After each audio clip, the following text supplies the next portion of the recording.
In the heart of the battle, cruel clashes broke out. A monster with a predatory smile rapidly rushed to the attack, but the opponent put a sword to beat the blow. Seeing this, the enemy rushed to the side, screaming so that he did not fit closer. Satis slowly pulled his sword, watching his enemies carefully. In his eyes, a sinister energy burned. Seeing this, the enemy scared and warned others, realizing that these weapons were not ordinary. Suddenly, the earth shuddered at a powerful blow. The young man rushed forward like a lightning flash. His sword cut the air, and the charming blows were so split the soil that even comrades were amazed at this shock. At the same time, a group of observers standing away from the spot. One of the girls grabbed her mouth, struck her so much that she saw. The light erupted from the sword emphasized the power of its owner. The warriors felt it immediately. They realized that Saito was not just a fighter, but a much more dangerous person. The young man stood among the overthrown enemies, squeezing a sword in his hand. Only he remained on the battlefield. Whether he was once part of the heroes, or did he act on his own, it was no longer important. The blood flowed on his face, and in his eyes he burned the rage when he shouted loudly to the Relia standing nearby. At that moment, the commander looked stunning. The accusations were performed in the Saitoic head, forcing him to think about his own actions. The raid could not believe that this man was so ruthless. The group commander announced that Saito no longer belongs to their ranks. The young man looked at him confusedly, not understanding how everything went so far. The guy tried to argue, but his former ally did not want to listen to him and hinted that Saito should be a robber. He confidently voiced his intentions. The commander, full of rage, said he would do his best to get rid of this young man. He turned away and left, leaving the guy himself. The guy was looking at him, realizing that he was now alone. Saito wandered the forest, delving into his own thoughts. His steps were heavy, and the look was empty as if he were looking for answers among the dark silhouettes of trees hidden in the nightshade. He wondered what to do next, because the path was much more difficult than he expected. Now the only way was to go forward, not even knowing where to look for shelter. He had no other choice, and it was his actions that led to exile, forever crossing the hope of returning. Now he was forced to put up with loneliness, the only reality that is no longer avoided. At the same moment, a rustle heard in the distance, and he was alert. His hand reached for weapons, and his heart was more likely to crawl. He was waiting for the danger that could hide among thick thickets. The young man cautiously stood in a battle stand, staring in the darkness, where fuzzy silhouettes slid, like hidden predators, who were only waiting for the right moment for the attack. In his eyes, he buried determination, and the sword was squeezing so firmly as if it were the last hope. Although he did not know who was standing before him, he felt, the danger is quite close. Suddenly, Satis shouted from the trees, attracting the boy's attention. She breathed hard, and anxiety was red on her face. Sato instantly prepared for the attack. His sword whistled in the air, blocking the enemy's way to retreat. He remembered how Satis used a magical circle against him to attack. The confusion prevailed in his head, because he did not expect to meet her here. At that moment, the voltage reached its climax, as if the air was frozen and filled with electricity, and the hearts of both were frozen in an alarming rhythm, feeling the approach of the inevitable collision. The guy rushed forward, getting ready to attack the girl. His muscles tensed, his breathing became frequent, and the blade in his hand flashed in the darkness, reflecting not only determination, but also a shadow of doubt. Suddenly her body was shaking, she lost balance, and her gaze became dull. It seemed that her consciousness was about to notice everything around. Suddenly she stumbled, her knees came up, and her hands stretched helplessly forward, as if they wanted to grasp the air so as not to fall on the cold ground. Sato watched as the wounded stable slowly fainted. Her breathing became more difficult, and her lips were barely moving, as if she wanted to say some last word before plunging into the darkness. He hesitated, but realized that he could not leave her in that condition. The anxiety increased, and the doubts were torn apart, to help her or still go away. The young man brought Satis to an abandoned house, and then she put them carefully. The girl opened her eyes, not fully realizing where she was, and Sato only noted that she had already woke up. Seeing the young man, Satis suddenly rose. Panic appeared in her eyes. His breath became frequent, and her gaze looked at least some way out, as if she were trapped and had no chance to escape. She did not understand what was happening and tried to resist. Her trembling hands repelled him, and her heart was crazy with fear. At that moment, the guy persistently asked her to calm down and not move. In his voice, he felt persistence, but at the same time he could hear anxiety as if he was afraid that it could cause even more harm to her. But the more he was approaching, the more her fear grew. The girl began to shout and rush from side to side. She was clearly afraid, but still tried to take herself. Her hands trembled, her eyes ran around, and it was clear that it was only worth feeling threatening. She would immediately run away. Satis was surprised to watch the reaction of Satis. He tried to discharge the situation, and the girl gradually calmed down. Satis spoke timidly. In her voice felt gratitude, but also distrust. She hesitated whether he could really trust him. Different thoughts were conquered in her head. Who really is? An enemy or a savior? He assured her that she no longer belongs to the group of heroes she was so afraid, and once again asked her well-being. Satis could not sincerely understand the sudden changes in the girl's behavior, because in her communication no longer felt any superiority.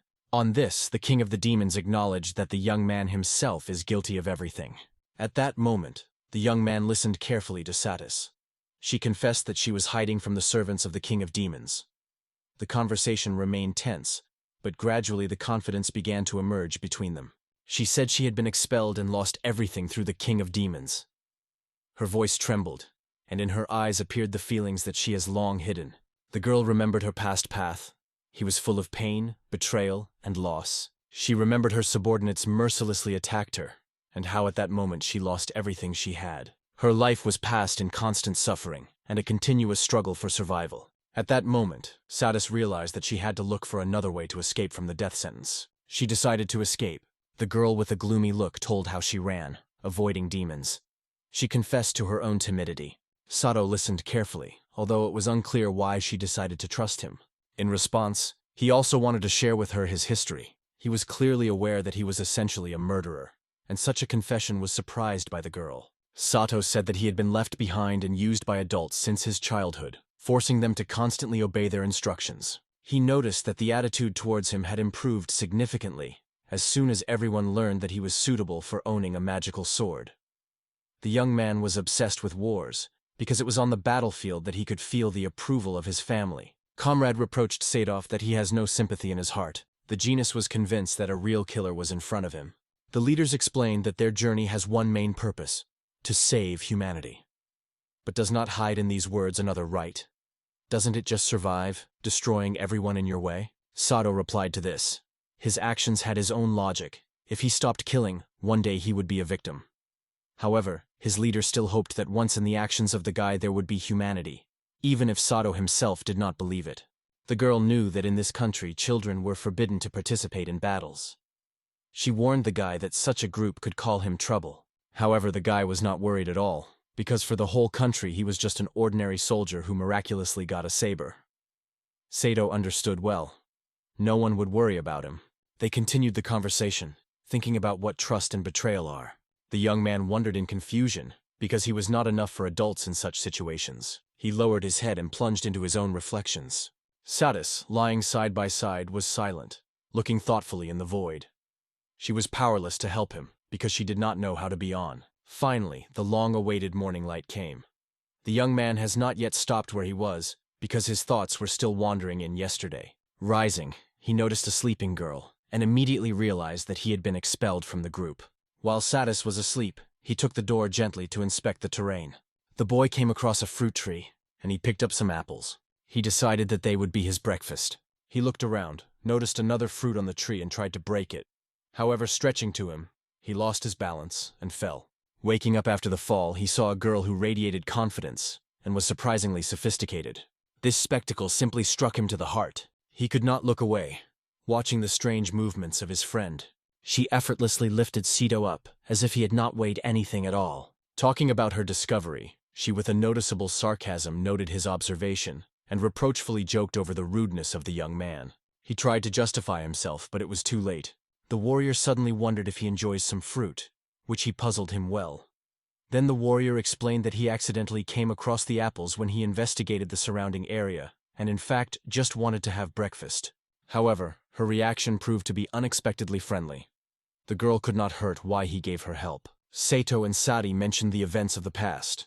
Seth frankly confessed that he was indifferent, who was a friend, and who was the enemy. In response, the girl suggested taking her to the king as a military captive, so each of them could benefit from this situation.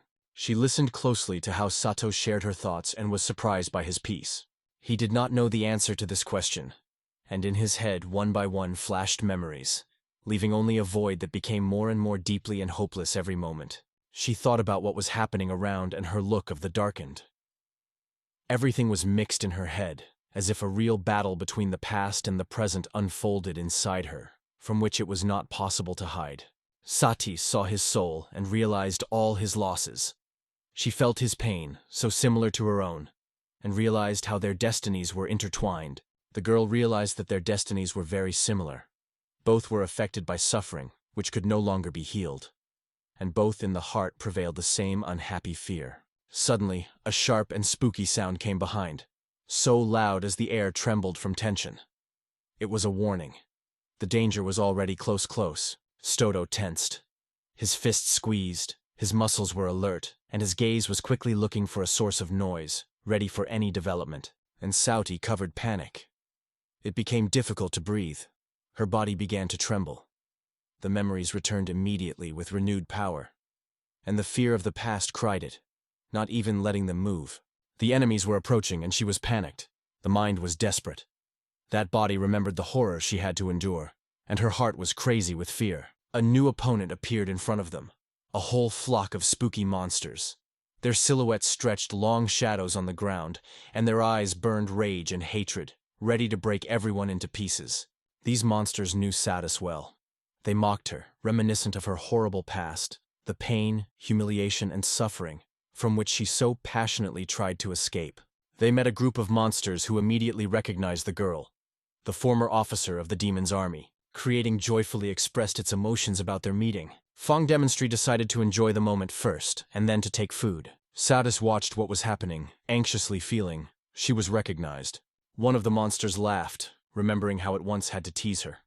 Now he sought to take revenge and prove his advantage. Sato squeezed his fists, barely holding back himself until he listened to those who were mocking him and called a coward. One of them stated that the girl would no longer be able to fight, and suggested that they end with them right now. They did not take the young man seriously, thinking that he had no chance. The girl squeezed away from fear, waiting for her struck. But the guy, despite the danger, rushed to defend his friend. Satis looked at him in surprise, but he reached out and assured her that everything would be fine. At the same moment, one of the monsters, angry with the cheeks of the young man, rushed forward, without holding back his rage. However, he was not scared at all and tuned to the battle. The young man immediately summoned his charming saber. And at this moment it became obvious to everyone how firm was his determination and power of will. The opponents did not even have time to react. His blow was lightning. One of the monsters was painful when the blade pierced his body. Blood splashed around and fear appeared in the eyes of enemies. They realized that they were not an ordinary guy at all. Everyone was stunned by what had happened, as if they did not believe their own eyes, because it seemed to be a moment that the battle was doomed to failure. But now, everything has changed in the most unexpected way, and the course of the fight has sharply turned the other direction. He attacked lightning. His every blow was full of fierce and determination. He sought to crush enemies before they would have answered. Once after him, he lightly launched his weapon, moving at incredible speed, and leaving no opponents to get away after his February pressure. A powerful blow poured him to the ground, leaving behind a bloody mark in the broken bodies of monsters, which did not even have time to understand what happened to them. Before his enemies, he put in a frightening and horrible way, as if he were rage in the human image. He was like a real monster, from whom no fugitive would be saved, because he always followed an inevitable death. His enemies were stunned.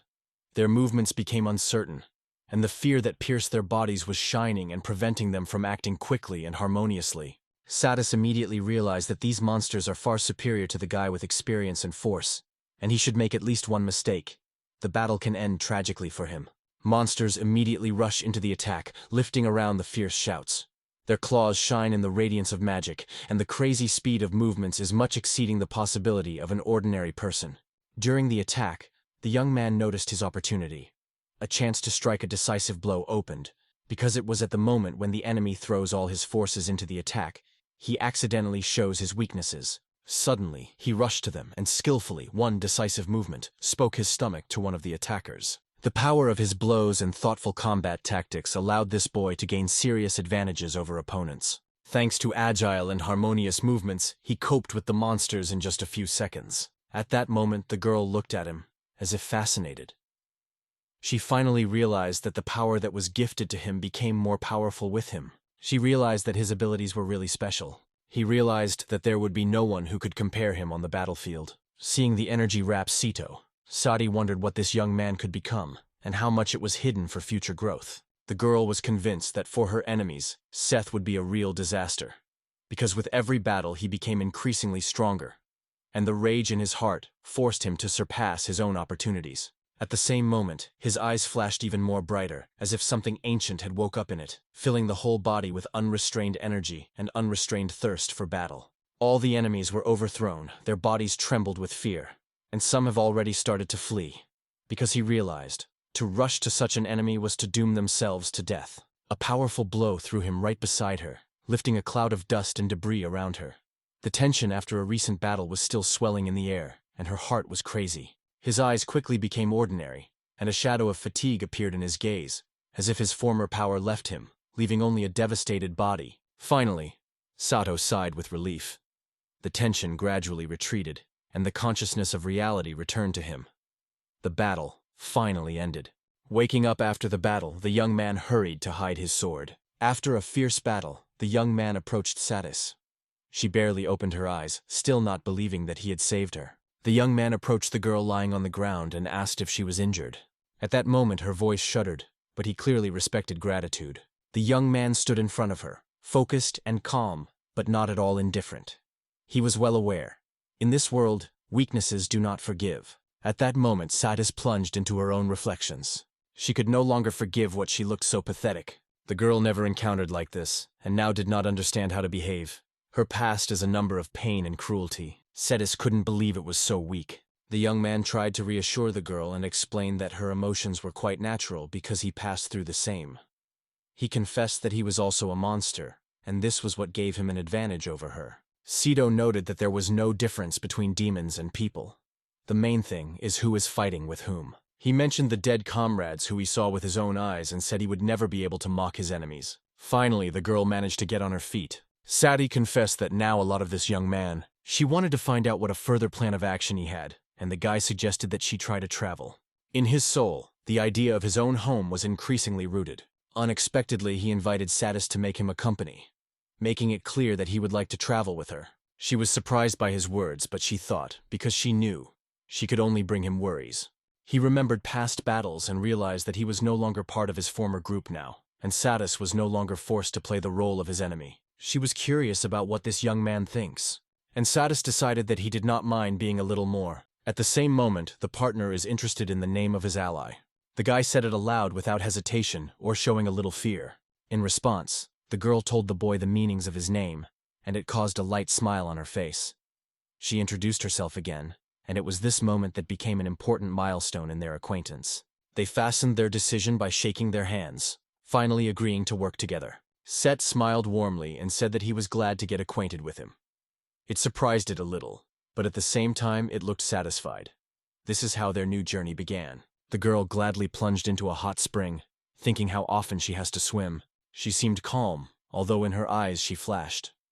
Her thoughts returned to the recent past when they were completely different. In memory, Satis has a memory. A few hours ago, Satis was past the floor, and she watched him with excitement. The young man wanted to warn his girlfriend and insisted that she was more careful, because they were in the territory of the owner of the demons. However, the girl assured him, there was no one in the king's army who would track the enemy from the ambush, so you should no longer humiliate and crawl on the ground. Realizing this, Stoto got up. He paid attention to a girl who could still not recover from fear and still trembled. Then, overtaking it, he went forward, confidently assuring that he would definitely fulfill his duty and be able to protect Satis in all circumstances. The conversation lasted, and the girl reminded him that he was a soldier. The young man nodded in response, agreeing, and no longer denied. During their rest, they sat down together. The young man noticed how cleverly his companion turned with fruits, and it surprised him a lot. The taste of the apple seemed incredibly delicious. She tried to ask him about the past, but he was not ready to open yet. He only mentioned that he had no good relationship with his comrades. In the end, his diet was constantly saved, so the boy had to eat only when no one saw. She recalled the moment when she first saw her real weakness. She realized that it is now hungry and fighting on the verge of opportunities. The girl looked at Thisto and thought it was amazing that he did not keep evil for what had happened earlier.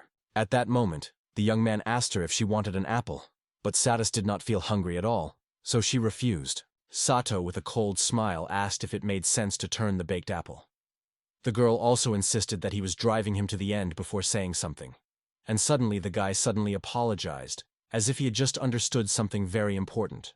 He also wondered what they would do when they get out of the forest, but Satis had already had a ready response. She advised him to go to wash in public baths. The young man agreed, thinking how much time he would be allowed to stay there. At that moment, the girl spoke even more lively, and more emotions appeared in her voice. In the end, she realized that here, in this bath, you can visit a cup together. The young man looked at Satis in surprise and wondered what they were talking about. The satellite did not embarrass the young man, but only wondered if he had money for this trip. Sito again frozen in place, which only confirmed the girl's guess. She did not notice any obstacles on her way, because she had a certain amount of money that other people were usually used. Saying the victorious slogan, she confidently moved forward. The characters finally reached the city, and Satis explained to them that they should not rush to leave the bath. She proposed to use our time as much as possible. The young man only nodded in agreement with the girl. Finally, Satisfine reached the same bath that once inspired her for changes. Taking a bath, she enjoyed a moment of peace, thinking about her destiny. She did not expect to be in a similar situation again and felt strange. Warm water seemed to wash away the alarm, and reflections on the future did not leave it. Her face reflected anxiety, though she tried to focus on vacation. Satis suddenly realized that she was the city she had once planned to attack. But if she had not met Sito, she would not have been alive for a long time. Sudden motion, she rose from the bath. I sincerely decided to thank this young man. At this point, the guy was surprised that he had the opportunity to swim. In the end, everything happened to the best. He did not see any obstacles to relax, so he didn't restrain himself anymore. This was fully given to this incredible opportunity. Suddenly, the man stopped Sato, flicked, and strictly forbade swimming in this place. The guy was surprised, wrinkled his forehead, and began to guess why he could not go into the water. The spacious bathing room was enveloped by a calm atmosphere. The stranger, with a mysterious smile, enjoyed warm water, but after noticing a new visitor, he immediately paid attention to him. The man suggested that he was a traveler, because he did not see him before. The conversation about bathing quickly grew into reflections on war and fatigue after heavy battles. At that moment, Sito wondered what this man did, assuming that he was a mercenary. The man only nodded, confirming the guess. The guy thought about the future, dreaming of finding his place in this world. The interlocutor, with a smile, approved the desire of Sito, at the same time paying attention to the beauty of the girl who came with him. In his gaze, the determination suddenly broke out. Seeing how the young man orders, the man tried to smooth the tense situation. He turned vividly. When he threw a towel over his shoulder, demonstrating his strength, he warned the boy. If he really wants to show his determination, let him do it after the battle. These words forced the young warrior to alert and think about the true intentions of this man. The sight stood in the water, stunned by what happened. He suddenly realized that he was not an ordinary person before him. The young man engulfed his curiosity. He cotilo to find out the name of the stranger. A mysterious stranger, without revealing his true person, said goodbye, calling only Holmes. The heroes came to a lively tavern, where there was a cheerful bundle and the conversations of visitors were heard. The girl gladly suggested to relax a little and drink together. At the table, the young man served a huge dish, and Keto greedily attacked food. The guy was so impressed with the taste of the dish that he could barely chew pieces of meat that were on his plate. Noticing this, Satis hurried to reassure the boy and remind him to hurry up and chew the food well. And suddenly, C2 remembered what he had once heard about the rules of behavior at the table. The girl was genuinely surprised how much this guy knows. She could not understand whether an adult before her or just a child. She was genuinely surprised how easily Chato could change. Thinking about his life, the guy realized, despite all the difficulties, he learned to adapt. The magical sword helped him survive, but now he realized how different his path was from other people's lives. In her thoughts, Sadi acknowledged that the young man was not always aware of who he really was. The girl was surprised when she heard that when she saw her companion, he felt envy. He confessed that all this time he could not understand who he really was, an adult or a child. The guy was genuinely admired how the girl was able to find herself in this world. For dinner, the partner caught herself thinking about Sato. Although he was not particularly kind, His sincerity and stubbornness have caused her respect. She noticed in it the purity that many others lacked. Satis saw a pure crystal in the young man, the same as his own suffering soul that could survive in this harsh world. At this point, Sato thanked the girl for delicious food, sincerely appreciating her efforts. However, Sati just waved her hand, they say. It is not necessary to thank. She smiled mysteriously and added that she had just understood something new about him. The guy naively asked her discovery, and his words caused her a light smile. After all, he became a truly special person for her. The guy immediately made a shame when Satis began to tease him. She asked if he was glad. The young man began to stumble and tried to deny everything, but his embarrassed appearance gave the truth, and Satis laughed with a ringing laughter. Suddenly, Sito confessed that he wanted to take a walk with her, wondering this desire.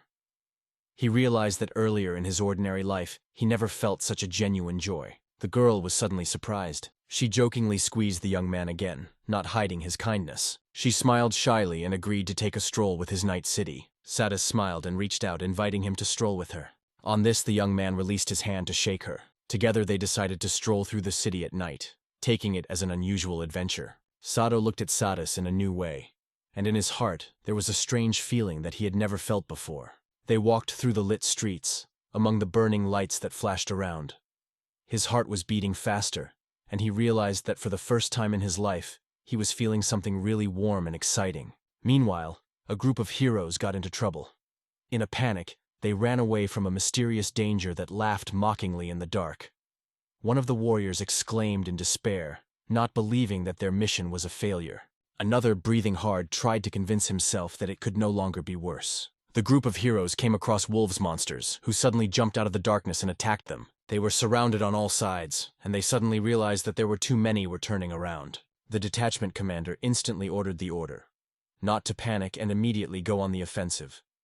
There were only enemy forces around, the situation was disadvantage, but there was nowhere to retreat. It was only necessary to fight until the end. One of the magicians dared to try the spell, but around her stood the enemies. She did not have time to complete the spell. Therefore, Angelica, embarrassed, begged her allies to cover her, so that she could focus and apply a magic that would reflect the attack of the werewolf. Another girl, armed with a sword, tried to repel the attack of the monster. She apologized to her partner for failing to come to the rescue, because she was in a difficult situation. Suddenly, he heard she calls for help.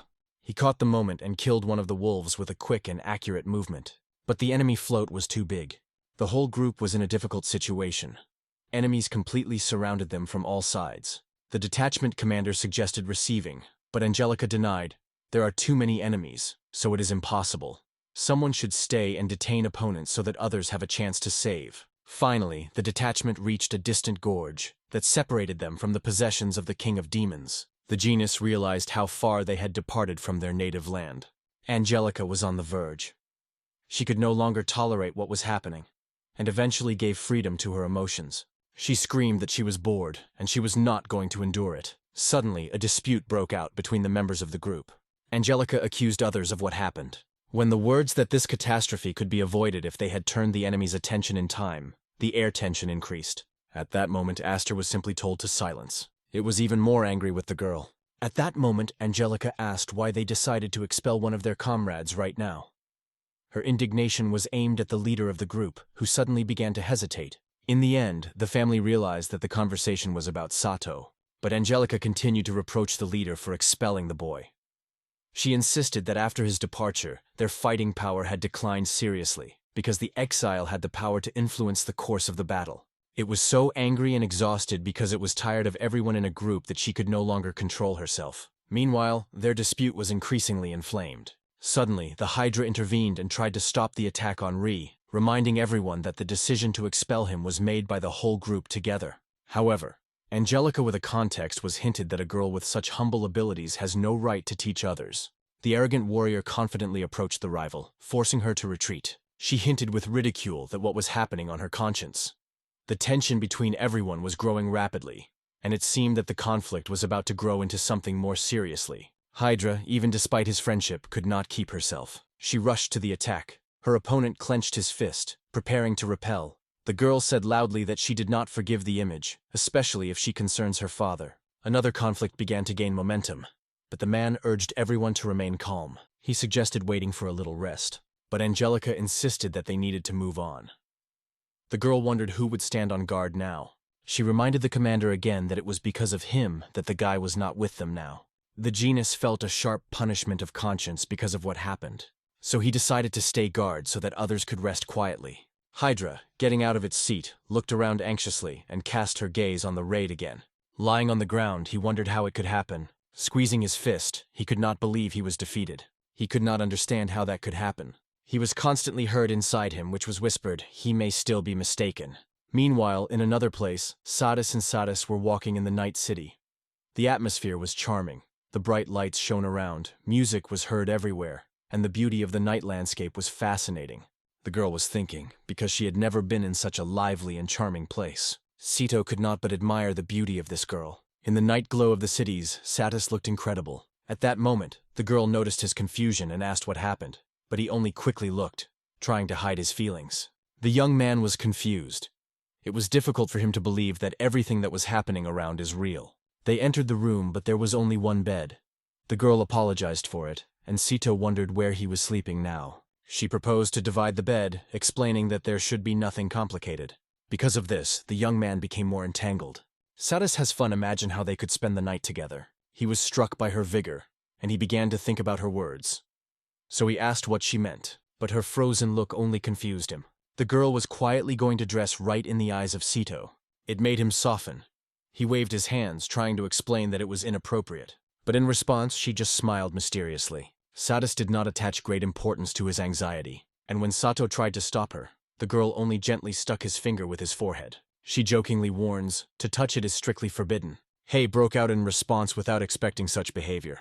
Everything that happened finally knocked him down. Sato thought about his past, remembering how he always tried to seem older. He used to bury his true feelings so that no one noticed his weakness. But as soon as she was wearing new clothes, he felt differently, realizing that his life was no longer the way. Although Sito was confident, he was overwhelmed by shame. He did not know how to deal with such situations. The inexperience immediately came into the eye. He sat on a bed, confused and a little angry with himself because of his uncertainty. At this point, the girl who stood by the window noticed his strange behavior. She was interested in watching him, trying to understand what he thinks. The young man was sitting on the bed, thinking thoughtfully on the situation in which he found himself. He could not decide what to do next. He wondered whether to try to run through the window, but suddenly a girl appeared in front of him, and that put him in an uncomfortable position. Sati appeared in front of him in a light outfit. She stared at a young man in surprise, standing by the window and holding her head, as if he had worried something. The girl seemed completely defenseless. Her appearance so struck him that he could not hide his own surprise. The girl could not understand why he was so worried, and Sito just looked to the side, losing his eyes. But Satis decided to pile it up a little. She came closer, looming over him, and it only puzzled him. He tried to pronounce something, but the words were confused on his tongue. The girl laughed fun. She seems to like her reaction very much. The young man realized that now they would have to spend the night in the same room.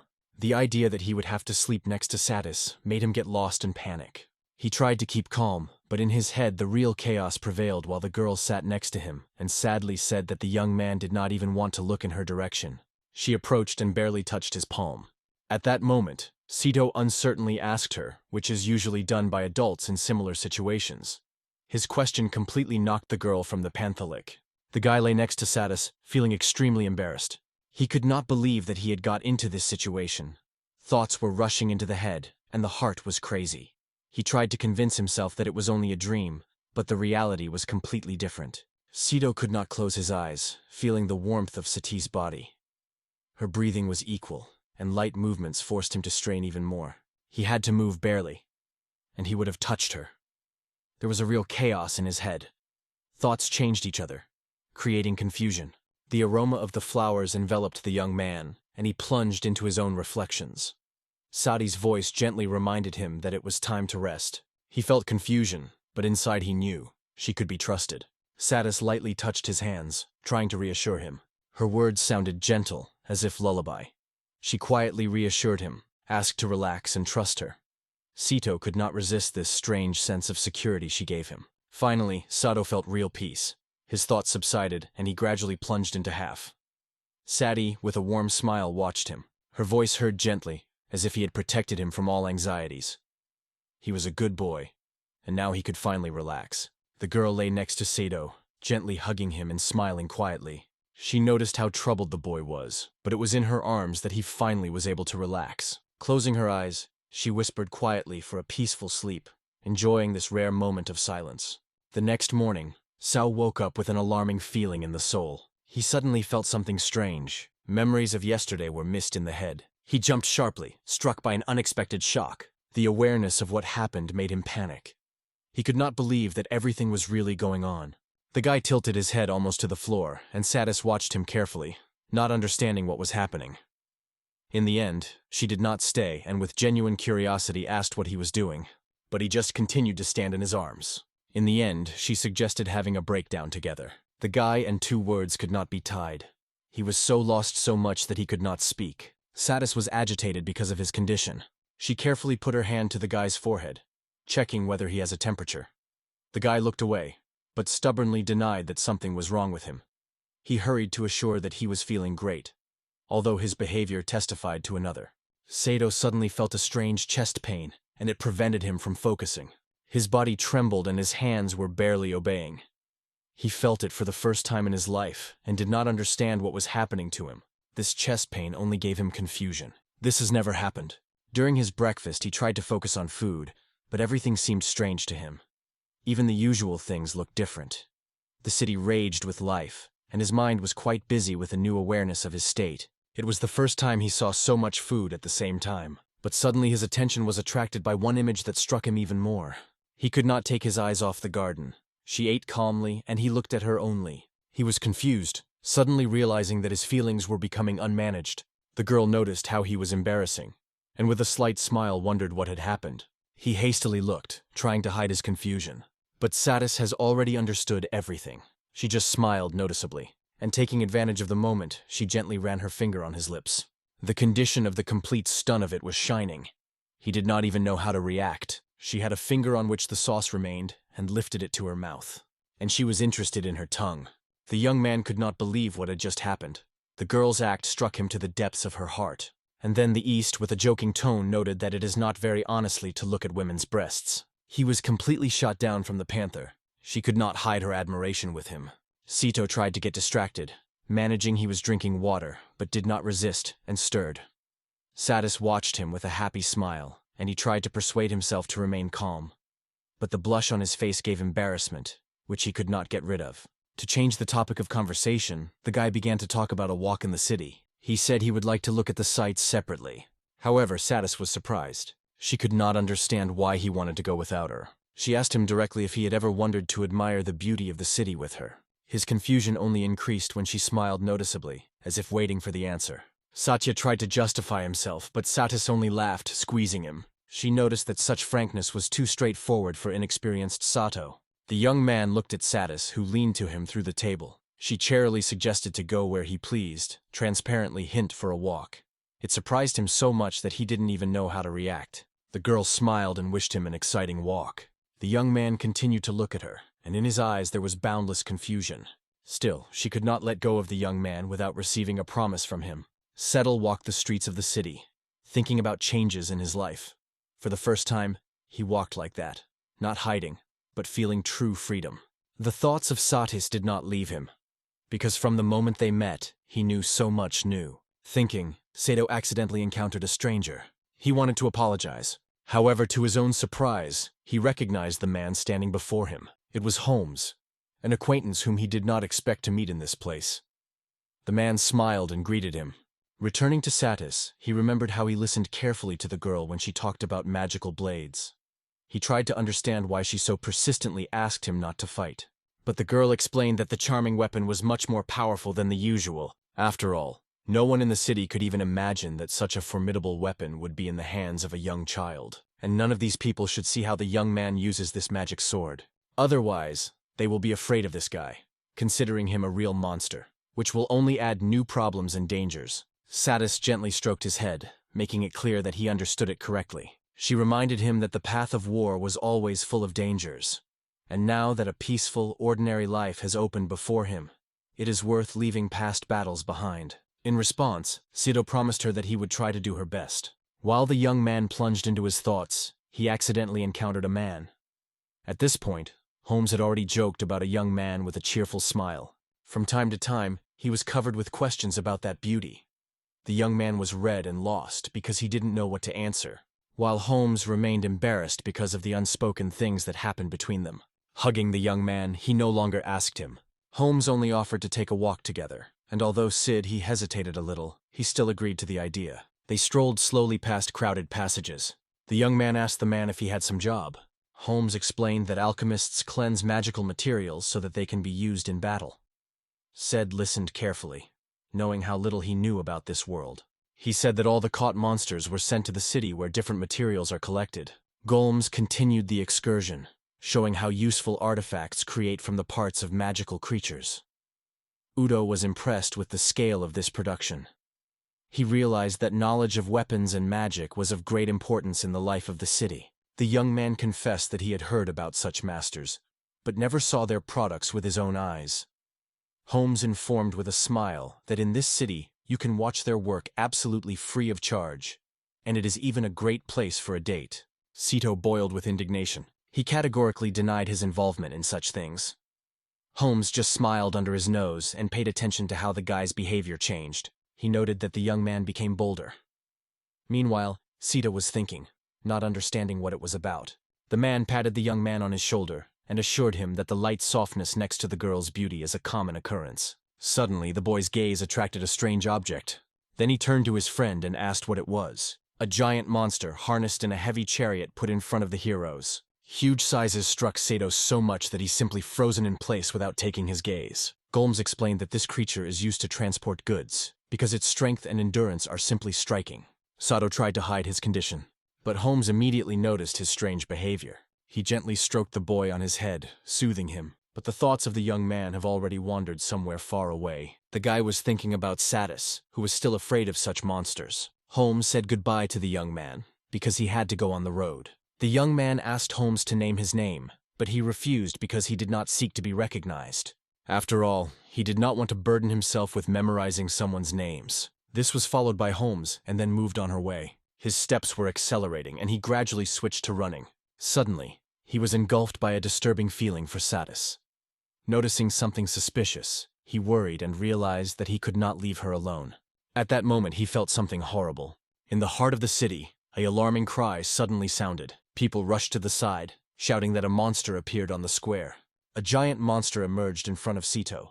It raced loudly and rushed forward, and then suddenly remembered Satis and worried. He understood that if you do not stop the monster now, the consequences would be scary. Sito watched with tension what was happening, feeling his suspicions. The city has a monster, and now he will have to make a difficult decision. His hand reached for a magical sword. In his eyes, the determination to battle broke out. Sato broke between the promise made by Satis and his own need to fight. He understood perfectly.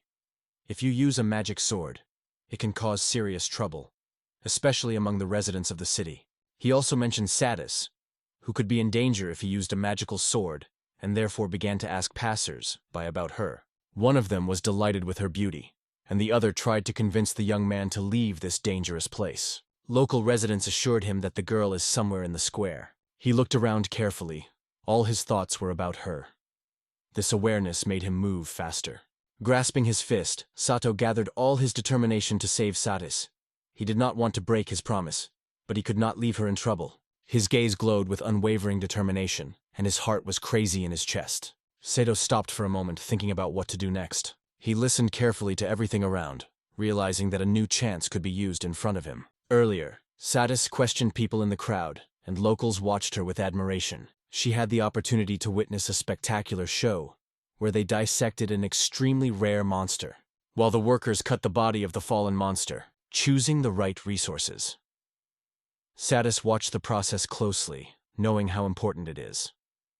Somewhere in the valley, foreign sounds were heard, but everyone was passionate about their business. She wondered how to use the knowledge you could use. The girl suddenly realized how cruel everything was around. She regretted the monster, and decided to leave the area as soon as possible. Then I suddenly realized that the monster door was still alive. Suddenly, the monster, who was considered dead, began to stir, and the audience engulfed panic. Sato could not believe his eyes. What was happening shocked him. Satis watched with horror how the creature came to life again. This unexpected event threatened the whole city. The monster looked straight in the girl's eyes. Her heart was suddenly faster. She realized that she would have to fight, but first needed to focus. Estimating the distance to the enemy and her chances of attack, she prepared to act. The monster moved and she unconsciously shuddered with fear. At that moment, Satis tried to keep confidence, reminding herself that she had repeatedly fought with monsters. However, this time, something was different. In her head, an inner voice was heard. This time everything is much more complicated. Satis seemed to be pinged up. She could not move from a place covered by fear. The girl remembers the happy moments that she spent with Stoto. She barely held her tears and regretted her left him again. Forces began to leave his body. However, she was still grateful to him for the moments they had done together. Memories of warm moments near the young man flooded her heart. She dreamed of a peaceful life near him. But the reality was ruthless, and her desire remained an impossible dream, broken circumstances. Suddenly her gaze caught on a strange figure. Suddenly, a mysterious man appeared in front of her, breaking this moment. She automatically exclaimed the boy's name, but he assured that he had not heard about this. He called himself a simple traveling monkey, and ironically noted that the characters always come late. The girl watched this mysterious stranger in surprise. The crowd was concerned about how a mysterious stranger in the mask suddenly appeared in the middle of the battle, whispering that he was a monkey. At that moment, he stopped in front of a huge monster, ready to start the attack, and Satis watched with surprise that happened around everything. Hearing the threat, the monster has accumulated. His claws with a rustle slid on the ground. It focused hard for the enemy whose movements did not slip away from his sharp eyes. The beast instantly identified the weaknesses of the enemy and prepared for a rapid attack. The stranger moved cleverly, evading the monster attacks, his sword blinking in the air, reflecting the monster. The giant monster rushed forward with the rage, but the warrior in the mask easily bounced sideways. A tense battle unfolded before the eyes of stunned viewers. The young man reacted instantly, standing in a fighting rack. He clenched the sword firmly, his whole body trembled with tension. Adrenaline buried in his veins, but he understood. He was not entitled to any mistake. All his attention was focused only on the enemy. The monster moved slowly forward. Her eyes were burning, and the muscles strained in the anticipation of the attack. She watched the enemy closely, waiting for the right moment to blow. In February, the look and aggressive posture read the restless desire for destruction. The warrior in the mask, gathering all his force in his fist, rushed forward and struck a powerful blow. His sword cut the air, leaving a shiny trace. The monster roared, feeling the inevitable attack was coming, but he did not have time. At that moment, Satis noticed something anxious ahead. Her eyes expanded from surprise. The heart was killed more often when she realized the enemy is not yet defeated. But the young man did not waste time. He cleverly jumped on his back monster, holding the weapon. His movements were fast and accurate. The monster tensed and his eyes flashed from rage. He immediately realized that he was a dangerous enemy and was preparing for the attack. Deep scratches on the body were reminiscent of a recent battle, but he didn't even think. The guy rushed forward, lifting over the monster with his sword. His movements were fast and accurate. He carefully sought a weak place in protecting the beast. The monster quarreled, feeling the threat. The monster issued a shrill roar, and his huge body trembled. In the rage of rage, it began to move frantically, trying to drop the attacker from the back. The peasants with anxiety followed the battle, not believing their own eyes. One of them admires that the guy in the mask seems to win the monster. Everyone was frozen in anticipation, without taking the look away from this incredible clash. At that moment, the warrior in the mask cleared her sword, preparing to strike a decisive blow. His posture testified to full focus. The sweat streams flowed across the face, but it did not shudder. He was ready to inflict a strong and decisive blow. The girl sat on the ground and watched the battle. She heard the crowd praises the boy in a mask, noting his strength and unbreakable determination. She watched the battle with anxiety. In her eyes, doubts were read, whether he could withstand a long confrontation. Settle fought desperately, but the enemy's strength was frightening. Something had to be done. The masked young man rushed forward at lightning speed, attacking the enemy. His movements were rapid and accurate, as if he knew the weaknesses of the monster well. Each of his blows did not leave the beast of any chance for a break. However, his sword had no magical strength, and ordinary steel could not stand a frantic attack. The thin metal began to crack, and Satis realized that if the weapon breaks, the hope of victory would melt. Something had to be changed immediately. Suddenly, a crack came. The sword broke completely, and the monster wandered with incredible rage. Sito shakes back, trying to beat the next blow. He understood that it was a crucial moment in the battle, and he had almost no choice. The guy turned sharply on the sound and immediately met Satis's gaze, who stood in front of him with a visible anxiety on his face. He realized that the fragments could be kissed by the girl after collapse.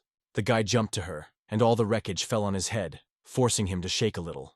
Satis turned frightened, trying to defend herself from the unexpected explosion of dust and debris. The warrior, despite the unbearable pain, straightened up and firmly stated with his clenched teeth that he would deal with the monster himself. He ordered everyone to flee immediately. His determination did not raise any doubt. Satis pressed her palm into her hand, watching Sito decisively rushed into battle.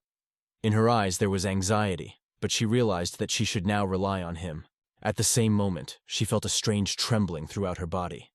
Her hand was inadvertently squeezed, and her heart was shaking from anxiety. This familiar feeling once fascinated her, and it was repeated again. Satis remembered how she always needed protection, but now she could not allow this to take risks for her life for her, because he was so full to hold back his promise. In her eyes, determination was clearly red. Suddenly, the monster's body began to break from the inside, as if something had exploded inside him. The cracks of the dark energy that flew all over, forcing the ground to tremble from the power of impact. Sato fans on the spot, not understanding what had just happened. His breath was uneven, the gaze fussed on the monster, which was scattered in his eyes, then on the girl nearby. She kept complete peace, as if there was nothing extraordinary around. At this point, the girl with a confident smile directed a magical blow to the enemy, collecting in her palms a dazzling ball of energy, which was about to get down on the remains of a monster. She firmly decided to protect her associate without giving the enemy any chances for counterattack, and put all the last forces in her magical blow.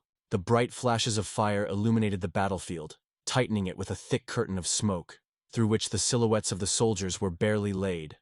The dazzling light made everyone close their eyes and hide the face. Once after a while, the powerful blows were pouring on the monster until his body was crumbled. Only the charred remains that were lost among the devastated fields remained from the formidable creature. The peasants were puzzled, trying to understand what the battle ended, and with fear they thought that that monster could survive this terrible blow. Their hearts were squeezed from anxiety while they were waiting with tension when smoke risings. Sato noticed his chance for attack. He rushed forward, raising a cloud of dust. His body tensed in anticipation of a decisive blow, and Satis looked at the young man, encouraging him. She reminded him that it was time to use a magic sword, because it was the only way to overcome the danger that looked over them. A barely noticeable smile appeared under the mask. He realized that the moment had come, and no longer felt any hesitation. The decision is made. Now he will fight until the end. The monster's eyes flashed. He grunted, straining his giant body before the attack. A man in a mask was ahead. He was well aware of the danger of this minute, and the air itself was filled with an alarming expectation of the inevitable battle. The warrior was confident in the battle. He rejected the fear, preparing to strike a decisive blow. Each movement was fast and accurate. His gaze was inseparably followed the monster. The battle approached its decisive moment. The black flames enveloped the body of the warrior, awakening in it a hidden force. His breath became more and more difficult, but the determination did not go out. He was already ready to squeeze his sword's hand, fully aware. This is his last chance to win. In the eyes of the young man, an understanding suddenly broke out. Now neither sweat, nor blood, nor pain. He focused fully on his purpose, forgetting about fear. Before him was an enemy, which he had to win at any cost. Finally, his strength escaped in a devastating blow. The warrior's sword cuts the monster into pieces. The beast roared, and his body gradually crumbled in his eyes. The city froze. Watching the guy made the impossible, defeated the enemy. Satis looked at everything that happened, surprised. The joy was shown on her face. She did not expect such a result, but now everything has become clear. Their work was not in vain. The victory seemed closer than she could imagine. At this point, the crowd watched the monster wary, not believing that he was really dead. People were cautiously looking at each other, beginning to understand that the battle may have been over. But no one dared to approach closer, fearing that a monster could make the last jerk. The body of the monster lay on the ground, and the joy of the crowds were heard around. People rejoiced, realizing that the danger was overcome. They clapped their hands to the brave who managed to defeat the enemy who seemed invincible. The young guy looked at the battlefield with excitement, looking for the hero's eyes and asking where he disappeared. At that moment, he felt gratitude and admiration, realizing that this victory was made possible by the courage of only a few brave men. In the dark corridor, someone noticed that the winners had already left the battlefield. Natu began to understand that real warriors do not expect glory, they just go further. In Satis, she was already running down the street. His breath went down, and in her eyes, she was determined. She understood that it was necessary to get to the hotel as soon as possible. People stayed behind, not knowing how urgent its steps were. The tall buildings of the city stood over the narrow streets, and their windows glittered in the sun. Silence prevailed here, and it seemed that nothing could break it. The traces of the recent battle have almost disappeared, leaving except that there were noticeable reminders of past events. She flew into the room, pushing the door so much that the curtains shouted loudly. Her gaze looked tensely, and her heart was pounding crazy. Her sudden appearance spoke only one thing. She was worried about Sato. At this point, the young warrior was sitting on the bed, and in his eyes was amaze. He heard of riots on the square, but he had no idea that he returned exactly on time. With anxiety in his soul, he asked what happened. The girl frozen in place, hearing the words of Saito. Her eyes opened wide, and a mixed sense of surprise and relief flashed on her face. She was already preparing for the worst, but now she realized that the situation was not as scary as it seemed. She looked at him with a warm smile, and in her eyes a gentle light shone. Although emotions were boiling inside, she was able to restrain himself and calmly pronounce a short one. Yes. Satis thanked Sato for intervening in the event on the square, but he only surprised his shoulders and widows, as if he did not understand what it was about. They sat side by side, finally feeling the long, awaited tranquility after all the trials. The girl smiled, making it clear, and the guy looked thoughtfully at her, realizing a new way was waiting for them. The girl thoughtfully thought out aloud, trying to understand everything that had recently happened. She suggested that people had confused the guy with Sato, to those who won the monster, and now, not knowing who he really is, probably pursuing him. City lanes raged from life. The locals discussed the latest events lively, not even knowing who the real character is. The girl was convinced that he was so not finding it, so they have a little time to rest before the next step. Sati thought about his friend's actions, how he skillfully hid his true essence under a cape and a funny mask. He was embarrassed, but that's what gave him a chance to survive. A light smile appeared on her face, and real feelings were lit in her eyes. She seemed to have just appreciated everything that was happening, and made an important conclusion for herself. At that moment, the girl squeezed the boy's hand, recognizing his strength and thanking him. She felt that she was able to move on. Their connection became stronger, and the promise to stay nearby became for both of even greater importance. She hugged him firmly, sincerely rejoicing in the meeting. After all those battles and excitement they had to go through, it was a rare moment of comfort and rest. Her words reflected relief and gratitude for being nearby. The guy looked at her with a gentle smile, first allowing himself to show true emotions. In his gaze, sincere gratitude glowed for her nearby. For the first time in a long time he felt safe. Her eyes glowed with warm feelings. She relaxed as if she plunged at rest. In her words, there was a confidence and willingness to take the next step. They were sitting nearby, discussing their next steps. The decision has already been made. It is time to leave the city. The North called them, promising a new beginning. It was there that the landscapes and opportunities they dreamed of. Lightning cut the sky and illuminated the dome of the great castle, emphasizing the tense atmosphere. There was something anxious inside, as if there was a danger in the walls, which promised major changes for the whole world. The storm became a harbinger of chaos that it would soon cover everything around. The demonic bishop sat on the throne, and his icy look pervaded his subordinates. One of the advisors bowed low, apologizing. He said with fear that the search was given nothing, and the situation became more acute. The general, paralyzed with fear and with a wooden mask on the face, realized all the danger of failure. The army of demons weakened due to the escape of an important captive. Now the fate of the kingdom was threatened, so it was necessary to find the fugitive as soon as possible, until it was too late. The advisor tried to convince the ruler that if they sent even more soldiers in search of the prisoners, their army would quickly demolish. But the ruler remained adamant. The search could not be stopped under any circumstances. Time came against them. Mighty monsters were ordered to move with themselves. A giant orc and a lizard warrior immediately agreed to execute the team. They were sent to the front, where the fierce battle was already waiting. They did not have any questions, just preparation for battle. The demon stood in the battle, even if others were not trusted. Its semi-demon essence raised suspicions, and the order was already given. The demonic king felt annoying that he was forced to rely on such an unreliable ally. He understood that the battlefield should be completely under their control, but even a hint of a possible advantage made him think. The order was signed by the king of demons. The messenger lifted the document high so that everyone could be convinced of his strength. Now, the decision was final. Despite the risks and doubts, the dangerous warrior had to go into battle. At that moment, Sebek, all in the scars, sat, leaning on his sword, and plunged into reflections. His posture was given focus and determination, and the muscles trembled tensely under the skin, ready for a new jerk. Suddenly, his gaze frozen, the pupils expanded. In his eyes, the understanding flashed. At that moment, a new thought appeared in his head, which could completely change his further deeds. With a crazy smile, he plunged the sword in the ground, standing among the enemies overthrown. The black flame wrapped the blade, and in his eyes burned the unwavering desire for an even greater slaughterhouse. He already knew exactly what to do next. Satis and Satis went on the road slowly, talking about what was happening around. The guy said with relief that he had not strolled so calmly for a long time. The girl agreed with him and added that the king of demons weakened and gradually loses its former power. She carefully studied the map and noted that they had already departed from Clued.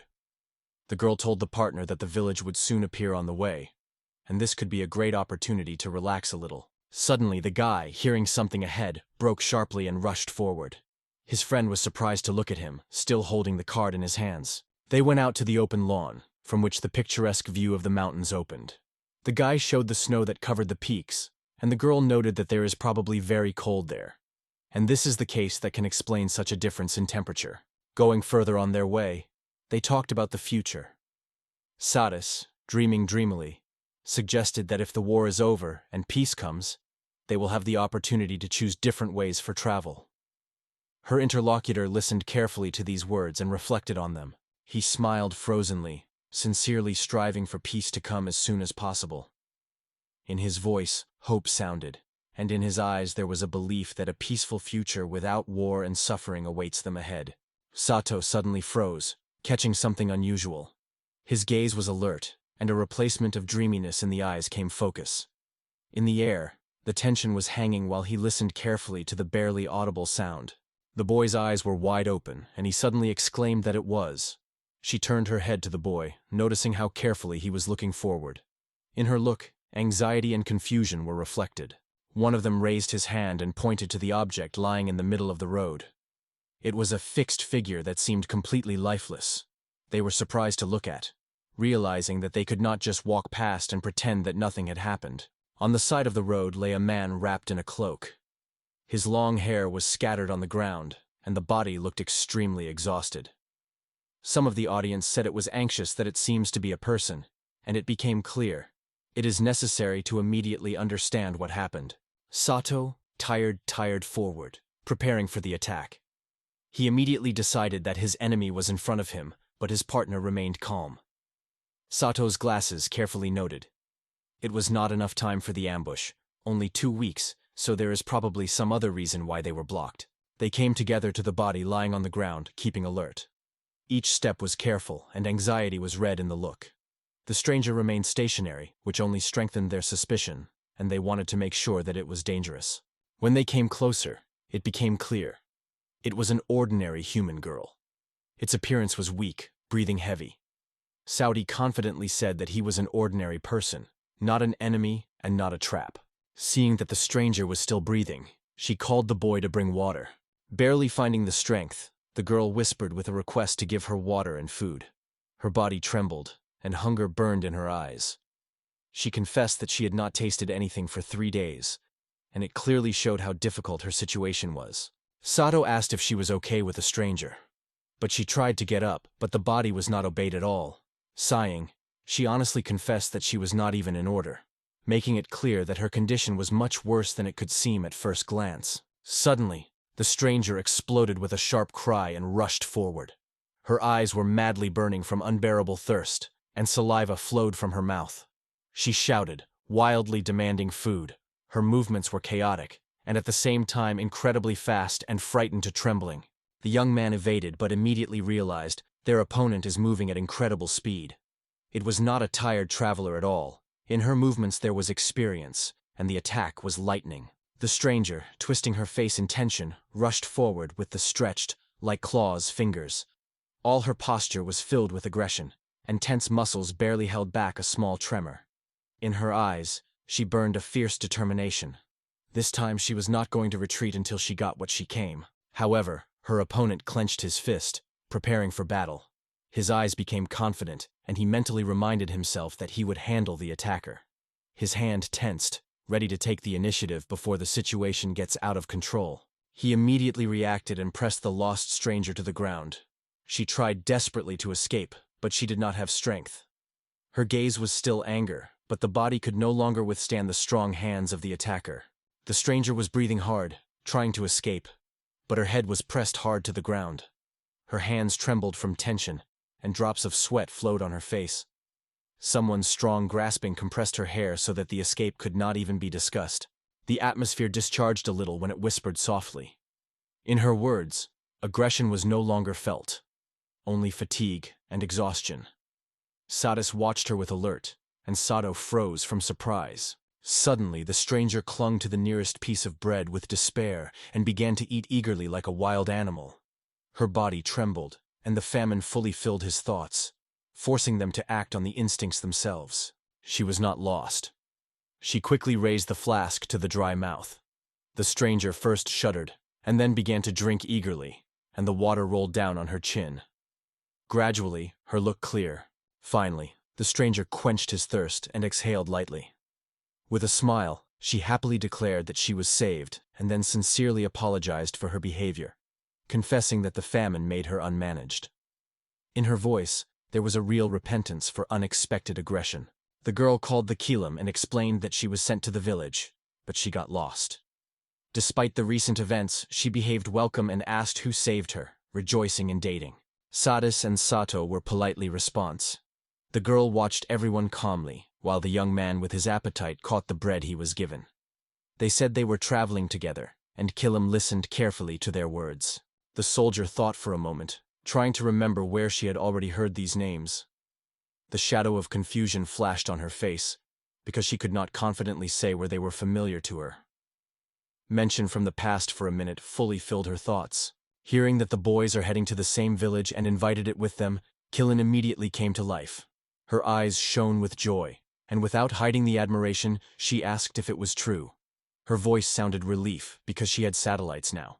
Satya approached the boy and spoke quieter. She reminded him that they could be exposed, and had a distrust of whether he was really sure of his choice. A careful, serious look immediately gave her excitement. Sito looked at Satis calmly, assuring her that the situation is under control. He did not see any threat now, and did not share the alarm of his girlfriend. In his gaze read confidence in his own strength. At that moment, the Kilam gladly raised her hands, rejoicing in getting acquainted with new travelers. Sato added that she did not feel a threat from her. He confidently stated that he was ready for any surprises. However, Sito did not leave a strange feeling. He watched the murder carefully, remembering someone from the past. The girl seemed to him, but the memories of her were blurred and slipped out of memory. Suddenly, the image of a man he met at the click on the platform popped out before his eyes. There was something similar in their appearance or behavior, which caused him suspicion and made him think. Sato confidently pointed the direction and reacted in surprise to the circles. The young man thought, because, although the character of the Keelam was completely different, he still felt similar to the person he had already met before. Finally, they got the villages of Benjamin. The soldier happily announced their arrival and offered to go to Old Age first. Satis and Satis were tiredly looked around, preparing to get acquainted with new people. Looking at the village, the guy frowned. He remembered rumors and said quietly, "Here it is, the village of Divak." His suspicions only intensified, but he was in no hurry to draw conclusions, deciding to look at first. Their road led to a large house flooded with bright sunlight. The wooden building made a strong impression and was clearly important in this village. The architecture combined simplicity and reliability, as if talking about the ancient traditions and power of local masters. Inside, a woman who sincerely smiled Celine. She greeted her joyfully, and then other guests, appearing to be a resident of Benjamin Village. Her sincerity and kindness were truly felt. The woman called Scarlet, the head of the village, and she was interested in who these strangers were. Her voice was calm, soft, but there was confidence in every word. Looking at the guests carefully, she tried to understand what intentions they came with. The circle enthusiastically turned to her satellites, calling them their rescuers. Satis and Satis looked a little embarrassed because of such words, but did not deny. The elder listened to her, barely smiling noticeably. Sudden Satis approached Sito and announced that they were relatives. Sito was genuinely surprised by such a confession. He did not suspect anything like this, and there was confusion on his face. They gathered in the room and talked slowly. Kilkem felt calmly, and Sito, meanwhile, broke his head. What did Satis achieve? The elder watched them with soft curiosity and noted that together they looked like a real coordinated team. One of the maids turned to the girl, promising that she would explain what to do next. The girl gladly agreed without concern to the formalities, and with enthusiasm again took up her tea. At that moment, Scarlet looked carefully at the guests, accompanying her look with a light smile, and wondered what purpose they arrived for. Her voice sounded softly and calmly, but at the same time, she was hidden in curiosity, as if she were waiting for a certain answer. Satis calmly explained that they were just traveling, and wondered if it was possible to stay in the village for a few days. The village head was a little surprised, but it seems that such a request was not embarrassed. Scarlet nodded approved and said that their request was very successful. She remembered that one of the houses had released, and advised to take this wonderful opportunity. The girl was confused when she learned that they were offered a whole house, because they would have one room. The elder reassured her, saying that it was not a problem, and suggested living there for a while. Scarlet smiled mysteriously, noticing that almost all residents of the village were surprisingly similar. In her words, a special note was felt, as if at hospitality there was a secret. Adding sugar to tea, she whispered some mysterious words. She said that it was thanks to this fairy tale magic that the village attracts travelers from different lands, hinting that something special and unusual lies here. She confidently said that the appearance of Sato and Satis in the village was also a predetermined fate. Her words sounded mysteriously, forcing the interlocutors to think about the hidden content of this statement. Suddenly, a bird flew over the house, loudly fishing.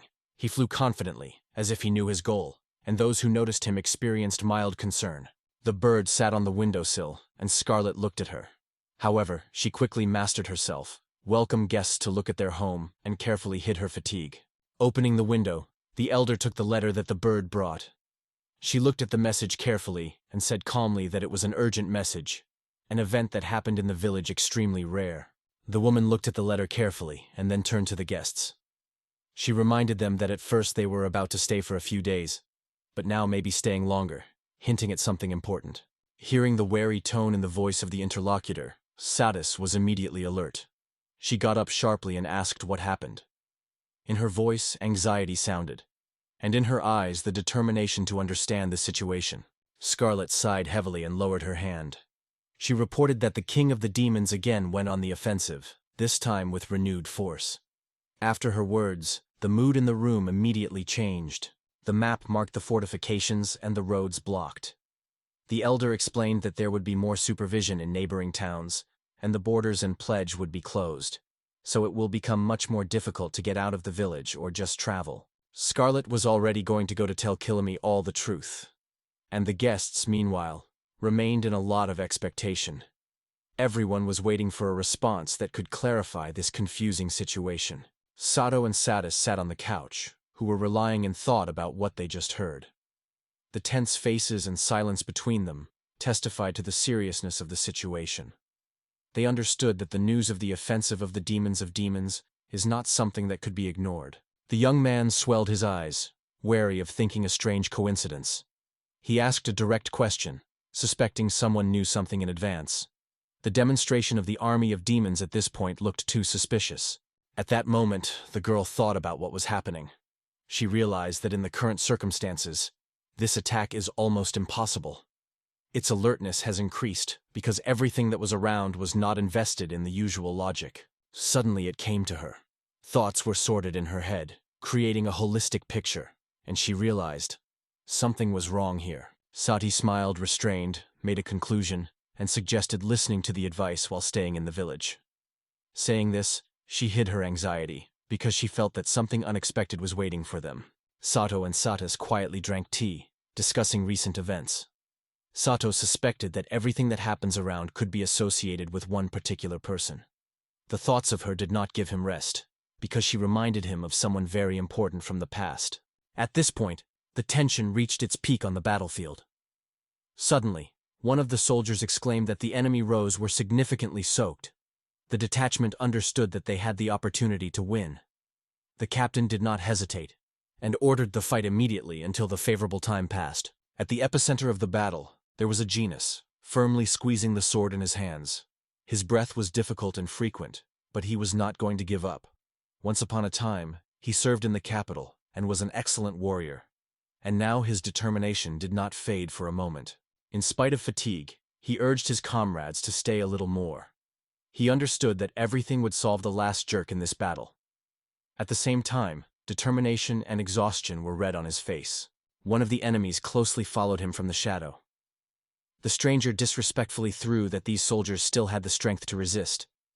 In his voice there was a threat, as if a fight could continue at any moment. A tall man with mysterious patterns on the body appeared in the shade of trees. He stood quietly, putting his hand on the shoulders of his allies. On the face, confidence, and in the look, a sense of advantage with which he carefully watched the field of battle. One of his subordinates, frightened and confused, reported that their troops had suffered significant losses. He reproached the newcomers for late, because half of the fighters had already died. However, he remained calm, and seemed not worried about it. Another monster annoyedly demanded explanations for late. He frankly confessed that that man never listened to orders. This behavior was worried about his subordinates, but they did not dare to interfere with him. At the same time, Sebek monitored the stranger closely. In his head was the thought, suddenly it is a half-blood? He was courty to find out who this man was earlier. An ordinary person or someone else. Goblin laughed cunningly, and having lowered his voice, promised to show his true strength. In his eyes, an alarming spark of anticipation broke out, and the enemies felt that the real danger was approaching. Suddenly, a magical sword appeared before his eyes, which was caused by a spell. In the strong, accustomed to the battle, the blade flashed lightly. A man with mysterious patterns on his body called himself a warrior who owns a magic sword. In his smile, he felt a barely noticeable irony, as if he was enjoying his attention to himself and confident in his power, which everyone is afraid. The girl shuddered at the surprise, hearing his words. Her eyes expanded, and her breath stuck in her chest. Magical sword? This news suddenly changed the course of events, and now the battle seemed much more complicated than they imagined. Someone in the darkness angrily whispered that there should be no people among the demons. He could not understand how a person could graze so low to join them while staying a person. It seemed unnatural to him. The stranger with a demonic appearance told that he became a demon. He repeatedly extended his life. For him, there was no difference in battle who stands in front of him, a man or other demon. Sebek, with mysterious patterns on the body, clutching in a satisfied smile, confessed that he liked to cut off enemies. Reed stunned his adversary confession. He asked with confusion how such a cruel attitude could be liked at all. An angry warrior exclaimed that he was crazy around him, and he was not going to endure it. The demon only smiled coldly and stated that wars from this world will never disappear. And it is this message that they have to pass on to the next generations. Sebek realized that Reed's desire for justice was born of hatred. Only enmity was reflected in his eyes. He said that people like the genus only pour oils into eternal wars, and negligently added that it was, they say, an inevitable path of history. The warrior and sword prepared for the battle, but the enemy did not wait for a moment. He confidently stood in a battle stand and announced that time to start a fight. The enemy magical sword released a deadly poison. Smiling, he confidently asked if the man could stand the battle with him. The sharp-honed blade cut the air, and his glowing was blinded by enemies. The raid stopped all intentions. He felt the power that came from Sebek. After all, as soon as his aura changed dramatically, and everyone around us felt unclear fear. One of the fighters looked at the guy confusedly. He suddenly became like a completely different creature. They stood opposite each other, getting ready for battle. At that moment, the genus noticed on the horizon of a predatory eagle, which seemed to announce the approaching news. When the messenger began to approach, Sebek tensed instantly. Without a shadow, he listened carefully to the order. An eagle sat on his shoulders, which conveyed an important message. The voice ordered immediately to go to the Western Front, and then go to the Eastern lands. Hearing this order, the subordinates responded calmly and without much emotions. He slowly lowered his weapon. At that moment, the snail thought flashed in his head. Finally, it became clear that the demonic king actually conceived and what role he was assigned in the coming war. The angry goblin officer glared angrily at his subordinate. He insisted that the task was completed, but Sebek firmly stated that he was leaving the detachment. His sudden departure was surprised and embarrassed, but he was not going to give up his decision. Departing, the warrior handed over the leadership to another. He smiled confidently and stated with a slight contempt that this task is too simple for them. The goblin officer was confused with such neglect. And Sebek, meanwhile, was already going away without even looking back. The rest of the fighters, among whom people are enthusiastically watching what is happening. The angry monster raised his hand, ordering his fighters to rush into the attack. It demanded that self-confident enemies and show who the owner was here. At this point, the detachment quickly became a fight, realizing that it is no longer possible to avoid the fight. The goblins began to put their spears. Suddenly, a shiny attack broke out in the sky, illuminating the entire battlefield. The girl looked around and noticed how shells were flying in the air. The Hydra tried hard to repel the attack, but the pressure was too powerful. The commander, feeling the danger increased every minute, shouted with anxious order to retreat. The raid was determined. The warrior waved his sword with force, and a powerful wave of magical energy escaped from it. The powerful flow of destructive power rapidly rushed to the enemies, cutting them into pieces. The earth trembled from a terrible blow. Hydra watches the attack with enthusiasm, gradually realizing what incredible force is hidden in their commanders. It was a real witchcraft of the brave, and now they have a chance to win. The chaos prevailed on the battlefield. The warriors were preparing to strike a decisive blow. They were aware that their shoulders are the whole country, and there is nowhere. Angelica lifted her hands, calling for a powerful fiery spell, and urged his brothers to follow her. Hydra stood with the sword alert, clenching her teeth from tension. In her eyes, the determination was glowing. She was a warrior, and knew well her duty to fight the last. Even if your own life is at the cost, the Hydra was ready to protect their comrades. The battle reached its triumphant top. The commander praised his soldiers for their well-done work. But suddenly one of the magicians fell to the ground. His comrades rushed to him with fear, hoping that he would be able to come to his senses. But with every minute they began to come, Makron no longer breathes. After a tense battle, the allies finally find peace at the fire, going together to relax and gather with thoughts. But instead of the desired rest, they were already waiting for controversy. Angelica Chaded noted that combining attack and restoration of forces at the same time is an extremely big responsibility. He perceived it as a lack of desire to mourn the dead. Angelica exploded with anger. She was so indignant that the girl grabbed her husband by a collar with a real fury. She demanded to explain that he was going to do now when they have no food or water left. The genius tried to justify himself, but everything was only complicated. Survival issues became increasingly acute, and disputes only worsened the situation of the whole group. At that moment, the Hydra watched as the voltage between the satellites reached its peak. One of them grabbed the other roughly. Their views were rushing from anger to despair. The girl could not understand why everything was going to be a scrape, because they had to act together. Once she dreamed of vivid adventures, full of joy and new discoveries. But life was ruthless. Only a number of endless and cruel battles were waiting ahead. Looking at her comrades, the girl wondered how an experienced fighter was in their place, hardened by many battles. Embered with strong feelings, the young man grabbed the Hydra by his shoulder. He tried to explain to his comrades his actions, But in response, he saw only distrust in their views. With every minute, he felt more and more drove into the corner, especially when he was directly reproached for his cruelty. Despair fully mastered it. He pushed the water mirror and, losing his balance, fell to the ground, breathing hard.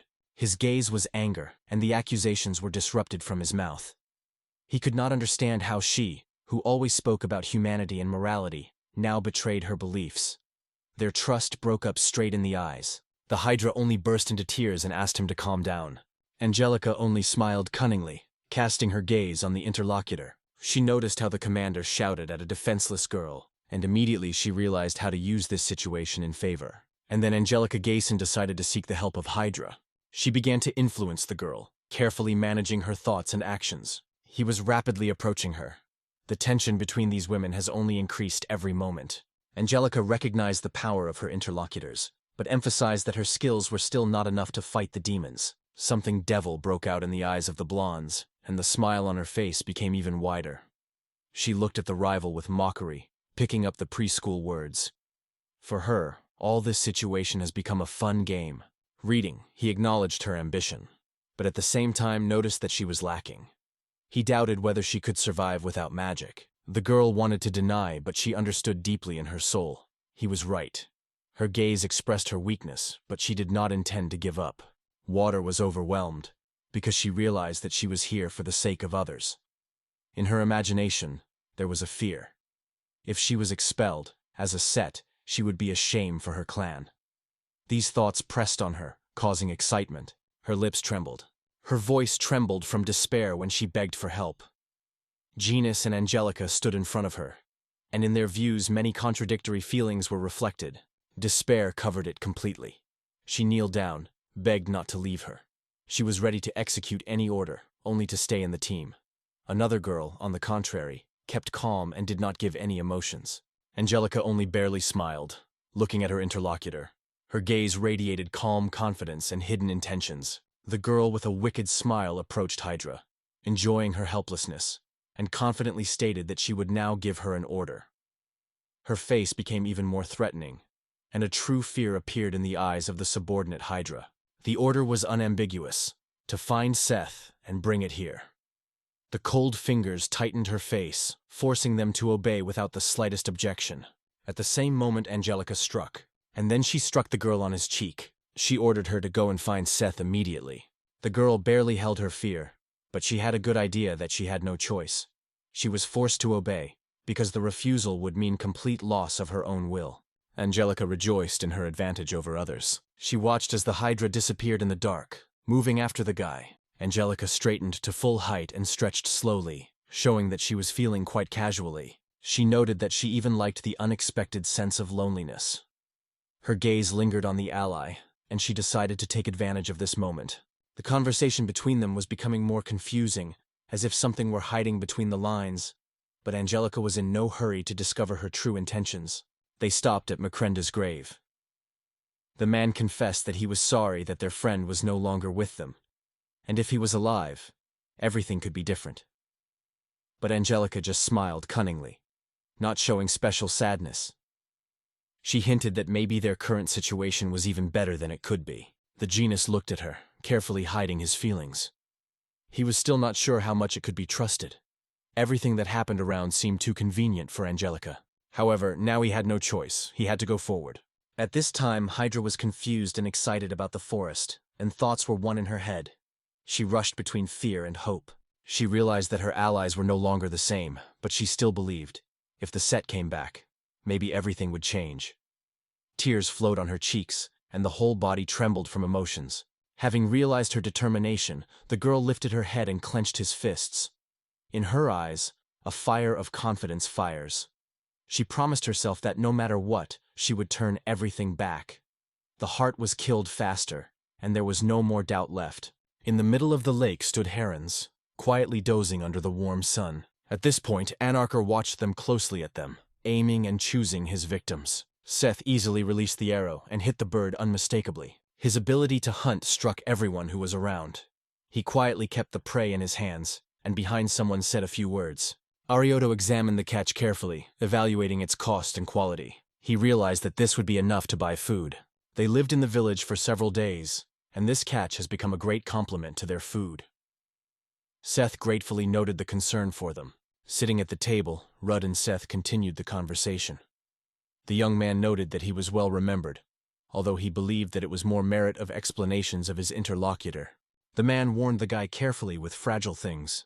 Their conversation gradually went into more casual, and you could no longer understand how this guy combines such clumsiness with incredible agility. In response, the young man asked to treat him more condescending.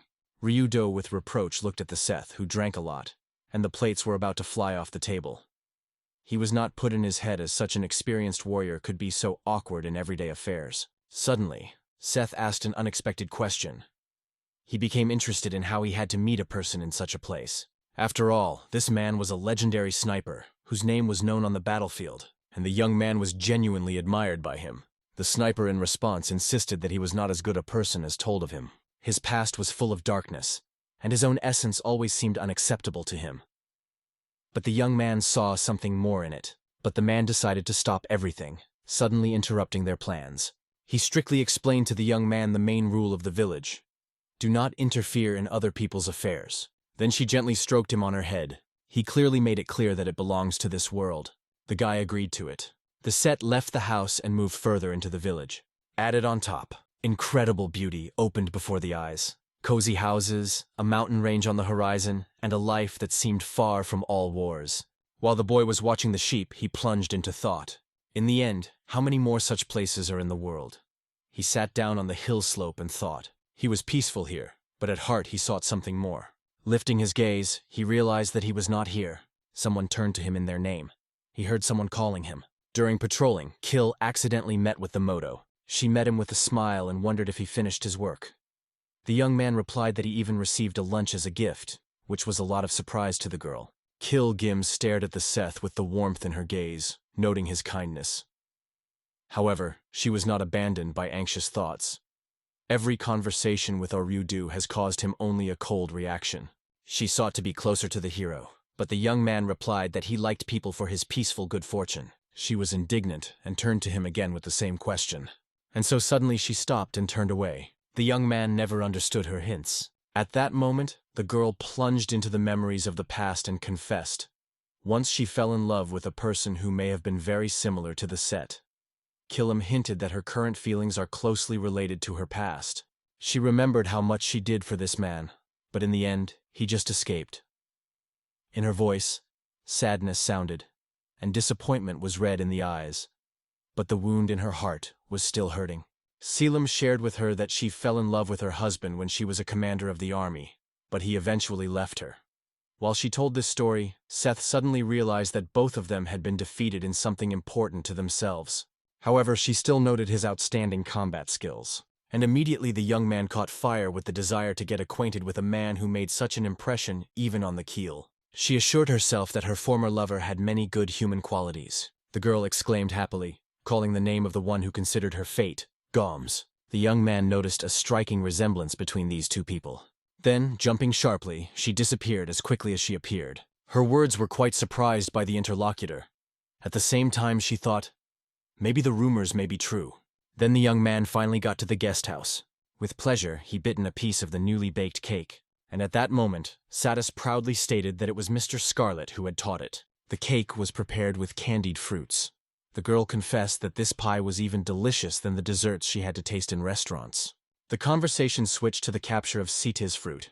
As it turned out, according to Seth, it was just delighted with juicy fruits. Suddenly, she translated a conversation on a completely different topic. The girl suggested that a picnic in a picturesque village, where a wonderful landscape opens. Seth was surprised, because he didn't even imagine what a picnic was. The girl said it was a great opportunity to relax and enjoy beautiful scenery. He agreed, although it was evident that he did not understand what was really talking about. She also noted that he usually wakes up too early. The young man explained that he was accustomed to working with Ryoto. The girl asked Seth to pour tea, emphasizing that it should be done very carefully so as not to shed any drop. He was hotly asking her to trust him, because the young man sought not to bring the girl. They sat in the living room. Satis gladly tasted tea, and Sat noted that it was a real luxury for him, remembering the times when he had to drink only water. The girl promised that tomorrow they were waiting for even more pleasant moments. It surprised the guy. but he immediately corrected and confidently agreed with her. She sat next to Soda, holding a cup of tea. They slowly mentioned the events of the last day and discussed what was waiting for them tomorrow. Soon, her voice came from another room. She was calling, saying that the bath was ready. She reflected on her plan. The girl with a wicked smile remembered how quickly the set took the bath. Her words sounded meaningfully that she hinted at something more. At that moment, the guy enjoyed hot water, resting after a hard day. He felt updated and noted that it was simply incredible here. The charming bath, created with the help of complex ones, resembled ancient Roman baths. The young man mentally noted how convenient this magical structure was. The boy enjoyed warm water and thoughts about the people he met. He realized that all the adults with whom he was dealing have changed, but still remained good. Memories of Satis's favorite fruit pie filled his heart with pleasant warmth. Yes, he really felt joy, so I decided that it would be great to stay here for a while. Suddenly, the silence broke someone's steps. Seth turned when he heard a quiet voice. The female voice sounded from behind, noting that he had not been to wash enough. His eyes expanded as he noticed as someone was approaching. He did not expect such a turn during his vacation. Satis stood in front of him, wrapped only in a towel, and a cunning smile played on her face. She looked absolutely calm and confident. Satis, which entered the bathroom, wrapped only in a towel, received an unexpected inspiration here in the bathroom. He himself was surprised and confused, not understanding why this girl was here. But Satis looked satisfied. He assured that everything was happening exactly as they thought. She confidently stated that she would now teach Seth how to wash. She ordered him to sit to show how to wash it properly. It was noticeably nervous. The guy tried to resist, but Satis's pressure was too strong and he could do nothing. Satis sat down and was to wash it, rubbing foam into the hair carefully. The guy sat intense, while Satis, on the contrary, was pleased with everything, not even paying attention to his excitement. The young guy was worried about his own feelings. While the girl carefully rubbed his head, Seth realized that he had never washed before, with someone's care and attention. Despite all the discomfort, he was forced to admit the feeling was pleased. However, over time, the situation became more confusing. The young man felt a strong discomfort from everything that happened around him. The girl was upset. While bathing, Satis suddenly noticed on the body of Seth numerous old scars. She thought about his past and realized how many trials he had to endure. The young man was confused, not understanding why the girl suddenly was so worried. He tried to calm down, but everything was confused in his head, and thoughts did not rest. Each movement made him worry more and more. He realized that now you need to calm down and not look towards the garden. She, without noticing his embarrassment, called his hand to come closer. Satis relaxed in the water, enjoying her pleasant warmth, while the set stood side by side, tense and uncertain. Suddenly, she said with delight that the water washed away not only fatigue from the body, but also cleanses the soul itself. However, the guy felt something wrong.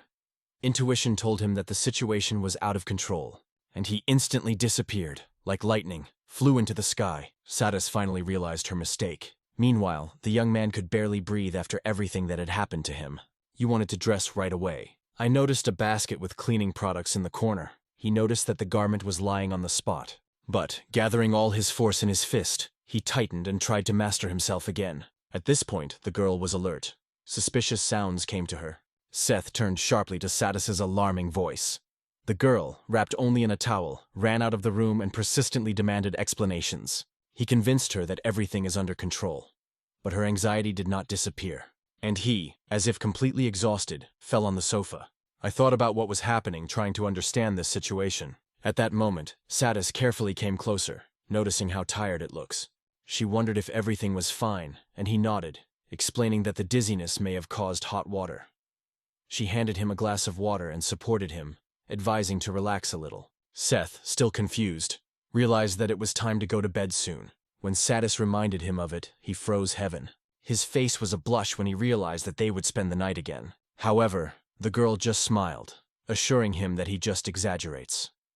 Despite all his efforts to avoid the situation, she looked satisfied and said that he would get used to everything over time. It is confused, he barely managed to call Satis. Having shaved with shame, he could only thank her for her jointly. After that, the young man suddenly slammed the door that surprised the girl a little. Sitting on the bed, she wished him good night, remembering the events of the last day.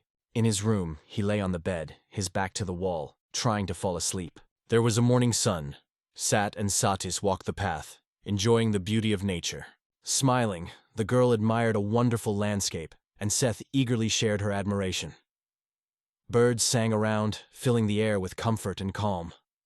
They rejoiced in a small break after all recent events, enjoying silence and peace. Satis suggested making a break and a snack together. She got a pre-cooked food that looked appetizing and very nutritious. Seth was surprised to realize that she had prepared everything. The girl smiled proudly, watching his reaction. There was a simple but truly warm moment between them. He tasted the dishes, pleasing to every spoon. Satis noted that the food was too meat and asked him to rush. She shared her experience, comparing the wealth of nature with gold jewelry. This place gave them a sense of freedom, but at the same time, light melancholy was born in the heart. The young man moved these landscapes so much that he could not hold back tears. After dinner, Satis suggested a set to rest. He lay down and laid his head on her knees. She gently held her hand on his hair, enjoying the warmth of this close moment. The guy felt calmly and relaxed, but nostalgia woke up in his soul. It seemed to him that he had once been in this place. The satellite talked about the memories of ancient creatures that nature can retain. Perhaps this place was of particular importance to the ancestors of the young man. She felt peace in her soul. But at the same time, there was a strange feeling that all this had happened. The girl considered him a real mystery, and he gradually plunged into a strong sleep, plunging into a cozy, calm nap. A light breeze slid on their silhouettes standing on the slope of a picturesque hill. After the rest, the young man woke up, stretched, and looked around. For example, she wondered if he was sleeping well. She thanked her again for her care. It seemed to him that it was actually the most peaceful place he had ever seen in his life. Suddenly he felt something unusual. The young man decided to take a walk immediately to understand his thoughts, and hastily went away. Satis noticed it and was surprised by his unexpected departure. Realizing that he was in a hurry, the girl decided to follow him. She jumped rapidly and hurried to catch up with him. But suddenly the set disappeared from view. Satis was in a confusion of the boy, but he was already far underground. He assured her that everything was fine with him, but he confessed that he came across a strange place. He stretched a dark corridor, amazingly deep and full of secrets.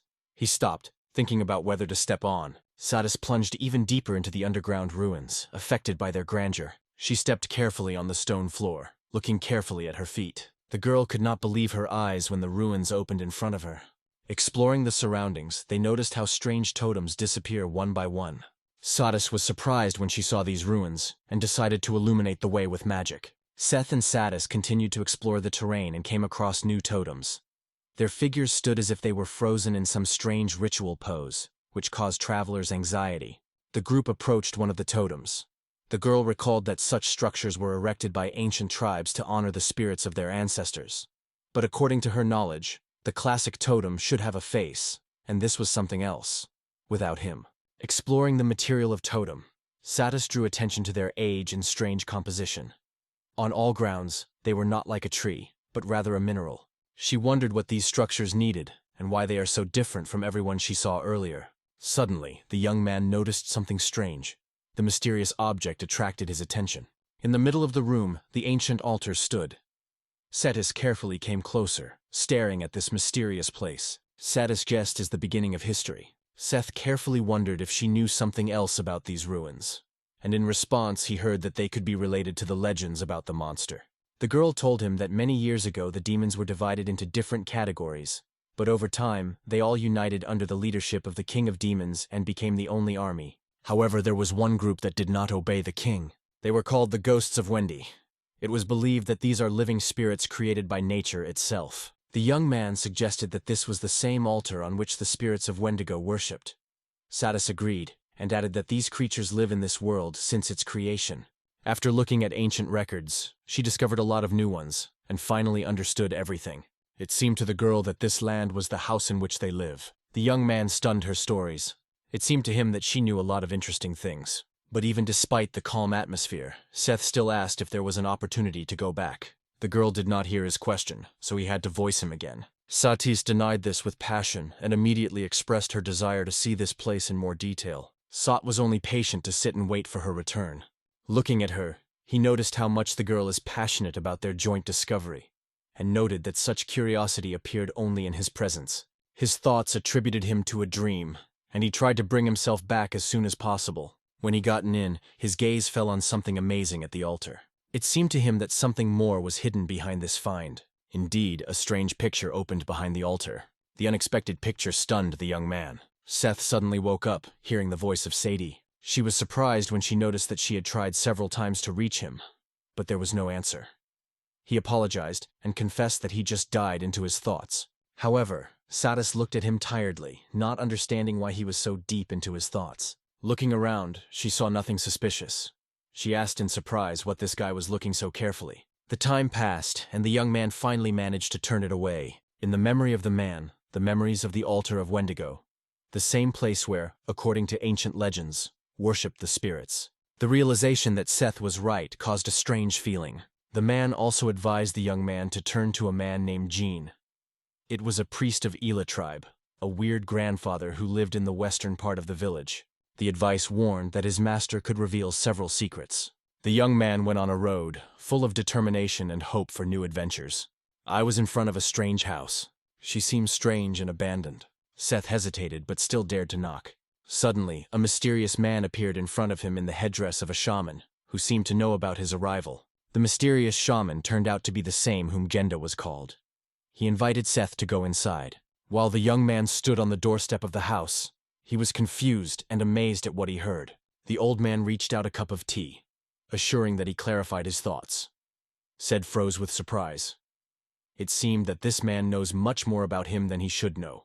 However, he still decided to stay and listen to him. During the conversation, the shaman noticed a strange totem column that Seth had already seen earlier. He explained that this sign is associated with the sacrificial altar of Wendigo's death, also known as Kaz. At this point, the young man listened carefully to every word that the eldest spoke. The young man learned that for this people the altar was not just a place for prayer. He has become a symbol of the world that unites their past and present. Listen to the story of the ancient creature that has created this world. It is said that she gave life to the seas, mountains, and people, having spent tens of thousands of years. Realizing that he could be part of this story, Seth was worried and began to think about whether it was all about it. Hinda explained that for those who sincerely go the path of Akas, death is not a fear. Patel.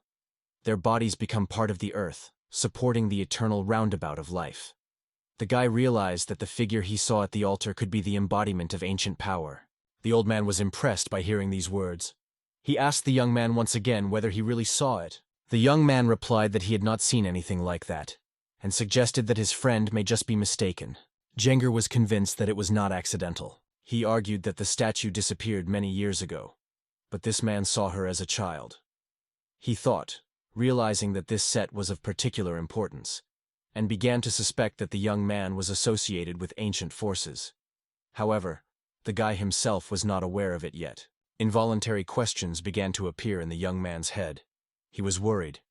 Suddenly he angered his mighty spirit, and probably now he is looking for a hospital. The elder knew exactly. The spirit just did not appear.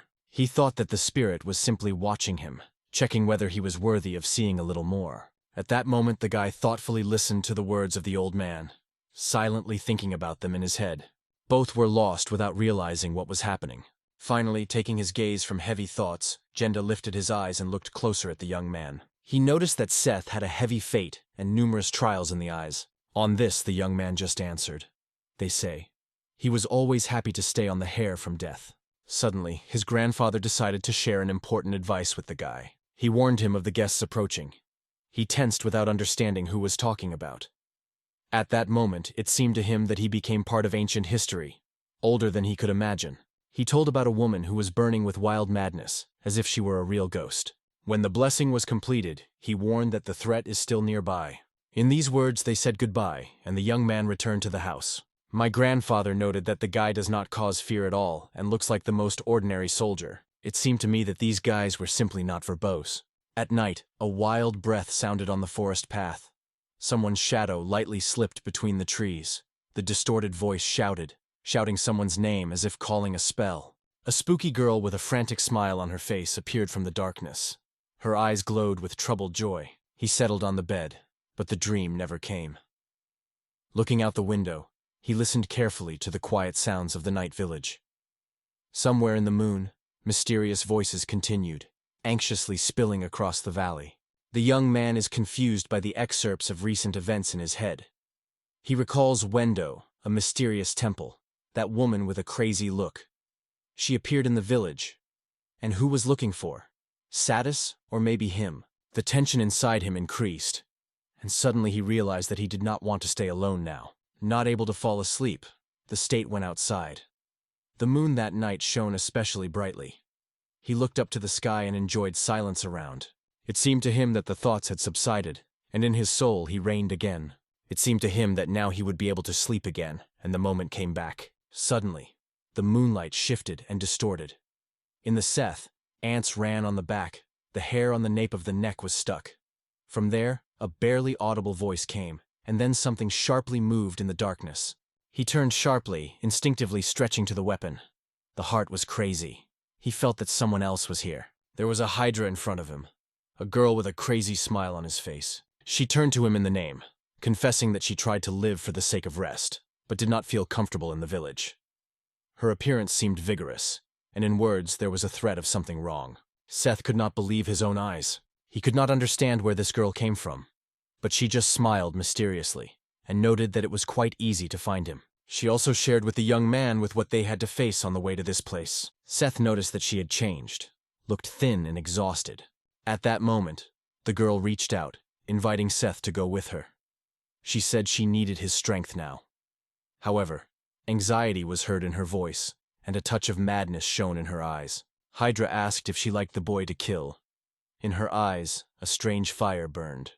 Feeling a strong exaltation, she reached out, as if inviting him to destroy many people together. The Set looked at her with anxiety in her eyes, holding his sword firmly. He firmly stated that he was no longer a warrior and does not intend to participate in any battles. However, the girl did not expect to hear it at all and was genuinely surprised.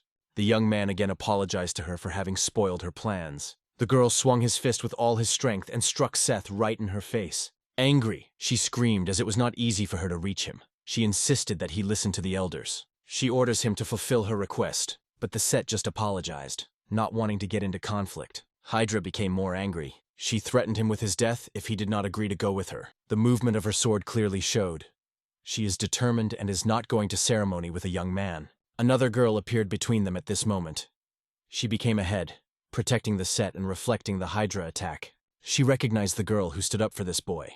Suddenly, she realized that she cheated on Seth herself. Both distrust and anger sounded in her voice. The tension between them was growing every minute. Meanwhile, the guy still understood anything. In front of the enemy, she stood with a cold look, firmly squeezing the weapon in her hands. There was confidence in her voice, and faces were no doubt. She persistently demanded the answer without giving any chance of objection. Her voice sounded proudly and pressed on everyone around. Hydra realized that she was not just a commander of the army of demons, but a real monster with a terrible force. She rushed back in a panic. Satis appealed to the young man to allow a frank confrontation. She looked at him gentle eyes and with this tenderness, inspired confidence in her own strength. The girl was sure that she made the right choice. At this point, Hydra screamed, acknowledging that she was no longer the one who was before. Her eyes were burning with a frantic spark, and in her hands she clenched a mysterious object. She claimed that she received this item from the leader of the bandits and intended to prove her power using it. Satis never could understand what the pill was. The enemy swallowed the pagan and her body immediately began to change. The dark aura wrapped it on all sides. She strained her muscles. She laughed, feeling the power filling it from the inside. But Satis remained calm and motionless. She was well aware that the short-term advantage would not make the Hydra stronger than her. With a slight ridicule in the voice of Satis, she quietly asked if she really thought she could win her. In response, the girl smiled confidently and said she could now fight even longer. It ramps and rushes to Satis with a frantic attack.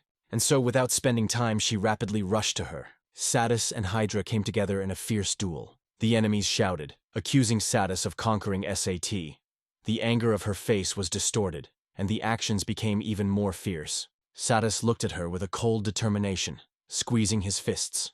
She was ready to repel. She never thought to give up. Gathering all her strength, rushed on a decisive offensive. Hydra got a devastating blow. Her body twisted from unbearable pain. The attack was so powerful that it could not resist.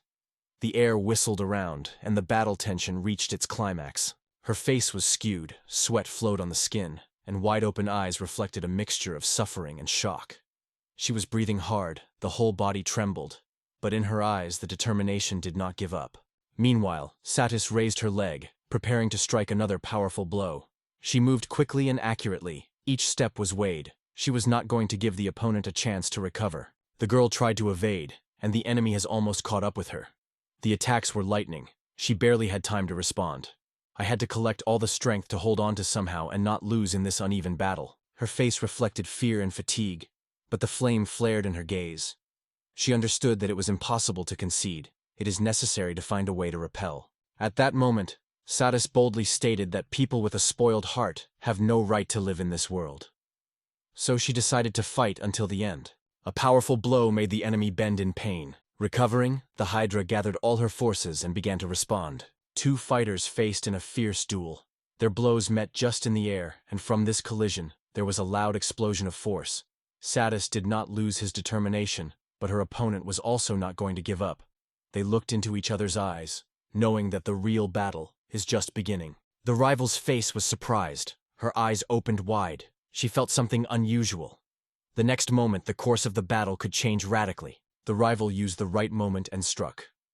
Satis did not completely evade, so she lost his balance. A tense silence reigned between them.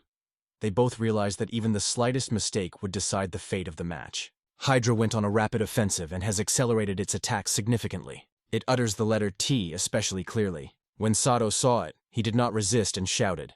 Although the girl was already rising into the air, she still managed to keep her balance. Satis looked at the enemy with surprise, and the Hydra only rebuked the helplessness of the army of demons with sarcasm.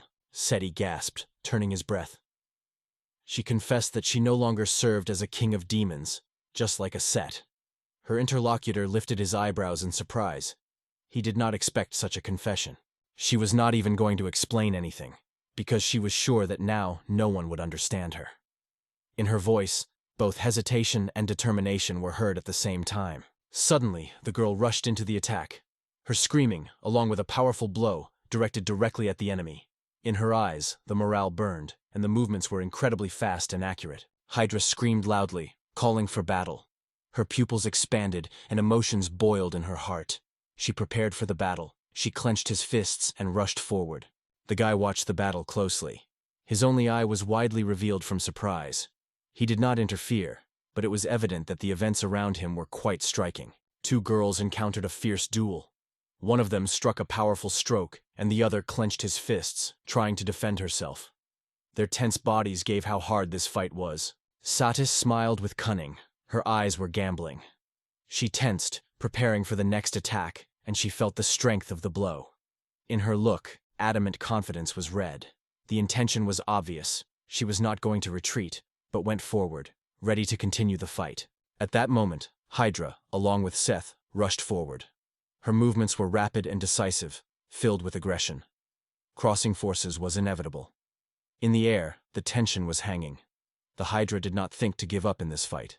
But Satis, angry, grabbed her rival, trying to throw her away. Their confrontation became more and more fierce. The blows were growing stronger, and emotions were capturing each of them more and more. The girl, deftly using her flexibility, struck a powerful shot in the face of the enemy. She did not lose concentration. Each of her movement was accurate and thoughtful. The light of a smile flashed in her gaze. With every second, confidence in victory grew. The blow has reached the target. The girl with dark hair cut back, her face twisted with pain, and the body was reflexively expelled, succumbing to the strength of the blow. Sudden pain penetrated her body like a sharp arrow. Suddenly, someone's third appeared on the battlefield. In armor and with a sword in his hands, he ordered everyone to froze and kill the one before them. The defeated suddenly realized that her body was no longer obeying. Something invisible was clamped by her mysterious paralysis. The victory was not such a simple thing. Seth understood that the attack of Hydra ended his kill. He became clear. They hurried when they decided to throw the village. In the spacious room, Satis quietly apologized for the inconvenience caused. She said that this girl came to Seth. Scarlet was a little surprised when she found out that this girl was not really a man. Satai felt tension and immediately asked where they knew about it. The woman calmly gave tea and explained that the peasants had long guessed. Their conversation concerned not only the past, but also a new future. In response, the girl confessed that she did not think that they would really leave in this village. She stood opposite and clearly disagreed with such an idea. Scarlet only recalled him that people are changing over time, and this bar is attracted to a variety of people. However, a hidden sadness sounded in her voice. as if she had regretted something from the past. The woman said she leaves her home so that she could return at any moment. Over time, despite her own strength, the girl began to look at people differently. Not as weak, but as a much larger one. This discovery awakened in it the confusing but sincere feelings of gratitude. Meanwhile, the hydraulic lay on the bed, immersed in its own thoughts. Remotely, a happy Homer of the peasants came to her, and it suddenly made her think bitterly. The peasants discussed the opportunity to arrange a celebration of open air, but this idea seemed inappropriate to her. She closed her eyes as if she tried to escape from reality, because she did not imagine what to do next. The cart is slowly rolling the road, taking the heroes away from the village. Seth and Satis shared their thoughts on how unusual this was. They both realized that separation was not easy for them. On the way, they did not stop talking about the village, discussing everything related to it. Seth shyly admitted what he likes here. Satis noticed his sincerity and was surprised by how the locals met them. The village, clamped between the mountains, seemed a strange but very cozy place. The girl thanked the boys with a smile, added that the path to the next city would be long, and expressed the joy that they were able to help her on the trip. In response, the elderly man smiled warmly to her. They mentioned the events of the war and shared their thoughts on how it finally subsided and life gradually returned to rest. Satis just smiled. The girl mentally added that she would also play her role in this. In her thoughts, the spectacle of the last battle flashed. She only added that the forces of the demonic army were significantly weakened. Hearing this, the man was surprised, because Satis did not even suspect recent events. He said that the unexpected news stunned everyone in the village. The detachment of the heroes suddenly disappeared. Seth and Satis couldn't believe their eyes with surprise. The young man had no idea that he would hear the news about the mysterious disappearance of warriors. Travelers discussed rumors about a mysterious lake, which was located in one of the cities. It was there that the guy once was kicked out. The protagonist also made sure that these rumors were true. Recently, the attacks on the caravans have become more frequent, and this is a lot of workers. The girl treated this news with distrust, because she hinted that the missing heroes were involved. Seth wondered if these rumors really had a basis. After all, it seemed strange to him that he just disappeared without even leaving any message, and he sincerely hoped that everything was fine with the former commander. Travelers decided not to touch this topic further and made a halt to tinker. Satis jokingly incited her friends, inviting them to taste their branded dishes. At this point, the cart stopped in a picturesque place, and the characters talked that having such magical abilities as a girl could take as many things as he pleased. At the stop, the set was left alone, immersed in reflection on everything that has recently happened. He fully immersed himself in his own reflections. The image of Reed, the man who saved his life, did not give him rest. He often wondered where the heroes disappeared and tried to understand what place he took in this world. Memories of the past did not give the guy rest. In his mind, occasionally, the images of Hydra appeared. He understood, and she became different. The young man felt everything around gradually collapses, but at the same time something new was born. The young man remembered how he was once called a weapon of mass destruction, and how he had to endure numerous images, to listen that he was not worthy of anything. Now he had to look for his way in this world on his own. He understood this when talking to Hydra. Zet realized that he's seeking to live not only as a soldier, but also as an ordinary man. It was the memories that helped him come to this understanding. Sati noticed that he plunged into his thoughts and watched him with anxiety. The young man dreamed of being next to her. For him, she was the embodiment of hope and warmth. Everything around seemed calm and quiet, but in the depths of these lands there was a strange, unknown threat. He suddenly felt that there was someone near him. The set stopped, hearing a strange noise, and looked around carefully. Suddenly, Ahas appeared in front of the paft. His eerie figure stood above the ground, shrouded in dark tentacles. They settled in surprise. Why did this mysterious spirit appear right now? The young man felt the desire to come closer. However, the creature soon disappeared from view. This completely puzzled the boy, leaving him in full misunderstanding. At that moment, Satis approached them and asked what happened. However, he decided not to open the truth to her. Seth was the only one who noticed him. In his hands, he tightened the envelope. The hospital left only a mysterious letter, sealed and unknown. Suddenly, a female voice called a young man by name. He quickly answered and hid an envelope behind his sinus. Seth also asked the girl where they were heading, and Sunnis reported that their goal is the city of Wallen, which is in Dana, which everyone calls the cuisine of adventures.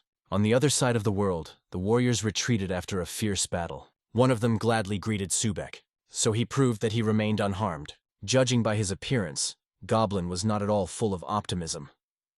The gloomy atmosphere of the camp after the battle prevailed around them. The wounded were lying around, and the surviving were silently tied with wounds. Everything was imbued with sadness and fatigue. The warriors gathered together and began to discuss the situation with the king of the orcs, who, to their great surprise, simply disappeared without a trace. Sebek was convinced that the orc king would fight until his last breath, but he threw the whole of the broad, condemning his warriors to the inevitable death. For the Sebek, the king was a worthless coward. But whatever it is, the end of the battle turned to victory. The battlefield was covered with the bodies of the dead, and it was difficult not to notice. The warrior gladly reported that the enemy's rearguard was completely defeated.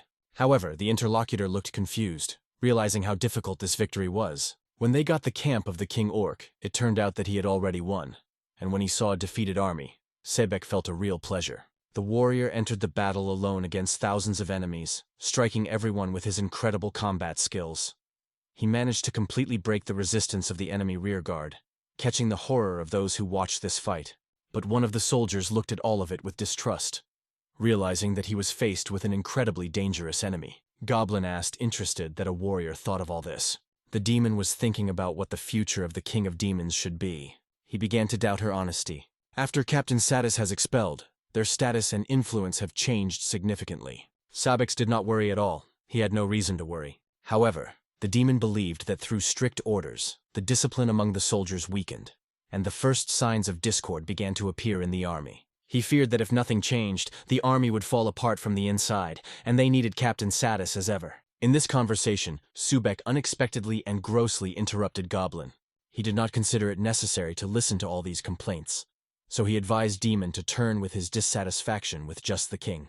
Hearing this, the demon was confused and froze for a moment, because he did not find what to justify his words. Sebek was held only one side. In the end, he realized that it would not change anything, so he suggested that he just go to the next battlefield. The demon felt sadness, because in his ally he found neither consolation nor sympathy. Sebek frankly confessed that his goal was to find the strongest enemy and defeat him. However, at heart, he also wants to be defeated by such an enemy. His dream is to meet an opponent who can surpass him in battle. You truly believe that such a person has existed somewhere in the world. His interlocutor noticed only the strange behavior of the interlocutor. Goblin in hurry reminded the warrior that their army was on the verge of defeat. The troops of the King of Demons lost their strength, and only he could save everyone. The demon mentally pleaded with Sebek not to die, because he knew that he was not stronger than him and could not be. At that moment, the warrior asked his ally if the king gave them any instructions on the next destination. Remembering this, Goblin hurried to get a roll from behind his sinus. It was a map that marked the location of Wendigo's spirits and was ordered to destroy it to submit a warning. So Bokov liked this idea above all. I mentioned that this place is also known as a Venturist's Kitchen. Sebek decided to go to an unknown place. He felt an interesting meeting. Meanwhile, Satis, along with their companion, continued to travel on the cart, not even knowing that their paths would soon intersect with those who desire the most fierce match. The set lay on the knees of Satis, deeply immersed in sleep. The girl gently stroked him on her hair, quietly calling. She reported that they almost got their destination. A light carriage roar accompanied them on the road, creating a feeling of rest before meeting a new place. The girl pushed the curtain in a carriage and suggested that Seth admire the view with her. They have a large city with a port surrounded by strong walls. The sun's rays were reflected in the water, and seagulls were circling in the sky, filling the air with a sense of freedom. Satis smiled and confirmed that they really got the cities of Wallen. Dana is a place that everyone knows as a paradise for travelers. Seth exclaimed enthusiastically when he realized that he saw the sea for the first time in his life. His eyes were filled with astonishment, and the words flew from their mouths. After all, he only heard that the sea was big, but never really was there.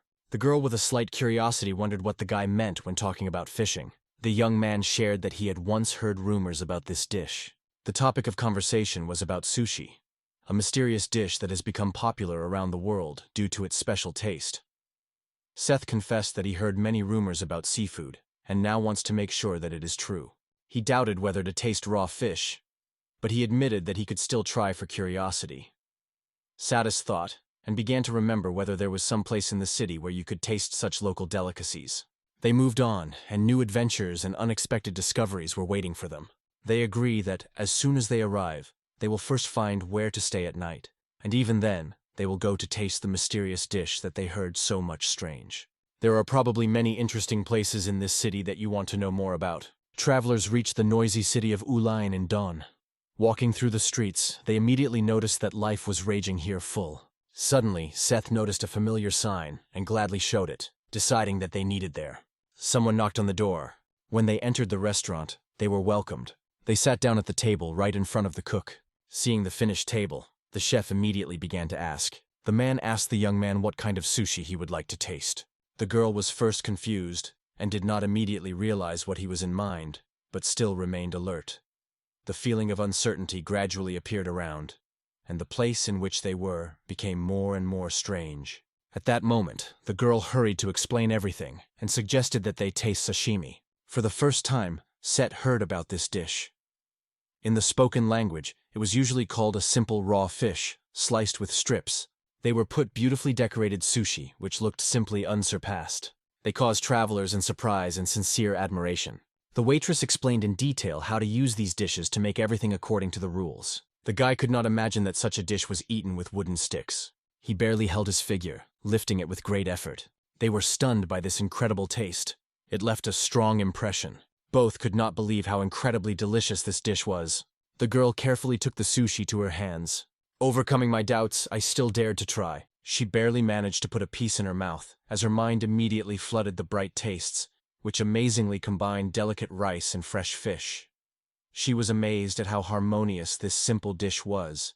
They confessed that the dish was indeed delicious, and smiling, watched them amaze their emotions. The cook was satisfied with their reaction. It was at this moment that a visitor came to the restaurant, and the waitress hurried to warn guests that all the places were busy and more new clients could not be taken.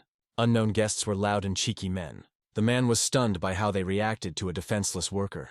It began to mock the visitors, persistently demanding that someone leave the establishment and free up a place for him. The hall immediately hung a tense atmosphere. One of the bullies suddenly paid his attention to Seth and Satis. Meanwhile, the owner of the institution tried to stop the altercation, but the attackers did not even think to retreat. The man returned to his friend, showing him to travelers to draw his attention. They were getting closer. One of the drunken rags arrogantly turned a shot in his friends. He expressed her rough compliments, but the girl maintained cold-bloodedness. At that moment, the Set sitting next to her suddenly tensed and became noticeably annoyed. A dangerous spark broke out in his eyes. The boy approached the boy, mocking from his gaze. He grabbed the weapon, threatening the massacre. He rushed forward, right at that guy. However, he did not feel fear.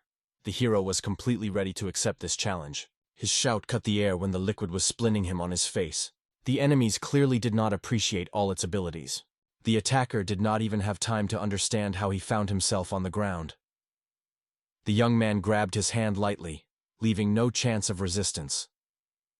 The expression of the man's face changed. The rage instantly gave way to fear. At that moment, he realized that he had been trapped. H and the rest of the workers of the institution were anxious about what was happening. At the same moment, the blade flashed near the neck of the bully. He shouted loudly to his friends. He pleaded to kill a girl and leave his life himself. One of the attendees grabbed their weapons, threatening the Satis. However, her gaze remained icy, and confident movements left no doubt she was ready for any attack. Everyone felt that the situation is becoming more and more tense. The man with a gun tried to scare her. Now the guy began to worry not so much of the victim's position as the fate of the attacker himself. The bully could not believe his eyes. Everything that happened around shocked him to the depths of his soul. Satis, without any hesitation, took the sword in his hands. His form changed instantly, as if obeying her will. The enemy was not overwhelmed. He could not believe that his weapons had been in vain against such amazing abilities. After all, she just bent his weapon as if it were something petty. Without hesitation of a second, she instantly struck the enemy of a powerful blow straight into the face. And suddenly everything has changed. Her calm but confident voice made everyone dead. She suggested that the attackers calm down, gently emphasizing the possible consequences of their actions. Awareness of their own helplessness instantly cooled their passion, and the tense atmosphere in the room gradually began to discharge. The bullies, without thinking for a long time, began to flee. Two pursuers hiding in the dark fled the narrow lane rapidly. Suddenly, a man appeared in a bright armor, illuminated with a dazzling smile. He seemed to know some important secret, because he looked at fugitives with a cunning glitter in his eyes, and then asked a worrying question. The fugitives were sprouting. They became creepy and dangerous with a stranger. He laughed at them with a mockery. The city guard commander was proudly introduced. His voice sounded confidently and firmly. He proudly declared his name, Osiris, and shining armor shone in the sun. Its appearance showed so force that the enemies were doubted. But it was only the beginning. Osiris waved his hand. He called himself a man who has the most powerful magical weapon in the world. His order was final, but the enemy did not think to give up. They looked at, ready to rush on the side, although fear was already holding their hearts firmly. The man did not give any chance to escape from himself, and although they tried to hide, he remained calm and confident. Approaching the building, he thought that other enemies could hide inside. The series carefully oversees everything that is happening around. He had already tied all other brawlers and prepared the criminals for the transfer of guard. Seeing this man, he immediately realized, the charming armor belongs to a special warrior. It was hard to believe that someone could have such powerful artifacts. Suddenly, Satis suddenly appeared with his stunning blow to the Cyrus. He immediately recognized her, the former commander of the demonic king army. The fact that she appeared here made him alert. Her presence heralded new problems, and he could not close his eyes. Osiris stood in front of the building in his armor, looking carefully around. He flicked his eyes and mutilated himself under his nose, thinking if he dreamed of it. Silence prevailed around, but in the air a strange tension was running, as if the reality itself was blurring just in his eyes. He put his fingers on his forehead and breathed deeply. The head raced anxiety. His favorite store was robbed. It is still difficult to believe it. However, there was another thing that did not give him rest. Satis sat on the sofa next to the young man, and he wondered how to defeat the bandits of this strange duet. Osiris tilted his head and blurred. His voice sounded calm, but he felt hidden reproach. Everything that happened seemed to him suspicious. He asked a rhetorical question, emphasizing how strange the whole situation looks. He stood with his hands crossed on his chest in front of two interlocutors sitting opposite. The guy and the girl, concentrated and serious, tilted their heads a little, as if they were guilty. The warrior thoughtfully put his hand to his chin, plunging into his thoughts, and his gaze remained cold and evaluating. He tried to understand the situation, finding in it contradictions that did not give him rest. Memories of a warrior named Satis came before his eyes.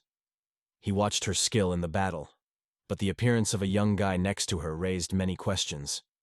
His intuition suggested, something is wrong here. At that moment, Satis was silent, holding his breath hard. The chaos prevailed in his head. She always skillfully used cunning, flattery, and confidence in words to get the winner from any situation. But now something was wrong. Osiris watched her carefully and suddenly noticed. She did not give all her attention to him, but therefore a strange guy. It knocked him out of the panther, because such uncertainty was not peculiar to her. He immediately suspected that there was some secret here. He smiled lightly, giving his chin with his fingers, and in his eyes he shines with interest. He decided to know the whole truth, because it was very important for him to understand what was happening. The man reached out, showing that he was ready for conversation. In his voice was heard confidence. To begin with, he decided to introduce himself to give their conversation the form of formality. The set sitting next to the girl took her hand unnoticed. The guy looked in the interlocutor in his eyes, and without hesitation for a moment, called his name. When he revealed his true essence, he announced that he owned a magic sword. The man in armor shuddered at surprise. His eyes were wide open, and he repeatedly repeated the nickname, which was once called the legendary warrior, Storm and Destruction. He lowered his gaze and thoughtfully noted that he had heard many different stories about Sedu. His voice sounded at the same time with respect and caution, because it is difficult not to notice that he faces a person with great force. Satis stood next to the young man, listening carefully to how he tells his story about how he learned to own a magic sword since childhood. The man also noted that Seth had already overcome many strong enemies due to his power. However, the new moon just had a little bit of eyebrows, as if these achievements had not weighed anything for him. The boy's eyes expanded in surprise. He just couldn't believe how much praise he heard in his address. Seth, blushing, looked away and tried to diminish his importance. However, his modesty only cheered Osiris, and even more emphasized how well he is known. It was obvious that this man felt sympathy for the young man, but suddenly his weekdays became very serious. He was scratching, carefully examining his interlocutors. In his head, doubts twisted in his head. He tried to understand what about the two. Two were in front of him, the legendary swordsman and officer of the army of the owners of demons. They would never have to be allies, but now stood side by side. He wondered whether their appearance was associated with general instability in the world. For him, their unification looked very strange and aroused suspicion. Satis thought for a moment. Her gaze became attentive and vigilant. She took a deep breath, closed her eyes, and then cautiously said only one word. Possibly. She strongly lifted her head, dared to explain, and at the same time reminding him that she had already served in the Demon Lord army. The girl confessed that she is experiencing difficult times now. After several failures, she had to leave the army. The man listened to her with surprise. He did not expect to hear such an experienced blood. Fleeking, she quickly remembered that meeting. At that time, she had not yet realized that their roads had not been crossed by accident. The girl only clenched the boy's hand. She confessed that she was expelled from the team. Their stories are similar, and this is what led them to each other.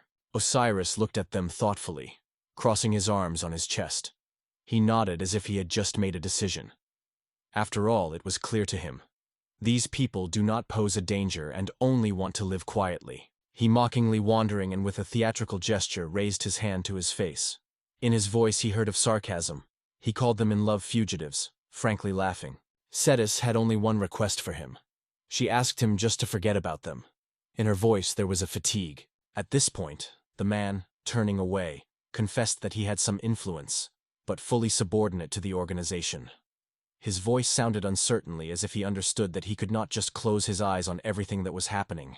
He laughed, covering his mouth with his palm. In his thoughts, the same questions that were interested in others were flashed. Why did he let them go? Wouldn't it be more profitable to arrest them? However, he just shook his head, confidently answering himself. There was no benefit. Smiling, he invited them to return the next morning. Far the street went by Satis and Set, their figures slowly dissolved in night darkness. Someone near the man quietly said that soon everything would be in place, and he only silently escaped them. I am sure that these two would definitely return. At that moment, the soldier carefully addressed the captain, asking if he was really confident in his decision. After all, a return can result in unpleasant consequences for them. But the captain restrained him with one single gesture, and it became clear that arguing was in vain. He knew well what was doing. Osiris Grind decided to simply watch the events first. He had already thought of his plan the next day, and was looking forward to when he was able to implement it. Looking at the starry sky, the captain ordered to prepare a training ground.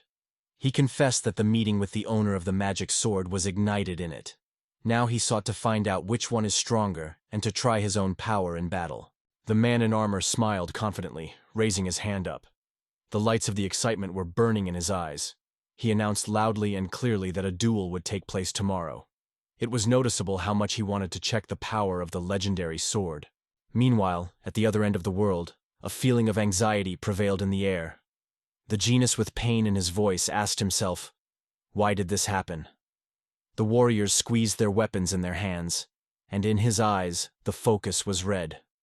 The battle left a deep mark in each of them, Angelica exclaimed joyfully, and her eyes shone from admiration. Before her, real treasures were scattered, which caused a sincere smile on her face. She could not hide her delight from such an unexpected discovery, and completely plunged at that moment. It became clear enough that the treasure was transported in the van. The genius watched the events, still considering what happened recently. All around testified to the cruel robbery. On the ground, soaked in blood, lay a woman, flooded with the silver light of the moon. The question hung in the air. How many times did it happen? In this cruel world, robberies and murders have become a terrible but familiar reality. His trembling hands reached for the sword lying on the ground. The spirit of indignation due to the injustice of what happened broke it from the inside. He could no longer look at all this. Together with the feeling of nausea, his heart dropped from the realization of how different the ideals he once believed in. Everything he believed was only a ghost. His lips trembled and he sighed deeply. The genius felt powerless and unnecessary, but somewhere in the soul was still growing hope for changes. He dreamed of going back and doing right, but reality had its own laws. Leaning over the treasure chest, Angelica looked at him with anxiety. She carefully asked if they had time to stop. The man turned away and replied that it was necessary, although in his voice there were already notes of doubt. The girl smiled, and her eyes stuck. Instead of long explanations, she just invited him to look at her find. In her voice, there was confidence. She gladly threw her jewelry up. Her eyes shone, and a real passion was felt in her voice. Laughing, she convinced everyone that they would now have an endless supply of food and everything they need. In this wealth, she saw a chance for a new life. She grabbed her girlfriend and gladly offered to go to the city. There they will be able to buy new equipment, and most importantly, finally sleep on a soft bed. The genius was still immersed in reflection and answered machine. His gaze was confused, as if he had not yet fully realized what had just happened. However, he still agreed, not wanting to argue. The cart left the forest, taking them away from the scene. The man whispered to himself that he was a hero. Again and again he repeated these words, trying to convince himself that he did the right thing. Sudden buzzing pulled him out of thought. He raised his head sharply, frowning. Terrible visions flashed before their eyes. The skeletons pulled his hands. He became ill from what he saw. Looking at her companion Angelica with a laugh, she said in a cold tone. She reproached him with helplessness and added that if he was so offended, then let him be angry. The genius looked and wiped his lips. He was barely able to hold back his emotions, trying to justify himself. The voice trembling, but he insisted that he was doing his best. They sat in the cart, continuing the conversation. The man admitted bitterly that he was too influenced by legends about heroes. The girl only shrugged, reminding that for them robbery, not feats, but just a way to survive. She stretched lazily. A light smile appeared on her face that she said that she is now traveling with all the amenities. Her voice was heard with complacent. It was noticeable that she liked the advantage in this situation. The girl closed her eyes, barely touching the cheeks with his fingertips. In her voice there is fatigue. She began to list. They have food and water. In the air, the silence was hanging, as if she did not even know what they were missing. The genius looked intently in front of himself, and the sweat flowed down his face. His gaze was tense, thoughts were mixed in his head. The feeling of anxiety increasingly covered him. Angelica looked at him with a cold look. In her eyes there was neither sympathy nor condemnation.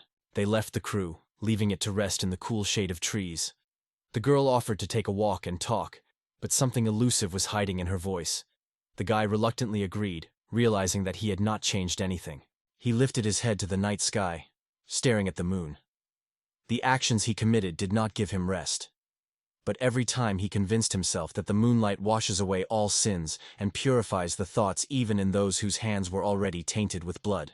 The genius turned sharply. There was a trembling in his voice.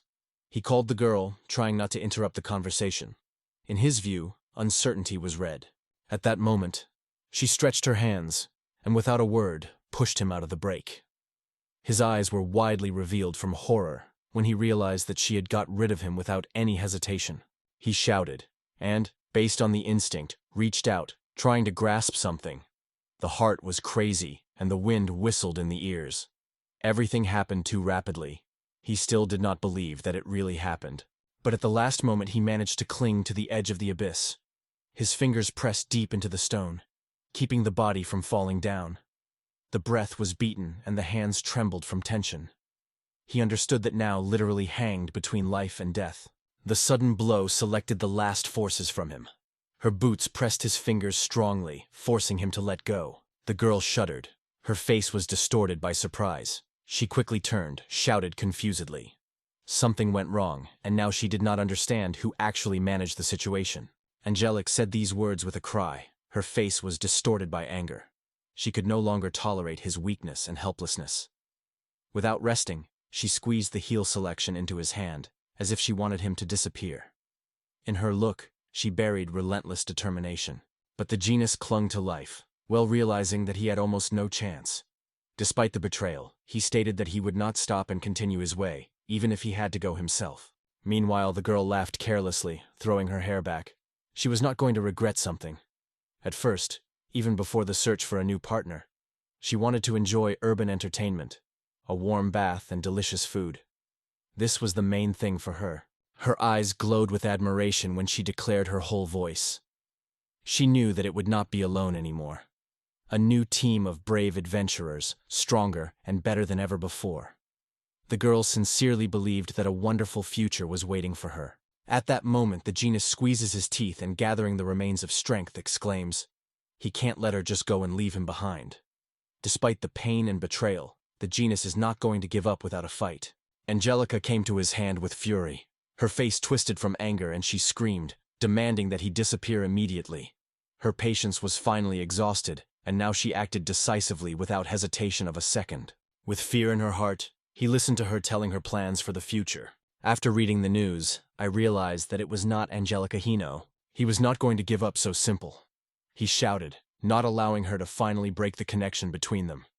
In his eyes, he buried determination, and gathering his last forces, he dramatically pulled her behind him into the abyss. The girl desperately reached out, trying to grasp the edge. Her eyes were widely revealed from horror. She already realized that the fall would not be avoided. The genius has frozen in place, without bringing his eyes out of his own trembling hands, and not believing what happened. His breathing was beaten, and thoughts were spinning chaotically, refusing to accept reality. In the night silence, a cry was heard somewhere far away, as if someone had fallen into the void. The heart of the reed squeezed with fear and pain. Did he really kill? All that happened in the past days suddenly returned to him with a bright wave of memories. What happened around almost drove him crazy. His hysterical laughter broke up the moon, enveloping the entire neighborhood. The only thing that kept him in this world is the desire to overthrow the king of demons. One night, Seth woke up in the middle of silence and looked carefully at Satis, who slept quietly nearby. Anxiety was red on his face, and restless thoughts prevailed in his head. The moonlight poured the room, creating almost the perfect silence around. But this peace was hiding tension, as if heralding a close danger. The young man received a letter he received from the mysterious Agas Patel. Inside there was an alarming message overflowing with spooky symbols that were reminiscent of blood and darkness. The letter was written about the future of the trial, in which he would have to fight to become stronger. The Set looked carefully at the letter, trying to understand what it was written. One day, he was offered an examination in the hospital, but he did not know what kind of test was waiting for him. Will it be a test of his strength? Will it be a trap for him? Looking out the window for the silver moon, he suddenly realized, tomorrow, his life can change forever. The next morning, Seth, along with their comrades, came to the meeting place. Osiris met them with her hands wide, glowing with a smile. His words were friendly, but something hidden was felt behind them. He was already waiting for them, which meant only one thing. The test began immediately. The heroes were in the middle of a huge arena, where an important dispute between Sot and Osiris was to be resolved. Seth was surprised why they chose this place. The man acknowledged that there would be a battle between them. It was very surprised by the young man. Looking loudly, he called the young man to the duel. Seth was adamant against the killings. Osiris stressed that this match would only happen between two rivals, and especially emphasized Set that it was strictly forbidden to kill in this battle. He also spoke about the basic rules of combat, but Osiris proposed to set time limitation. The battle had to end in 5 minutes. It was then that Sas realized the real meaning of this battle. The answer to this question was obvious. Both of them had a magical sword perfectly. That is why the man decided to experience his own strength. Satis looked carefully at her rival, thinking that he was only working for the sake of his own benefit. On the other hand, the Set stepped forward, confidently making it clear that he is ready for battle, even if everything happened suddenly. This was very surprised by his partner. Osiris watched his opponent with a slight smile on his face. The Set sword soared with all determination. Magic was stuck around the blade, and dark portals began to open in the air. Osiris was delighted. It was for such a test that he has been waiting for a long time. The battle was to begin ahead, where it was not just a victory. The arena was buzzing with the excitement of the crowd, who watched two warriors. Satis looked carefully at Osiris, and could not but note how terrible he looked. The man stood confidently and proudly represented his elite fighters, who possessed ordinary swords perfectly. Seth was fond of experienced soldiers who became a real inspiration for him. Osiris urged to act. He grabbed his legendary magic saber, and in his eyes sparks of premonition. Seth only smiled in response, taking the call. They were both swordsmen, and each of them had their own idea of a real battle. Osiris advised the young man not to be afraid of his sword, because before the battle he specifically reduced his strength. But the Set was not frightened by the future battle. He was ready to test his strength. The man was the first to go on the offensive. A powerful ray of energy escaped from his sword. He could start his shells high and very quickly. The guy was surprised. His opponent attacked unexpectedly from afar. He reacted instantly, evading the dazzling outbreaks of light. Now he needed to find a way to outwit Osiris, depriving him of the benefits and forced to join the melee. The man was looking forward to a fascinating battle. He put his hand forward and exclaimed his slogans loudly, not hiding theatricality in every movement. Who wants to do justice without hesitation to punish the perpetrators? Osiris flew into the sky, turning into a dazzling meteor. The audience froze from admiration, watching his reception and calling it a political justice. The set was impressed, but remained focused. He was carefully preparing for the offensive, realizing that an opponent with unique combat skills before him. Satis screamed, catching his hurry. The girl realized that Cyrus is completely relied on flights and attacks from a distance, and because of this, she called him a coward. The man used a laser with incredible accuracy. The young man did not hesitate to attack. He waved his sword insanely. All his view was chained to the enemy. Walking with a sword, he draws a protective circle in the air, trying to reach as much space as possible. The set cleverly avoided the blows, but Osiris predicted his next step. Suddenly the blow reached the hole, and the guy was in a disadvantage. The young man realized his mistake but did not retreat. He immediately prepared for the counterattack, not giving the enemy any opportunity to strike another blow. Osiris released a powerful energy charge but missed. He squeezed out irritatedly. He did not expect Seth to move so rapidly. Smiling, he lifted his sword and confidently stated that the enemy should not even dream of winning. The battle continued, but the captain clearly underestimated the power of the opponent. Satis screamed, trying to warn him of the danger, but he remained focused. The guy took a magic sword, and as soon as he activated, a powerful flash of energy flew around. Seeing this threat, he was anxious about what was happening. The guy instantly broke out of place using his speed to rush forward. He was cleverly moving along the arena, evading the direct attacks of the enemy, and cautiously bypassing his maneuvers. His enemy did not waste time. He flew into the air rapidly, hoping to get the advantage, because he did not know what the young man thought. At this point, the guy was gaining speed stronger and stronger. The man aimed at carefully choosing a moment to hit his opponent. The set rose to the edge of the arena, getting ready for the jump. He flew up with a frantic speed like an arrow, released into the sky. Both fighters moved to the active phase of the battle. Having reached the strength of Osiris, Seth activated his charming weapons. The guy threw weapons with incredible accuracy, and in the air the energy whirlwind turned. He suddenly rose up and suddenly attacked the enemy from above. The blow was lightning, and the enemy simply did not have time to dodge. His face was increasingly covering panic. Osiris began to fall. The enemy finally realized that he was trapped. After all, he skillfully changed the speed and angle of attack, cleverly misleading the enemy. He did not have time to react and fell into the arena with a loud cry, receiving serious injuries. Osiris rose to his feet, and in his eyes a fire was fired. The arena shook from a mighty blow. His opponent was alerted, preparing to meet the next attack. In the thoughts of the man heard, "The real battle is just beginning." The young man admitted that the battle was not over. His attack seems not powerful enough. He gathered with thoughts, made a confident hand that he was ready to continue the fight. The enemy with a smile on his face waved his sword. He intended to demonstrate all the power of his equipment. The audience monitored every movement of the fighters. Another tune from Gong was heard. Satis sincerely did not understand what the young man meant. A sharp, anxious glow broke out in the eyes of Seth. A strange determination danced in them with dangerous sparks. His opponent also felt this change instantly. The guy and his opponent exchanged powerful blows. Their swords were faced, and the explosion of energy broke out in the air. The powerful shockwave swept the arena, cut into the stone floor and leaving deep cracks on it. The audience froze, holding their breath in the anticipation of the finals of this fierce battle. Suddenly a loud sound came, and then the guards announced that the duel was completed. Satis happily trimmed her hands without hiding excitement. After a grueling duel, the opponents froze, directing the swords on each other. At this point, Seth was just below his opponent. The young man smiled suddenly and admitted his defeat, but Osiris only shook his head without agreeing with it. At that moment it became clear that the guy was able to outwit his opponent, surprising him with an unexpected reception.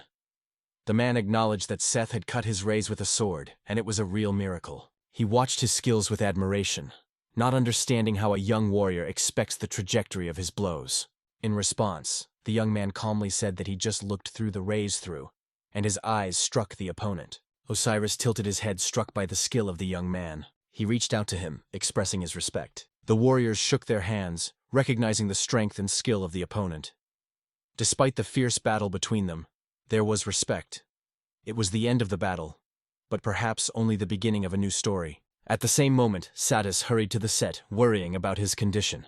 She hugged him, confessing in her experiences. The young man reassured the girl, they say, "Everything is well. The battle was over." Hearing this, she finally relaxed a little, although in her eyes there was an alarming light. The invisible but more stronger unity grew between them. Suddenly they heard loud screams. People in the crowd worried about Osiris, but he quickly reassured everyone, making it clear that everything was fine with him. He stood confidently that his fall was indeed part of the performance. But even for a moment he thought, who did he get now? It seemed that this battle changed him more than he could imagine. Travelers thought about their opponent. The guy acknowledged his strength but still considered him cool. But Satis could not solve Osiris. The guy looked back at the captain again, as if looking for a hint or comfort in his gaze. Now that everything was falling, they were finally able to sit down and calmly discuss everything that worried each of them. The young man exclaims that the battle was not easy. He confesses that he had not had such a fierce fight for a long time.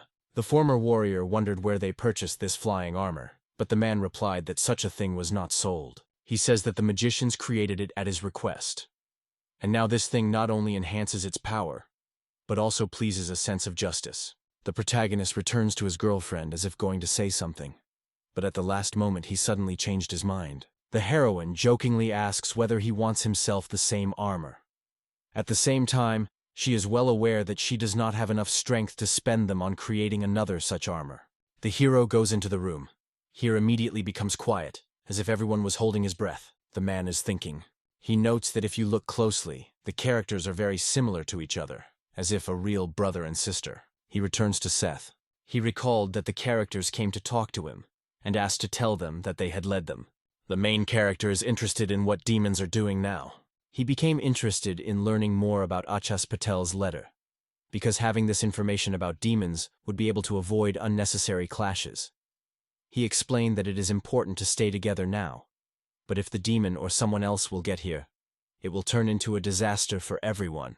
The man replies that he understood him, and if so, now they are just tourists. He understands that the characters are worried, but explains that he cannot reveal military secrets to ordinary travelers. However, an interesting idea comes to mind.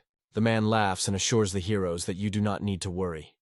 The characters look at him in surprise, not understanding why he is so calm. He says with a smile that it can be a reward for an honest battle.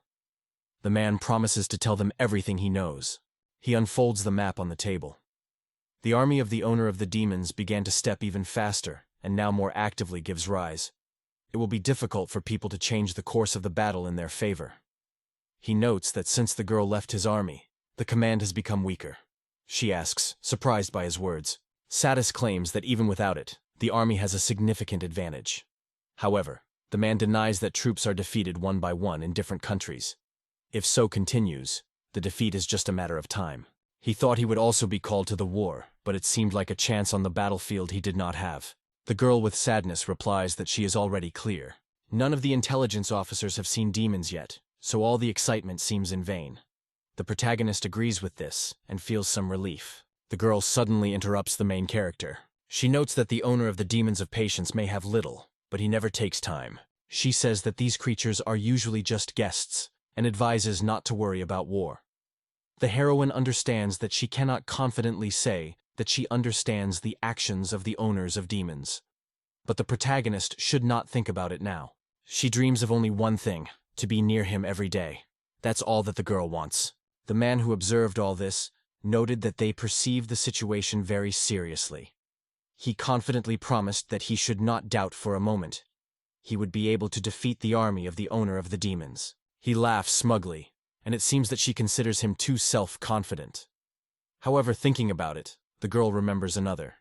This guy is also a strong owner of a magical ball. Meanwhile, a man assures that it is safe here, and if there are suddenly problems in the city, they can always count on his help. He tells that the city is now full of tourists, the same as them. The man advises the heroes to look around and do not rush to look better. A couple goes around the city holding hands. The protagonist says that Osiris is not so bad person.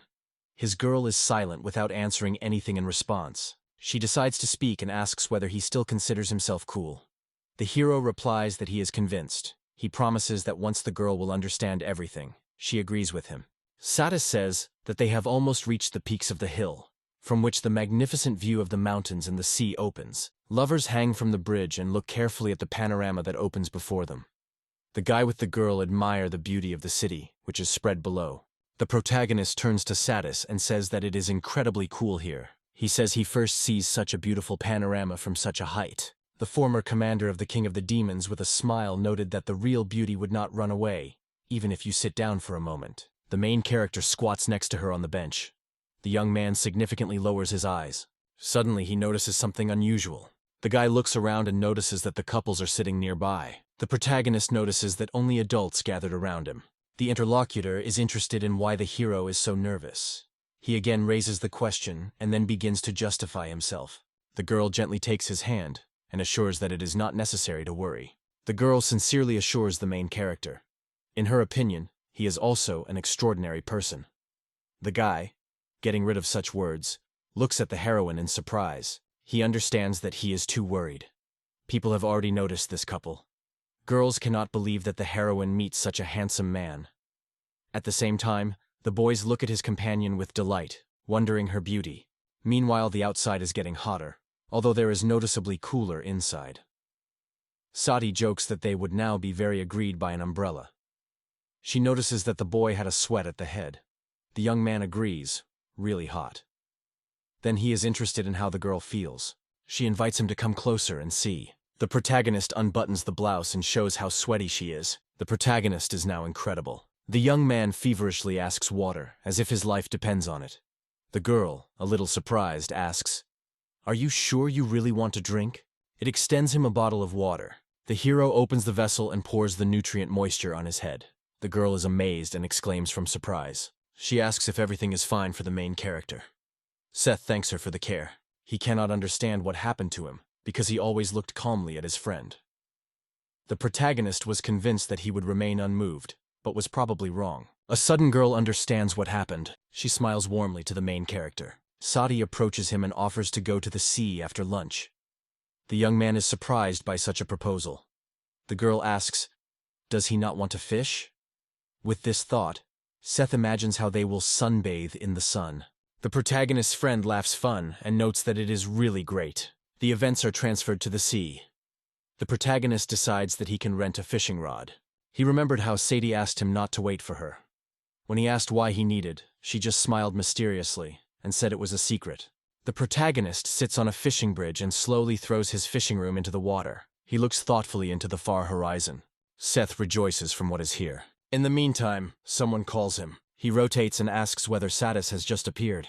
The protagonist does not have time to finish the phrase.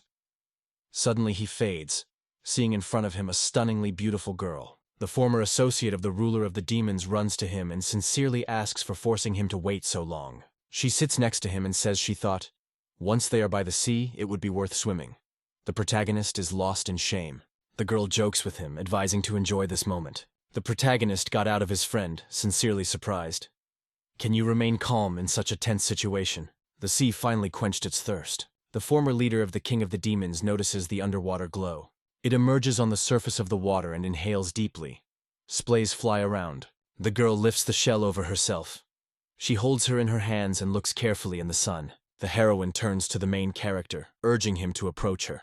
He replies that he just sits here. The girl says that of course the fisherman is good, but you also need to get some benefits. She offers her friend to buy together. The main character is embarrassed and tries to refuse politely. The girl asks what happened. She assumes that the hero is not able to swim, but he replies that the matter is not about it. He knows how to swim.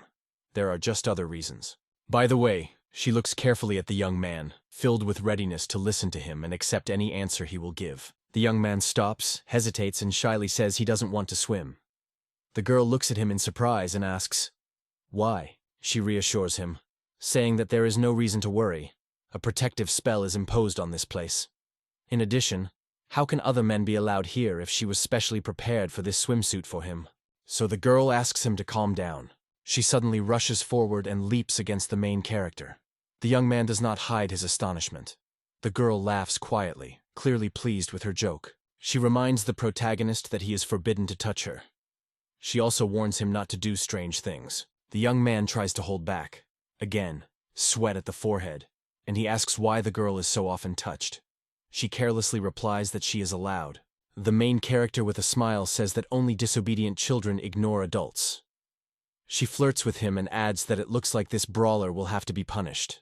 Satis begins to tickle the main character, wanting to punish him so. The young man twists in her arms and laughs loudly. He confesses that he seems to be pleased to stop. The girl, laughing, calls him a good guy. She apologizes to him. The protagonist recalls that he has no bathing clothes. He decides to remove only the top, and then dry with magic. When the hero is without clothes, the girl casts a flirtatious look at him. She enters the water and calls the boy to join her. The main character inhales the air, holds his breath, and jumps into the sea. The young man dives underwater and examines the underwater world, fascinated by examining the surrounding beauty. His companion is next to him. She quickly rushes after a flock of fish. Underwater, the girl seems like a real mermaid. The protagonist does not stop and floats further, constantly pursuing marine creatures. Suddenly the girl was next to him. She gently took her companion by her hand. Now the heroes continue their journey underwater. The action is again transferred to the sandy shore. The noisy waves gently wash the coast. Silence and tranquility are dominated on the beach. The main character lies in the shade under an umbrella. Gradually, he opens his eyes, waking up from sleep. Satis returns to him and asks if her friend has already woke up. The young man responds with a nod, confirming it. The former leader of the King of the Demons noted that they had sailed well. She wondered if the young man had a rest. The protagonist has not yet woke up, so he replies dry, yes. After that, he thanks the girl. He looks at her carefully and is interested in whether the girl is busy. She nods and replies that yes, now he does something. The protagonist's companion extends him a shell, which she attached to the chain. The girl hesitates and asks if she is really beautiful. She confesses what she wanted to do from this found shell. The young man looks at the suspension and admires enthusiastically that she looks great. He adds that for the sake of pleasure, they are ready for anything. The girl immediately replies that this suspension is not for her. She is about to give it to the protagonist. The young man asks if these jewelry will really fit him. The girl confidently encourages him. She says she likes the one she has now, but she would like a stylish version even more. She asks if he really is not interested in keeping up with his style. The protagonist agrees. If the girl has already done the Holland, why not dress her? The heroine asks him to return to her with her back. She carefully puts on the suspension of his girlfriend's neck and gently fastens it. The girl smiles happily, looks happy with her work, and proudly says that everything is ready. She is amazed and confesses that, in her opinion, this pendant suits the main character. The young man thanks Satis and promises that he is sure to take care of it. He squeezes the decoration in his fist, pressing it to the heart. The girl looks at him with a quiet sadness. She realizes how her friend grows up every day. At heart, she is convinced that his feelings will only grow. Already at a good age, she hopes that this pendant will retain their memories of happy moments. Meanwhile, Osiris sits at her desk. He decides to rest and pour a cup of tea, but at the same moment, someone sounds the commander. Yes, indeed, something happened that night. The one who called him states that something happened. The man asks with fear in his voice that he just said, "Yes, I repeat, is it really he?" The knight wanted to say that the monster which was conducted suddenly began to move and changed their route. This can only mean one thing. The King of Demon has already crossed the forest, the same forest, and moved on to his way. The events are transferred to the forest. There is a depressing, tense atmosphere. Often, fog is flowing above the ground, and crows are circulating between trees, similar to predators, chatting over their prey. In the heart of this darkness, suddenly muted steps. The army sneaks between the trees, and the soldiers walk one after the other. The leader orders his subordinates to hurry. He recalls that their ruler ordered the shortest way to choose. Demons look carefully at him, openly showing his discontent. The small demon also looks at the commander. He understands that Morales is defeated. However, he is also aware that no one has the right to blame the soldiers. To get here from the possessions of the King of Demons, they had to overcome many mountains and forests. All around incredibly tired. Someone is yawning widely next to him. The man confesses that he is terribly boring. However, this guy is an exception of all. He does not look tired after the road. He turns to the Baroque, begging him to play with him in a game of words. Then he asks if the guy is really so stupid that he does not understand anything. The demon notes that the young man is too relaxed. He sighs fatigue. The young man addresses him with the question of whether the one in the forest they are in. The young man notices that something is wrong with this place, and asks whether it is true. The dwarf in response says that this is the Wendigo forest. The guy stated that if he were imprisoned, he would immediately jumped out and shouted.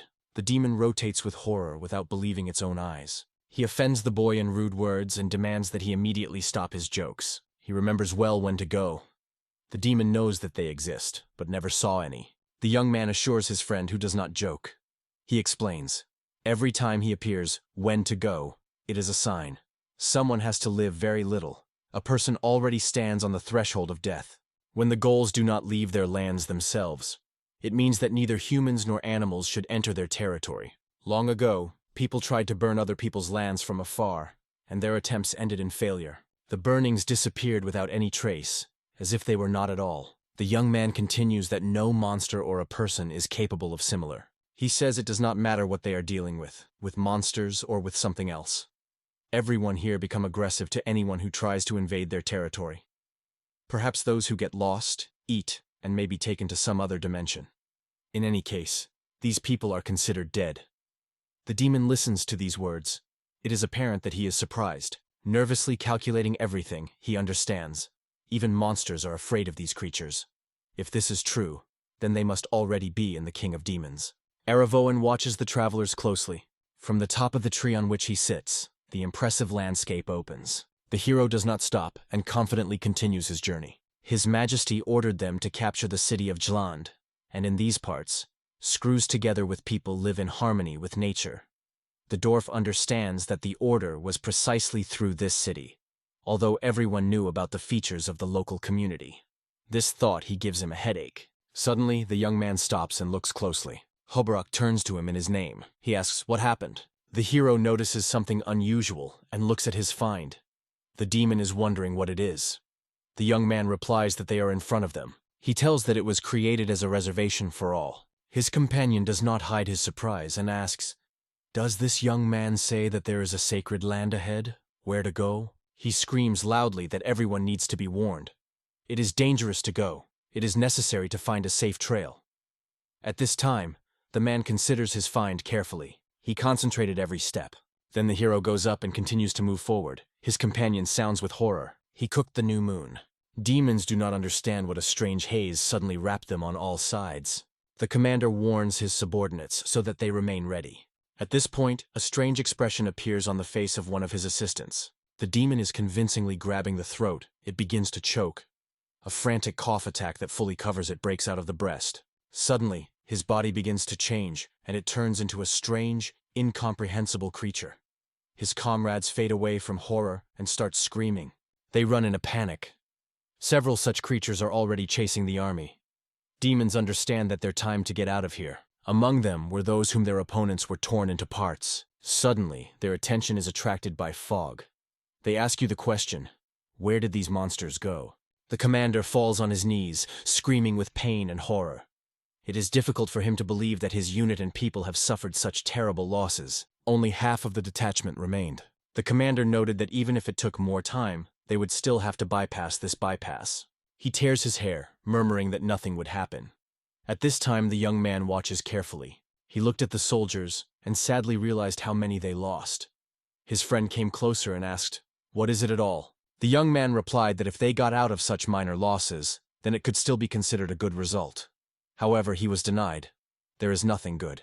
In his opinion, this man is a real demon. The man replied that ghosts behind the windows could not leave their land, but still need to be careful. He addresses the commander and is interested.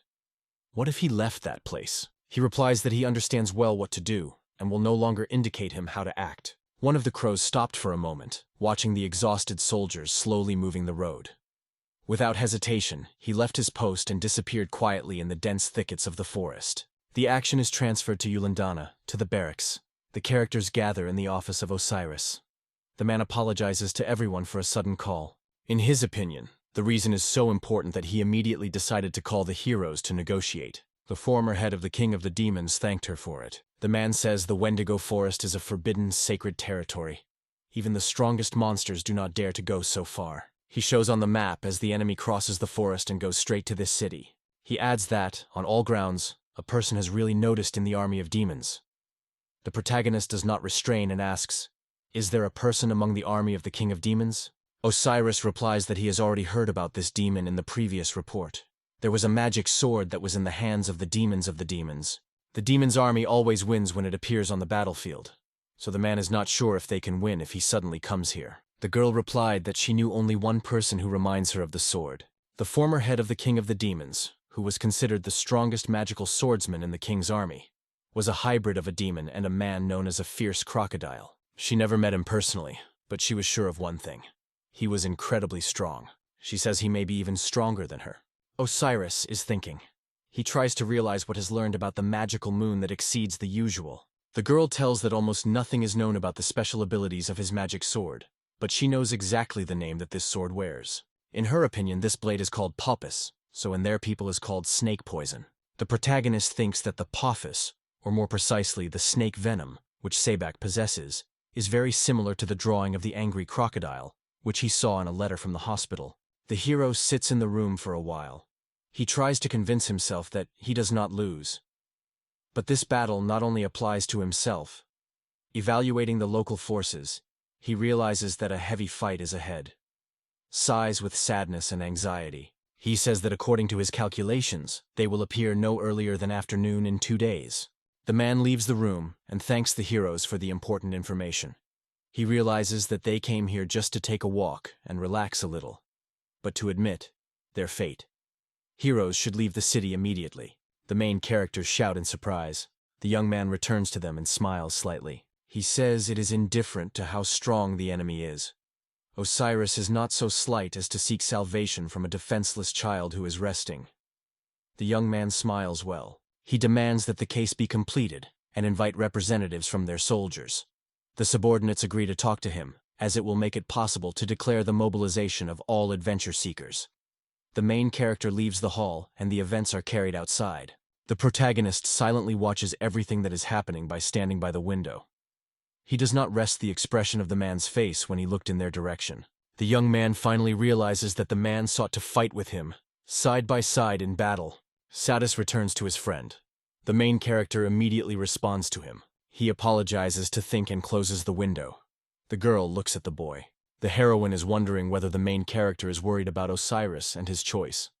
The guy only sighs hard. The former leader of the King of the Demons laughs and says that it is written in his face. The girl confesses that, to speak frankly, both characters are not able to hide their feelings at all. The young man is genuinely surprised and asked, "Is it really true?" The girl looks at him carefully and asks him seriously whether they should be escaped together. She worries that if he does not run again and again, everything can be repeated. The main character confesses that these alarming thoughts have tormented her recently. She confesses that she dreams of living in peace next to the main character. This desire will not change anything, but sometimes she asks herself, will she ever reach rest if she runs constantly? After all, the fears of the past have not yet released her. The protagonist returns to Satis. The young man appeals to her to tell him what to do next. The hero extends to her his neat new pen and confesses Sato that cannot think like Osiris. However, in fact, the protagonist has repeatedly done reckless actions. He says he cannot fight for either the country or adults. Squeezing the girl's hand, as if he was his last hope, he asks her to say something to the service. She is the most expensive for him in the world, so he wants to fight with her and for her. The girl looks at her fan. She extends to him and asks not to worry. Arena suddenly exclaims who she is. The girl comes from a glorious kind of women who have been managing military strategies for generations. The former head of the King of the Demons smiles mysteriously and reports that he already has his plan. The events unfold in the city. Osiris rises to the top of the tower. How do you call it? The subordinate approached the captain and asked if he managed to contact the capital's troops and ask for reinforcements. The young man replied that he had just contacted, but reinforcement did not go to them. The captain agrees with him and thinks about what to do next. Meanwhile, the hostile army surrounds the city gate. Men watched carefully how the enemies were barely holding on their feet because of numerous wounds. However, it was impossible to lose vigilance in their ranks. There were warriors with magical weapons among the attackers. All residents only need to last a little longer, because the help should already arrive. Meanwhile, more and more demons came out of the thicket. The main character is hidden in thick bushes. It is raised to understand what is happening. He thinks it is the royal army and cannot believe they arrived so quickly. Suddenly, he hears the voice that turns to him and asks if he can hear him. The protagonist replies that yes, there is a connection. He turns to the former head of the King of Demons' army, confirming her words. Everything happened exactly as she predicted, and it was really worth waiting for a whole day. A girl with a smile agrees with him. She invites him to discuss an action plan. This time the protagonist will need spy skills. While the royal army will siege the city, he will have to wait patiently. Waiting for the right moment, he will carefully sneak from the back until there is a chance. The army is on the command of the humanoid lizard, and it is their main purpose. With the help of telepathy, the girl promises to suggest a moment when it will be possible to strike. The main character understands that magic is a truly useful thing. The girl turns to the young man and asks him to take a necklace. She passes the pendant and confesses that she borrowed her from one person. He asks him to promise that the main character will definitely return alive. The young man does not dare to make her promises. He only sadly looks at his beloved, and in his gaze, only anxiety. He has almost reached the edge of the forest and monitors the enemy army closely. The former leader of the King Demon's army says that now is the best moment for the attack. She orders him not to delay and act immediately. She sincerely desires the protagonist of luck. The girl worries for her friend and very much wants him to return from the battlefield alive. The main character thanks her for the help and care. He reports that he is now beginning to bring their plan to life. The protagonist is rapidly rushing forward, preparing to cause the opponents to maximize harm in the shortest time. Meanwhile, the enemy army notices how the enemy is rapidly approaching them. Warriors grab their weapons and prepare to repel. However, they have very little for their strength. They are exhausted for a long and difficult way. One of the soldiers gets a blow to a terrible force.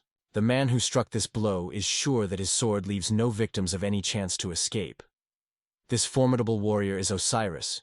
He returned to protect his hometown from the pressure of enemies at any cost. The army leader, a humanoid lizard, rages as soon as he realizes what powerful rivals became in his way. He returns to his detachment and orders the soldiers to open fire on the enemy. Warriors fly into the sky on the wings, and it is becoming more and more difficult to evade the attacks of dragons. At this time, Osiris skillfully avoids enemy strikes. The dragon releases flames from the mouth. The man understands that he does not overcome such a powerful enemy. He, in despair, barely restrained the curse. However, the young man quickly takes his hands and smiles. He acknowledges that his rivals acted together very well. But he says that if they think that it is so easy to intimidate or laughed, they are deeply mistaken. In the eyes of a man, there is an excitement. Focusing, he confidently states that his opponents are wrong. The man decides to use the technique of the king's heart, and at the same time call a magical sword. He waved his hand, and the weapon that turned in his palms flies towards the enemy. The man decides that it is time to finally learn everything you need, and prove to everyone that he is actually capable of. The hero rushes to the enemies and collapses on them a fierce attack. The enemy falls to the ground, making spooky sounds. The little dragon, watching it, recognizes the power of the sword of Urinton. This power has just manifested. From this, he himself becomes anxious. Meanwhile, the battle does not stop. Sebek looks up. It seems that the attack is coming from the air. The young man watches the events in confusion without waiting for such a turn. His companion is surprised how you can think of some support at this moment. The dragon angrily turns to everyone, urging the situation to take the situation more seriously. The guy, remembering his small physique, assures that he will definitely seek to become better. However, he needs to do something first. A strong wave of his weapon skillfully cuts his head to one of the enemies, who tried to attack his friend treacherously. He asks why his friend seemed to be freezing in place. The young man reminds that there is a fierce battle, and asks if his friend is really ready to die here. The hero confidently states that his sword will never rise to a woman. Then the guy turns to the monster, reminding who he really is, and asks if it is true. He says that such as she should be killed more often, especially when you are an enemy for them. This is quite obvious. The dragon considers himself primarily a warrior, not goblin. His calm voice begins to complain that this warrior is simply impossible to deal with. But suddenly something attracts his attention, and the young man dies immediately. He returns to block the path, asks him what happened. The young man instantly disappears from the field of view, shouting that he trusts a friend to do the rest of the case. The warrior remained standing, puzzled. He tried to call his friend, but he no longer heard any answer. The young man rapidly rushes to the new horizons. Meanwhile, the protagonist enters a duel with the main enemy. Both claim the title of army commander. Their clash promises to be a real, prominent event. The main character confidently holds the advantage in the battle. He causes a decisive blow to the enemy and is already convinced that the task is accomplished. But suddenly, something stops him. The young man looks around and sees the silhouette of the most dangerous enemy. Sebek stands higher and looks at the guy from top to bottom. The main character retains a few steps back from the opponent and prepares for protection. He confidently looks in the eye of the future rival and says, "It cannot be."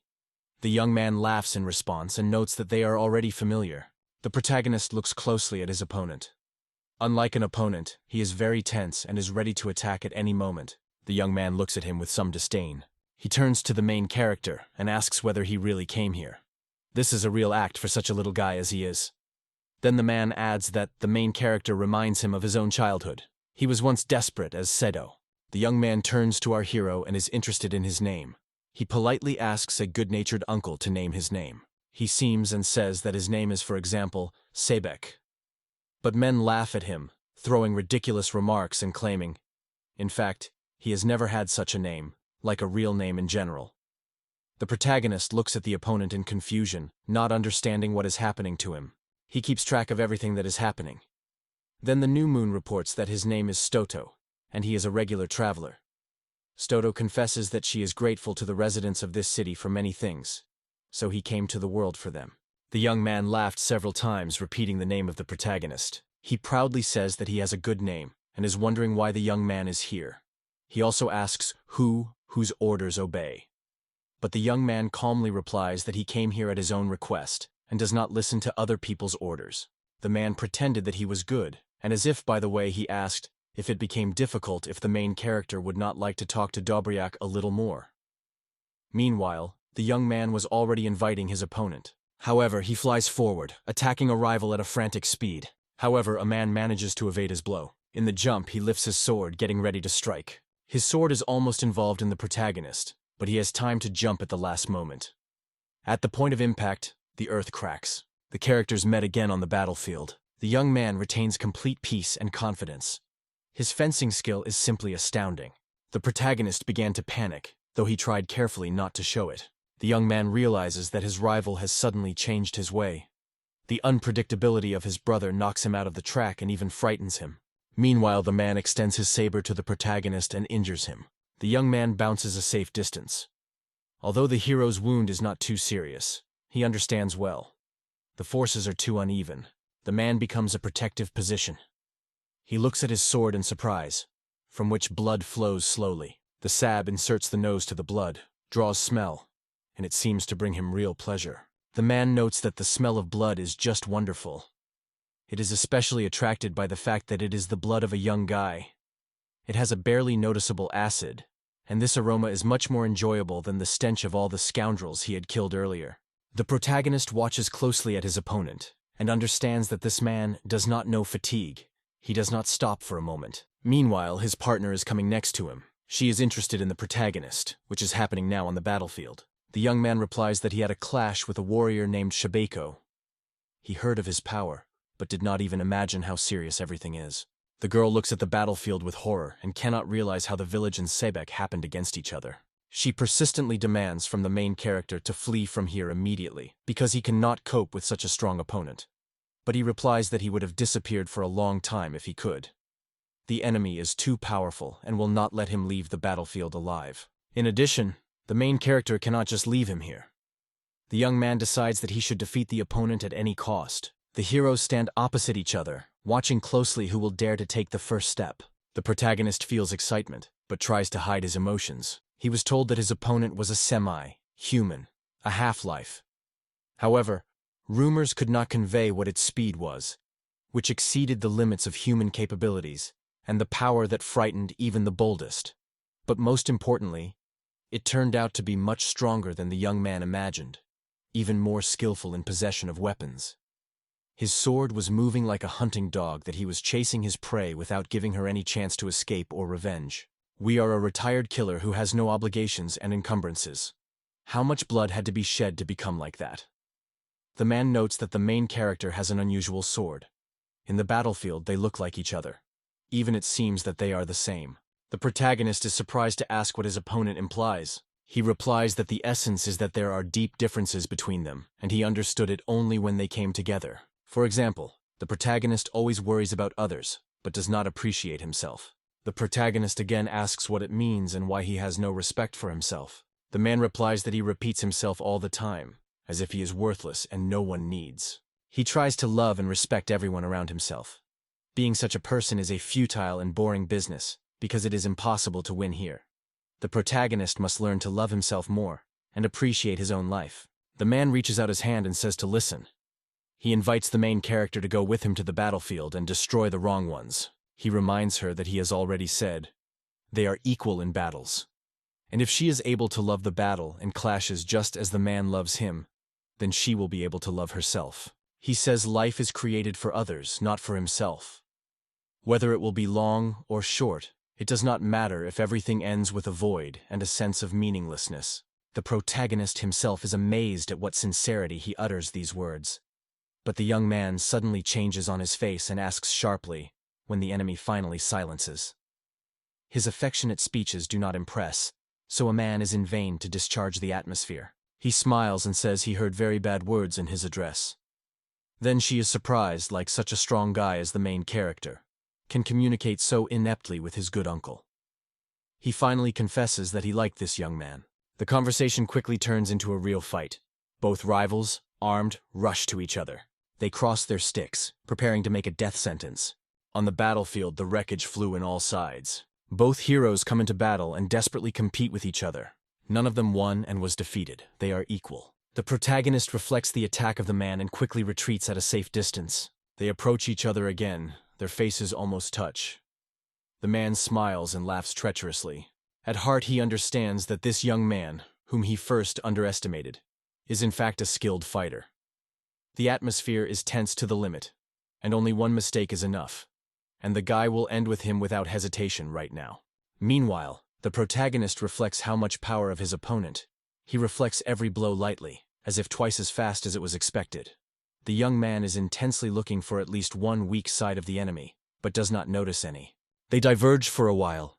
This gives the man the opportunity to gain speed and prepare for the attack. He almost flies to his opponent, holding a knife in front of himself, but the protagonist manages to evade the blade at the last moment. The hero watches his enemy closely, and suddenly the idea of overcoming the enemy is flashing in his head. Inserting his weapon into the ground, he jumps on a man.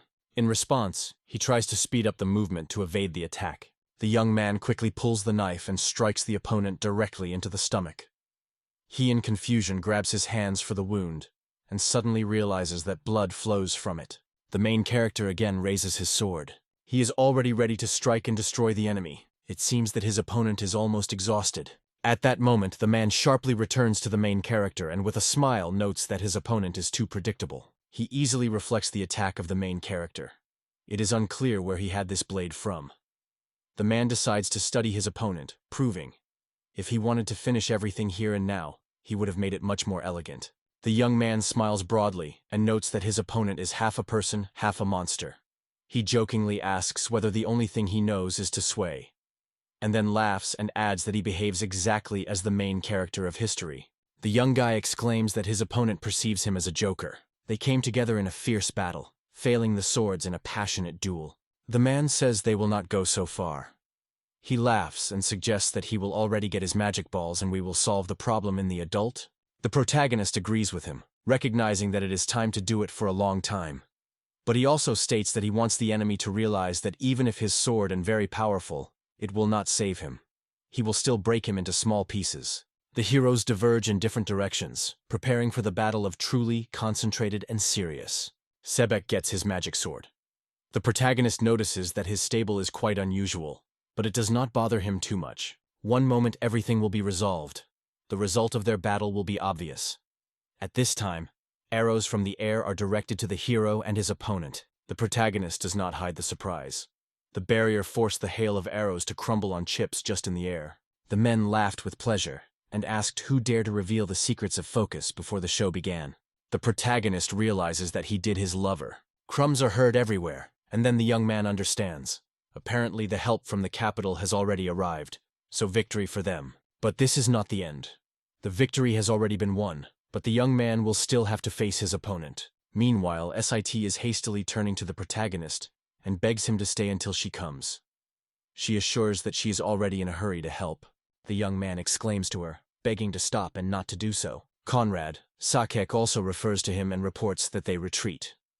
He explains that their army was defeated, the opponents called for reinforcements, and now there are too many. Here Sakek notices the main character, approaches him, and is interested. Why did this man leave the front and fled? He does not answer, he just looks at him, as if at the opponent. The man says that there is still time before arrival of the army. They will have a good fun. The man is wrapped in an invisible barrier. If you find yourself in the area of his action, it will definitely end with anything good. The protagonist is carefully looked at his opponent, trying to understand his abilities. He thinks that it is possible to wait for Satis. If it appears on time, he will be able to send him assistance in the form of an attacking barrier. However, there is one problem. For this, he will have to put his lover dangerous. The protagonist decides to act and reports that the main trump truck is a barrier. It must be overcome and be sure to win. So there is no other way out. You need to be faster than the barrier will have time to react. This should remain unnoticed, and the hero himself must move at maximum speed. The hero gets in a steady, focused on getting his sword. He focuses all his attention and energy on the enemy. The man looks at him with almost the same emotions. They immediately approach each other. But suddenly something unexpectedly distracts their attention. Osiris tends to the heroes and, turning to Sebek, exclaims that he did not even think that he would be able to hide from his ball. Meanwhile, the girl turns to the main character and says he hopes that she has not yet been late, because she has already helped. The man says that the main character is the same smart baby who managed to deceive him. And with his protective field is something strange. Heroes understand that they have a universal automatic interception system. The girl confidently states that it is impossible. It is the magic of the highest level that strikes everything without parsing. The protagonist understands that now, when not only Satis, but Osiris, he may finally be able to reach his. The characters gather together and decide that together they can overcome the enemy. All three pay attention to only one person. Comrade calls Sebek to himself, but he does not think to return. On the contrary, it stands even in its place. Suddenly, the man breaks to his feet and runs away from everyone who was around. The protagonist calls him and asks where the enemy escapes and what goes behind his back. Over his shoulder, he says to the protagonist that therefore it is necessary to have a little fun without him, because he has already enough adventures. The man also adds that he hopes they will still have the opportunity to play together. All the characters are confused with the behavior of this man.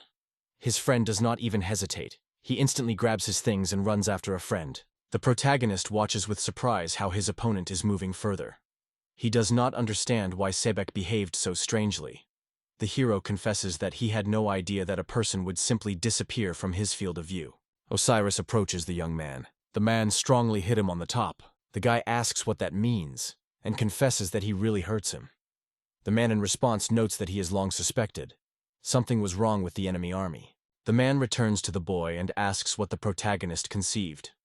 It is difficult for him to understand how reckless it is necessary to be to enter the battlefield against such dangerous opponents. Suddenly, Satis began to defend the protagonist. She asked her husband not to rush to the conclusions. She added that, by the way, she came up with this plan, and he came out just perfect. She says Sito really wanted to pay good people who had helped him so sincerely. The man in response states that that is why he is not surprised that among them is one who is ready to sacrifice without hesitation. He turns to the protagonist and says that he seems to have really thanked the young man for helping Sebek. It is because the guy was distracted by himself that people were able to clear the front without interference. He invites the main character to go to the city with him and meet with soldiers. The man is sure that they will also want to thank the boy and his companion. The young man already wanted to deny, they say. He did not need gratitude, but the man interrupts him, immediately explaining, refusals are not accepted. It would be unhappy on their part not to celebrate this victory together. In general, a man thinks that it would be nice to move to some better place than this battlefield. After all, they attract attention here, so he addresses others with the question of whether they agree with his idea. The battle ended with the victory of the people. The lights were lit, the curtain dropped. The joyful exclamations of soldiers who managed to stand in this difficult duel were heard everywhere.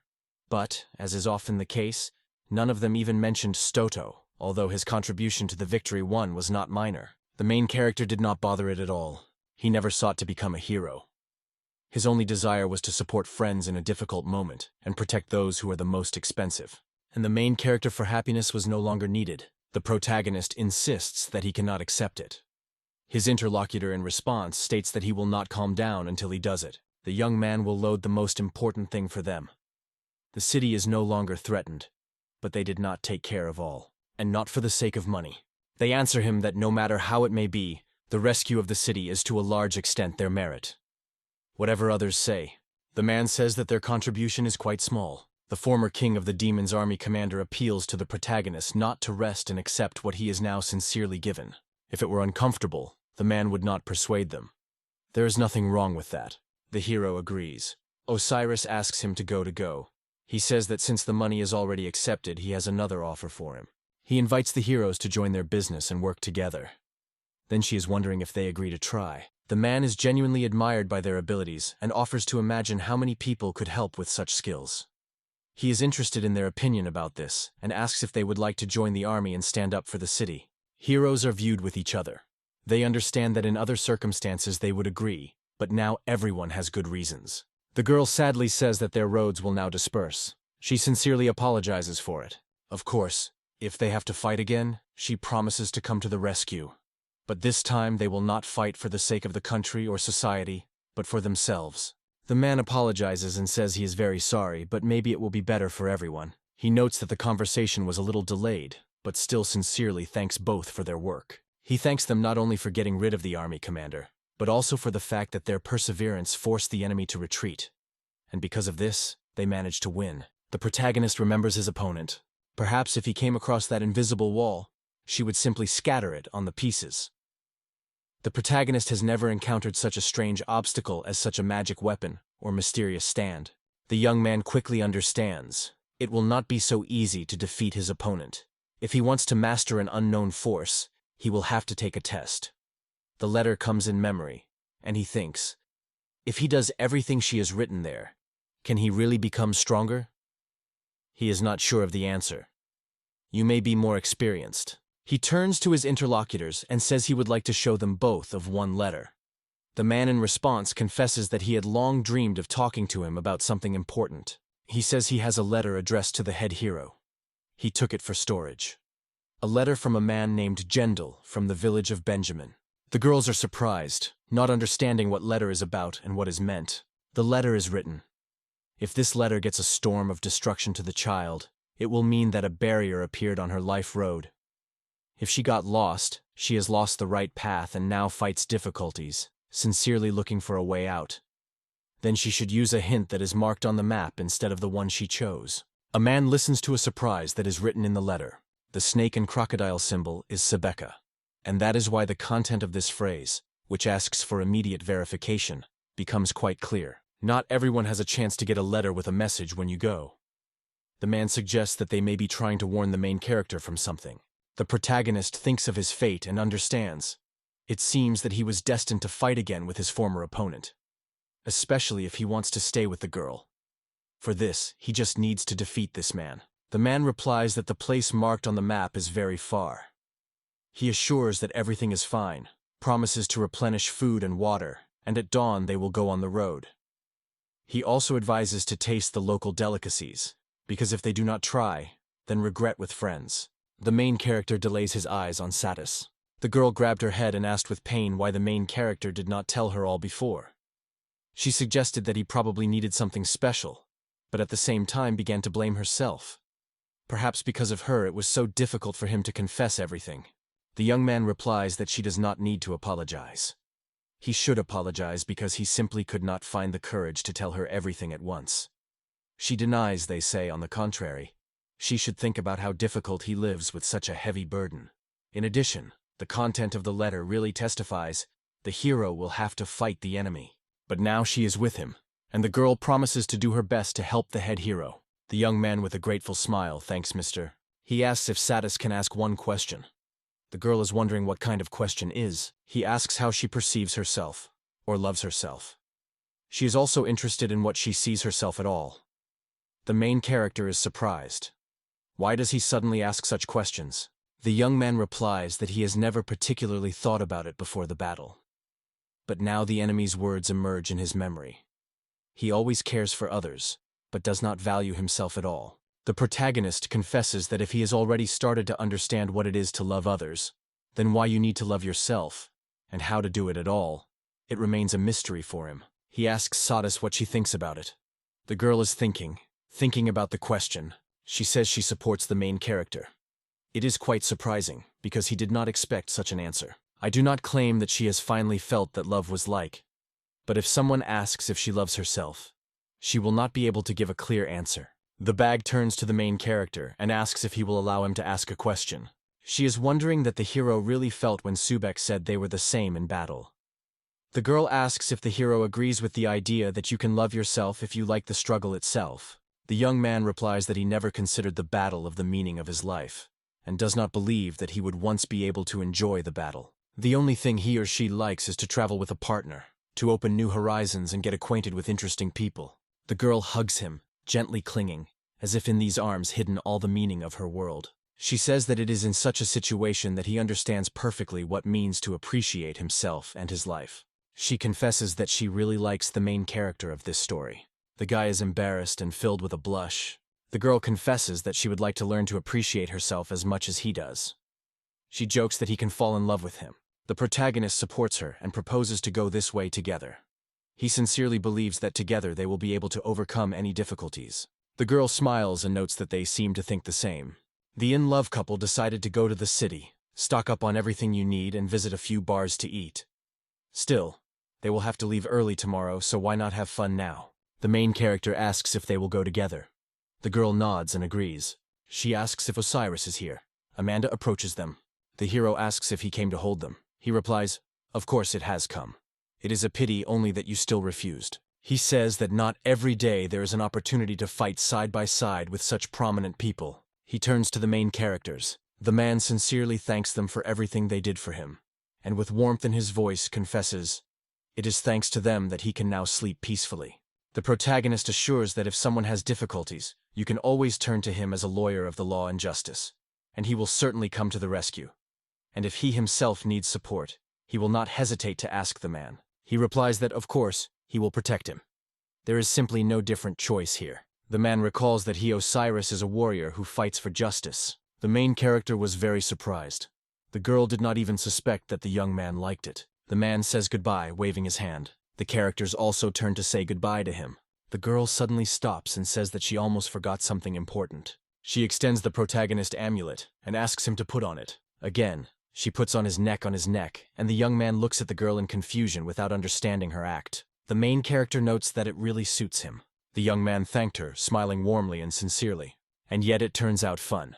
To return to the same different ways, but to go the same road. No obstacles to them are no longer important.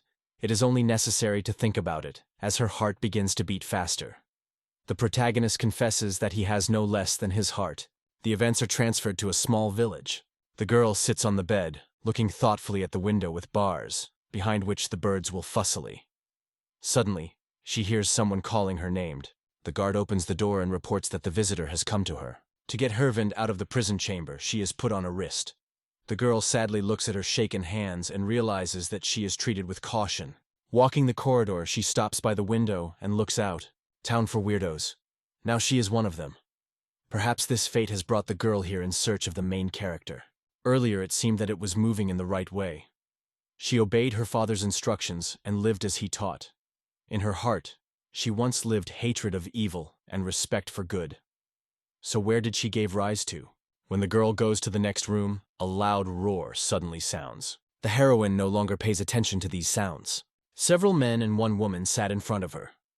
The woman smiled and asked how she was feeling. The girl replies that she felt awful until others paid attention to her because of her appearance. The woman notes that she has already heard a lot about her adventures. She adds that the girl was one of those desperate who dreamed of defeating the king of demons. But the heroine only sighs and says that all this is left in the past. In her opinion, there is no way back, neither to the kingdom nor to the team. He bowed her head more than once, begging for his return. The woman asks in surprise, "What is the meaning of all this?" The girl smiles and says that it is too late, so there is no point in mentioning it. But if you look closely, it becomes clear. She is a criminal. She once was a heroine who defended her father's kingdom and became a symbol of hope for people who believed in a bright future. The girl bitterly asks herself what happened to her now. The woman confirms that this is really true, and she is wondering what happened. She, of course, heard from the dear Mrs. Satis, and said a little about this situation, but she could not even imagine how serious everything is. She says that this girl had mastered the demon. The heroine replies that this is true. She never belonged to those who believed that the exile of the protagonist from the team was the right decision. She is then interested in how, according to the interlocutor, the events unfolded. The team could not close the void that had left his departure, and their coherence was scattered, as if a hostility was born between all. Why did it happen? She still does not find the answer to this question.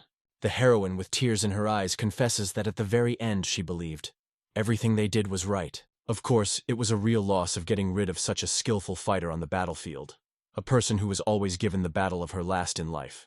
She always looked at him from above. For her, he was a wild Varvara, a soulless murder. So it was at that moment that her future attitude to him became obvious. She used to divide the world only into black and white, evaluated people solely on the moral principles that her father taught. Because of this, in the protagonist, who tried to survive in the hostile world, she saw only a cruel, almost demonic creature. And again, looking at him, she confidently reminded herself that it was much better than this guy. But one day he suddenly stated that he no longer wants to be a military and seeks to choose his way in life. It seemed to her that he hated everything around, and enemies, and fighting, and even the cruelty. But suddenly it turned out that he had never felt such hatred before anyone. He did not even try to take revenge on her for what had happened, though he should do it. It seemed strange. She should notice all these parts even earlier. Even in the very battle, he remained indifferent to both enemies and their associates, and never condemned anyone for actions. A man joins the conversation, claiming that this is the true essence of the main character. The girl asks again. Usually, soldiers who go into battle for their country are taught to hate the enemy, so it is easier for them to fight and destroy the enemy. This is exactly what happened to the guy, though the man was convinced that he first truly hated his enemies sincerely. As is often the case, over time, he realized that his hatred really did not make any sense and was empty. However, in a moment, the insight is too late to run out of the battlefield, especially if you are a soldier. Everyone who remains is to fight further, to fight on the verge of despair, clearly aware of all the absurdity of what is happening, for the sake of their country, for their people. The man says that we have to fight for heroes such as a girl who was once a Kova. She looks at him in surprise. She says she still remembers what his eyes were after the murder. His eyes were cold and empty. Looking at them, it was difficult to believe that he was still a baby. The main character thought, does he really feel nothing? Whether you were a monster or a man, everyone was afraid of the protagonist and did not expect from him neither sympathy nor pity. But in fact he was not at all. Just his appearance seemed ruthless. He believed in the depths of his soul. The feeling has no benefit, and no matter whether to show them, the situation will still not improve. Such was his sad conclusion. Why did no one try to find at least a drop of care for him? Why has she never reached for help with him? When he was the hardest, he always stayed alone and dined away from all. Why didn't she never come to him? Why didn't she suggest that he split lunch with her? The girl does not understand. Is it not the same humanity that her father tried so hard to teach her? She realizes that she has not been able to realize what the word means. A woman says that all humanity is just a pity for others. She confesses that her father was not so outstanding. The girl knocks on the table with his fist. She confesses that she trusted everything he taught her in life. The girl smiles and asks herself, how did her life happen? The girl tells that Mrs. Satis is an incredible woman, although she did not find the time when there was enmity between them. However, she sincerely loves the main character with all her heart. The woman notes that the main character has changed markedly under her influence. The girl, by the way, notes that he has nothing to do with the king's army, but she understands that the protagonist finally was able to feel true love. She recalls how she tried to use it only as a tool to achieve her own goals. The girl completely forgot about his feelings and emotions. She acknowledges that she was probably very mistaken. The woman notices that the girl's face is visible. She is much better. The girl gets up and turns to old age. She sincerely apologizes for the irreparable damage caused by her careless actions and false beliefs of the village. She begs for forgiveness and recognizes that she deserves punishment. A man and a woman look at her with regret. The elder turns to her companion and asks what to do with the girl. He is surprised that she is looking for advice. To begin with, the woman asks her interlocutor to remove handcuffs from her. The girl asks in surprise why they do so. She is answered that there is no special reason for this. The man confesses that he is a little embarrassed when such a young girl sits in front of him, although in fact she is a real barbaric, wild, and relentless. The heroine is amazed and asks whether he is really the same villain. They confess to her that the reason is not the most fun, but she has received this role. It reminds the heroes of them in his youth. The woman carefully puts her arms on the girl on her shoulders. She looks to her and says that she is free from now on. It will be able to leave the village as soon as it recovers. Yes, he recovers. As far as she knows, the local healer visited her often, treated both the body and the soul, but did not allow them to relax. Therefore, she was allowed to stay in the village for a while. The main character in surprise, she asks why she is so treated and what she deserved it. After her feelings, she was thrown in her sins. The girl believes that he has a bad nature and does not deserve a good attitude. The woman asks if she is ready to listen to her. She says that this girl is worthy because the village is created for the newcomers, and she has already become one of his elders. Gurley and Laxon were surprised to see how the couple said goodbye and walked away. Her willows are sowing quietly on the right. Is the heroine really convenient here? She thought that the girl would not want to sit in this camera for a long time. But in response, he hears that all is well. She says that another day will not change the weather, and this is what makes her want to stay here right now. She looks around, looking carefully at the room. The girl smiles gently in her thoughts, dreams of a bright future.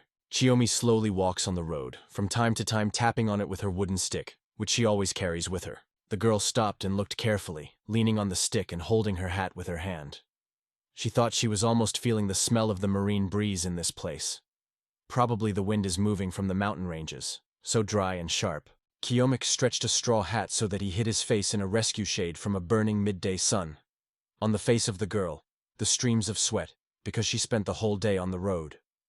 Kyomi decided that she needed a short stop. She glanced around, she began to look again, where to hide from the scorching sun. Suddenly, Chio noticed a tall tree nearby. Looking closer, she noted that two people were already sitting under his shadow. The girl approached the tree and asked the stranger to ask her whether she could join, because the shadows of a large tree would be enough for everyone.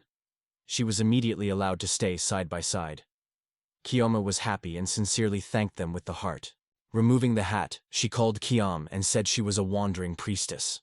In her voice there was a joy, because she travels the world, helping those who need.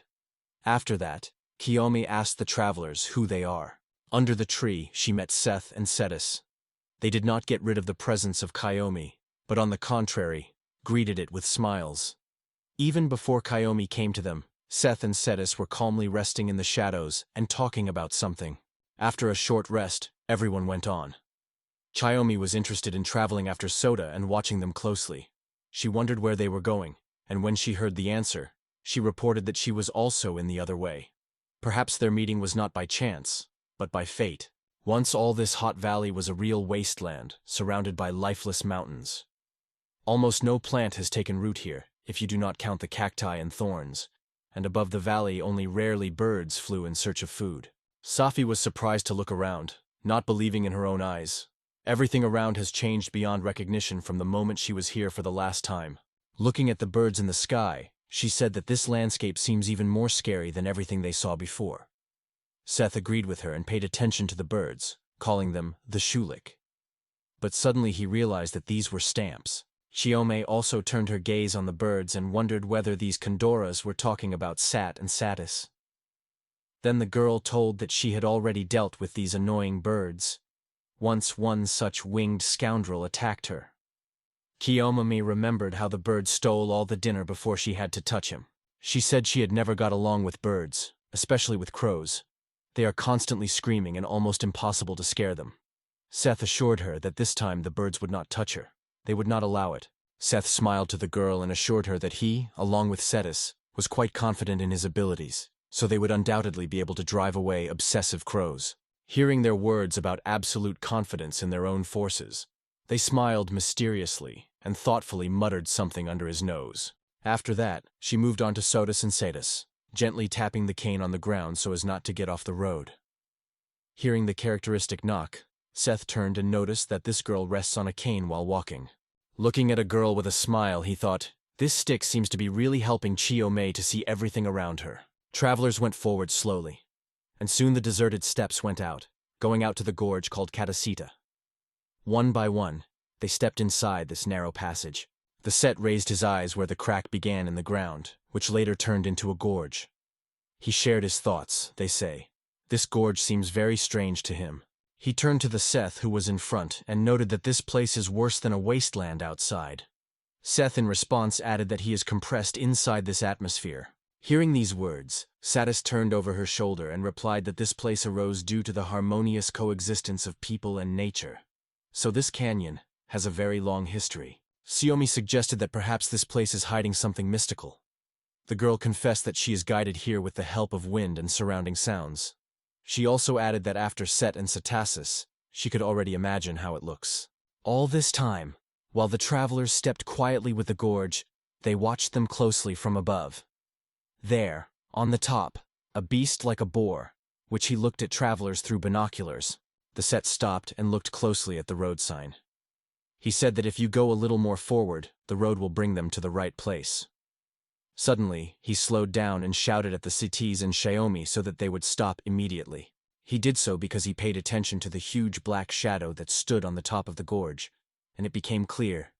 She promises nothing good. At the same moment, as if from the air, a ring of strangers grew around the travelers. These people took travelers in a strong ring, and everyone who was trapped was confused by such unexpected events. The one who prepared this trap for them rolled into the abyss, laughing loudly and keeping his stomach from fun. With a powerful roar, he landed to the bottom of the gorge and immediately turned to Satis, noting that they had not seen themselves for a long time, adding that he did not expect to meet Satis at all here. Satis, when he heard a familiar voice, froze from surprise and turned sharply. The one who lured them into the trap and knew Satis was the king of the orcs. Stud, Satis asked if he was. The king laughed in response and wondered who else he could be, and then proudly stated that he was the king that Satis asked. The girl was stunned and surprised to ask what the king had forgotten in this place. Seth confidently exclaimed that she was convinced that the king's troops had not got so far away. Hearing this, the king just smiled and laughed quietly. Raising his head, he laughed loudly and promised Satis that he would later tell her why he was so unexpected for her. He confidently pointed to himself, smiling widely, and stated that he no longer belongs to the magical army. The king turned to Satis, specifying whether everything was clear to her, and then proudly announced that he was now acting on his own. He confessed that he betrayed the name of his king, and therefore from now on himself, the king. A Set, who had already squeezed in his hand, preparing to defend himself if something went wrong, asked Satis, who was this king of orcs. The girl returned to Seth and said that this king of orcs once commanded the king of demons, just like she. Seth felt, thinking that there was something suspicious in this story. She turned to the king of orcs and asked how he managed to betray his ruler, because among all, it was the king who trusted the most, even more than himself. On the battlefield, they always stood side by side, and the king of the orcs was in the ranks of the best warriors of the elite detachment. After talking about how their king and the king of the orcs were once close friends, Sophie asked him, why did he leave everything he had achieved for some gang robbers? Hearing these words, the king of orcs compresses his fist from anger. Pressing her hand to her mouth, Sati noticed that all this reminded her as if the king of orcs had just been kicked out of the army. She asked if they did with him, as with her. Listening to her to the end, the king of the orcs was even more angry, and only quarreled angrily. He thundered at Satis, ordered him to silence, and then sharply stated that the decision was made only. He emphasized that unlike the king, these people respect him for abilities, mind, and wisdom. Now he had his own army. The king of the orcs, breathing hard and a little awkward, stated that now he no longer needs to serve someone, because he can create his own kingdom and proclaim himself as a ruler. Crossing his hands on his chest, Seth asked Satis with interest, as in their army, such things could go if they allow themselves to get rid of their commanders so much. Without turning to him, Satis calmly replied that not everything he thinks. The king of the orcs announced that he gave a safe life to those who will add the benches of his faithful subjects, because the girl so skillfully managed to be under his protection. He sincerely wanted to bow to her to agree on this proposal, but she said something that he did not dare to persuade her. Then the king of the orcs asked if their ruler had thrown them like the last garbage. After his words, the girl was intensely waiting for her queen to say. Orc King remembered what Satis was in those days. She flirted with everyone without hiding it. He said that Satis tried to raise the price of cheap flattery and its attractiveness, and then he thought, who did she become now? Pointing her finger, the king of the orcs stated that Satis became the one who wanders the lost woman in the society of a weird man and a little boy. The orc king clenched his fist and asked Satis if she really decided to try a pathetic human life. Having said it, he laughed maliciously. Finally, after calming down, the king of the Orov decided that it was enough to tease Satis, and ordered his faithful subjects to rush on the offensive and break the travelers into pieces. Seth turned to Satis and suggested a good study of enemies.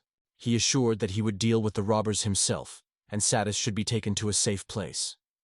But the Set did not have time to finish the phrase, as Satis waved her hand, interrupting it. She confidently said that everything would be fine. The girl scolded, cast her gaze at the king of the orcs, and told Seth that he would leave the ruler to her. Hearing these words, Seth stood and wanted to deny. But Satis interrupted him again, assuring that she had already recovered enough and was ready for battle. When Seti was preparing for battle with the king of Orc, she told Seth that he had offended her. Squeezing his fists, the girl added, "This king humiliated her as no other, because only Seth actually accepted her and realized who she really was." Sada clenched his fist even more strongly and said that it would be her first battle, because she is now commanding the army of demons.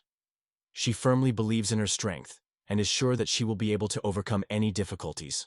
She stopped suddenly and turned over her shoulder. To the surprise of everyone, a smile appeared on her face, and with this confidence, she said loudly that she had to meet with the orcs. The hundreds said that during the battle, Seth would have to defend the Kyomi, which was standing behind him at that moment. Hearing these words, Seth was barely smiling, and without hesitation he accepted her order. Now he turned around, fully ready to fight. The king of orcs asked if she really decided to fight him face to face. He noted that, say, the name is a magical creature. She needs to eat magical energy all the time. And here, in such a place, she has no chance. He laughed and, winning, added that, unlike her, he had a huge advantage in melee. That is why this fight promises to be really interesting. The Orling swung with his axe and shouted loudly, ordering the soldiers to attack the Kyomi and Seth, and he promised to choose the most reliable field of battle for himself. Then the king became angry even more and ordered his warriors to go back to the attack, convincing them that the enemies were worthless, because only pathetic people seemed near them. But suddenly, the hundreds laughed and corrected the glasses on the nose, because the king sought to get rid of her so much. She reached out to him and shouted loudly, "If he wants it, then let him try at least to touch her first." After the king of the orcs ordered his warriors to attack, Seth with something stood side by side, ready to defend and repel the attackers in all available ways. 1980. They stood behind the hundreds when she was preparing to come together in the battle with the Orc King. Meanwhile, they were gradually surrounded by the bandits, who obediently awaited the orders of their king. Sweat drops flowed on the face of the hundreds of tension, and the king of orcs only smiled predatory. Seth glanced at his brave girlfriend, who was ready to defend her own honor, and remembered that her heart had been injured more than once. He did not know if these mental wounds could ever heal, so he was very worried about Satis. 1982. The young man clenched his lips firmly and thought, if the sight herself says that he is ready to meet again with those who caused her wounds, so there was nothing left to believe it. He opened his eyes and put his sword in front of him, preparing for a blow. Time for rest has not yet come. It was necessary to act to escape and help survive not only to yourself, but also Kyomi and Satis. Looking at the robbers, Seth realized that they had many enemies. In addition, he had to take care of Kyomi. She is much more defenseless than he or Satis. Seth's head was the question. Will he be able to cope with the bandits without his sword?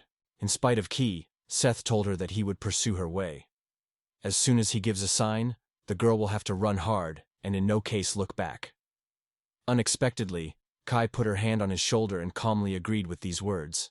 1986. She asked to smile, wanting to make sure that she was really a Set. But suddenly the girl took her hand from his shoulder, stepped forward and said the Set. Do not worry. Do not strain herself. Holding a stick in her hand, she stood right in front of a crowd of robbers that surrounded them, and confidently said Seth that she could cope with enemies. 1988 she smiled and greeted with robbers and then apologized to them. Suime asked the robbers to explain where they are now. She asked them if they were considered the right to scare the poor girl with their weapons. 2. Chio may have wanted to argue that it was not good, and then advised the robbers to retreat. 3. They listened to her silently, and then everyone smiled. 1990. The robbers laughed and began to approach something. They were bullied, hinting that she would probably not be able to repel them because of their physical weakness. One of them mockingly turned to something, asking what she would do if they would not obey. The girl was confused for a moment. Scarily retreating, Kyomi asked the robbers not to talk to her in such a tone, because she was scared. A little embarrassed, she muttered that they had no money with Soth, so they have nothing to take. 1992, after frightened, Gio still dared to tell the robber who stood in front of her that they could just sit quietly here and wait for their commanders to finish the fight. The robber in response cunningly smiled and asked the girl how she imagined it. 1993, he extended the sword and directed him to something, firmly stating that they have no right to lighten their commander, because it is an order. The girl quietly answered that she understood everything. Immediately afterwards, the robbers screamed to Kyomi, ordering her not to move and prepare for death, and then rushed at her with an attack. When Seth saw what was happening, he called Kyomi scared and realized how seriously everything is. The bandits rushed to the girl, and Seth realized Kyomi did not notice them and therefore will not have time to dodge the attack. 1996. A gust of wind suddenly rising, picking up the dust from the road. Seth had to swear. But literally in a moment he guessed where the air put on, and his eyes expanded with surprise. 1997. The young man instantly realized. This gust of wind rose from the vitriac sword. This sword belonged to Kyomi, the appearance of a defenseless but not simple girl. With one sword, which was actually her stick, she easily knocked down 2 robbers. 1998. While Seth stood in a place, the May circles sank with a smile on one knee after a stroke, holding the sword firmly in his hand. She noticed that those robbers were too self-confident, and their superiority was passed on to her. But everything changed instantly. When they saw the unexpected death of their partners, the other robbers shuddered, not understanding what really happened. Their frightened screams spread the gorge. People asked each other in surprise what happened, and quietly whispered that Kyomi did not look like a regular blind girl. Seth addressed Kyomi and asked if she was samurai, because this mysterious skill was known only to experienced soldiers from distant lands. The girl, putting his sword in the vagina, confessed with a smile that she was still exposed. Suddenly, Seth began to call his sword.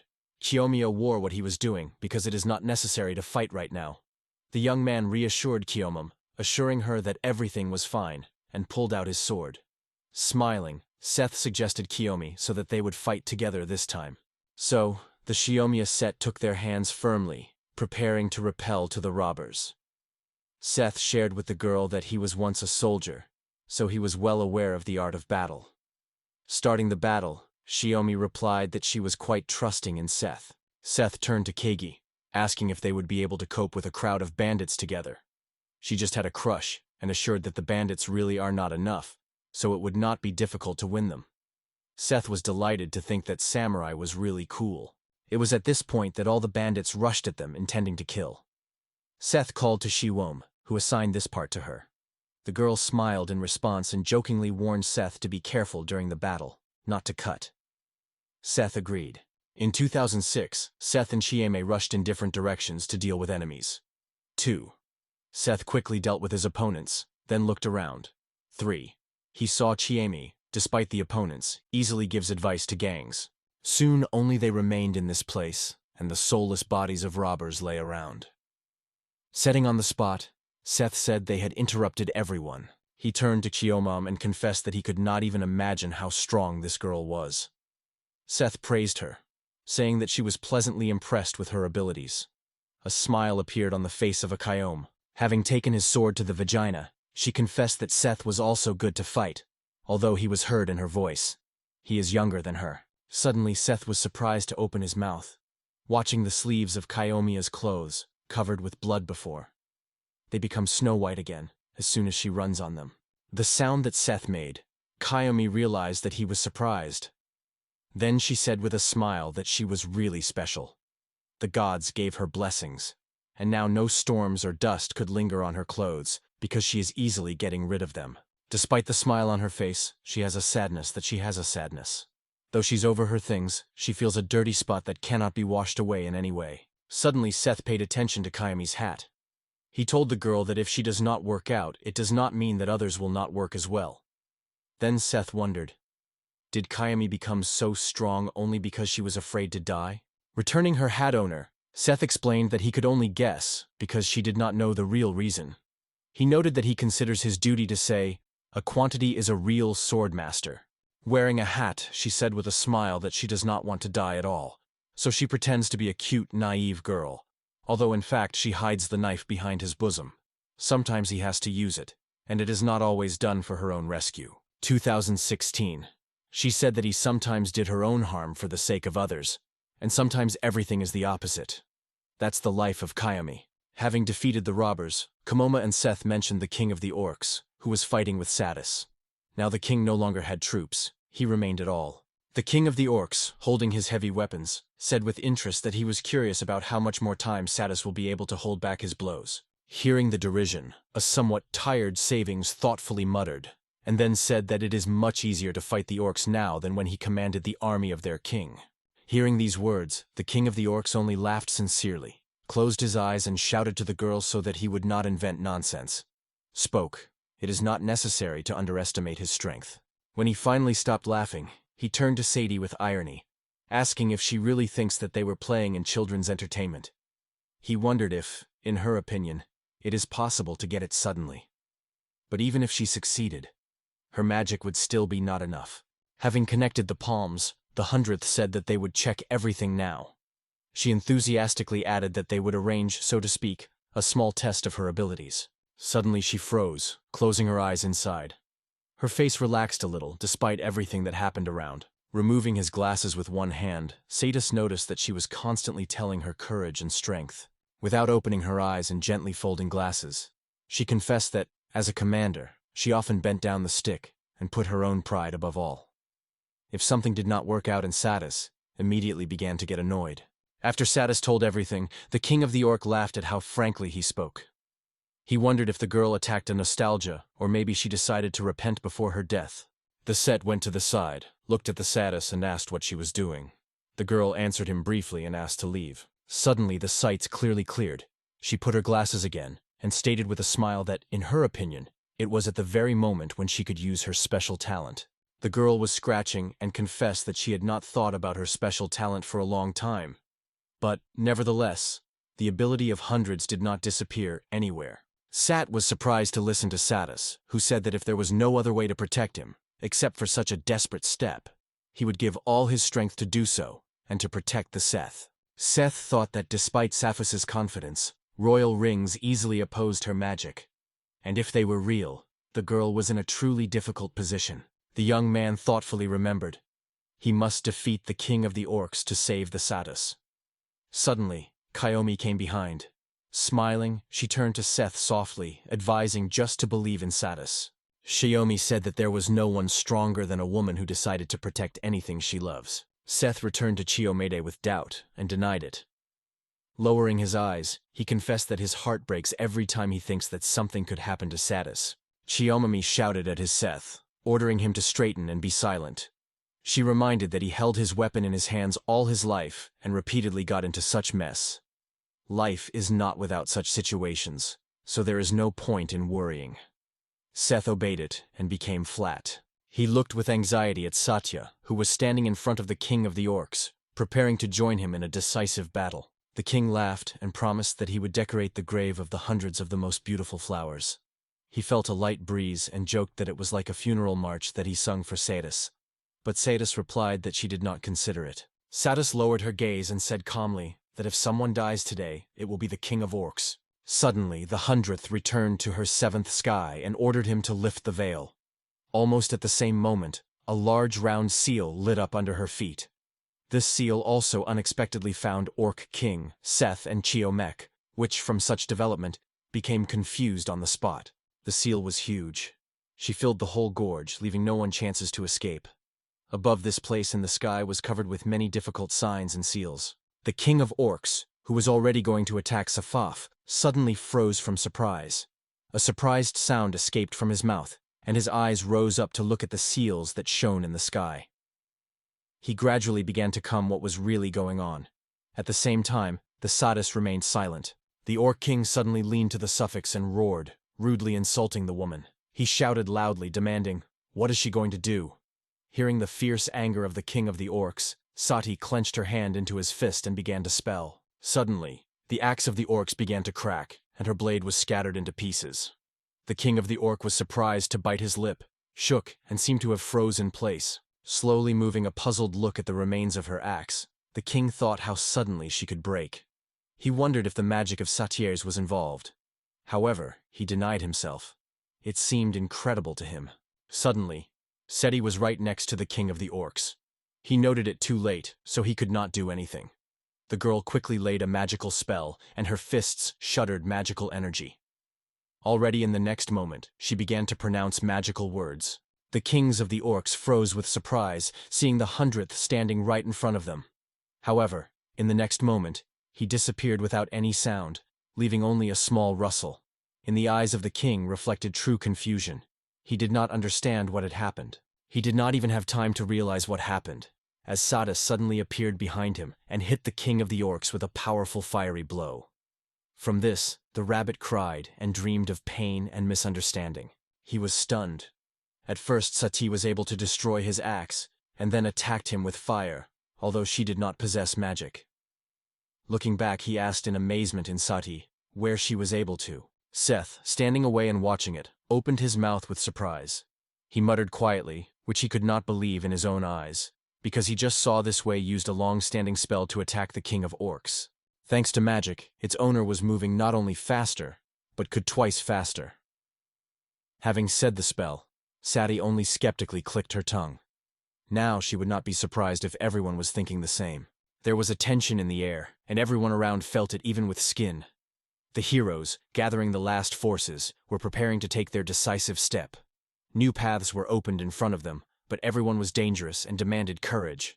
Inside everyone, the hope of a victory, not defeat, is waiting for them. When Satya began to attack him, he opened his eyes wide and opened his mouth, screaming at the pain that struck it. He reached out in front of him, on the fingers of which the rings were shining, and thought that immediately it was necessary to activate the protection against sudden attacks. But he did not have time to do it. Satis hit him again in his back, forcing him to fall forward. The King Or realized that everything was lost, because the hundreds acted lightly. From the last blow, he fell to his knees and angrily asked the hundreds where she is now. The king couldn't believe her still standing on her feet after all his powerful blows. The woman standing behind him was barely noticeable, and a triumphant smile appeared on her lips. In her thoughts, mocking jokes sounded from the fact that the spell of maximum speed was considered the highest magic. Satis was sure that she would never confess to this aloud. In fact, the special power of Sophsis, the seventh paradise, was that around her creator time was significantly slowed down, but it did not influence himself.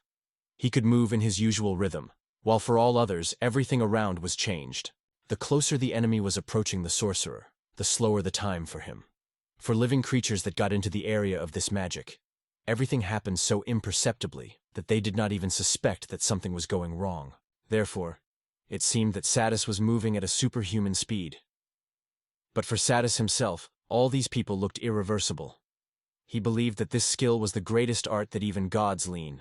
The angry and beaten king of the orcs slowly rose to his feet, squeezing firmly in his hand.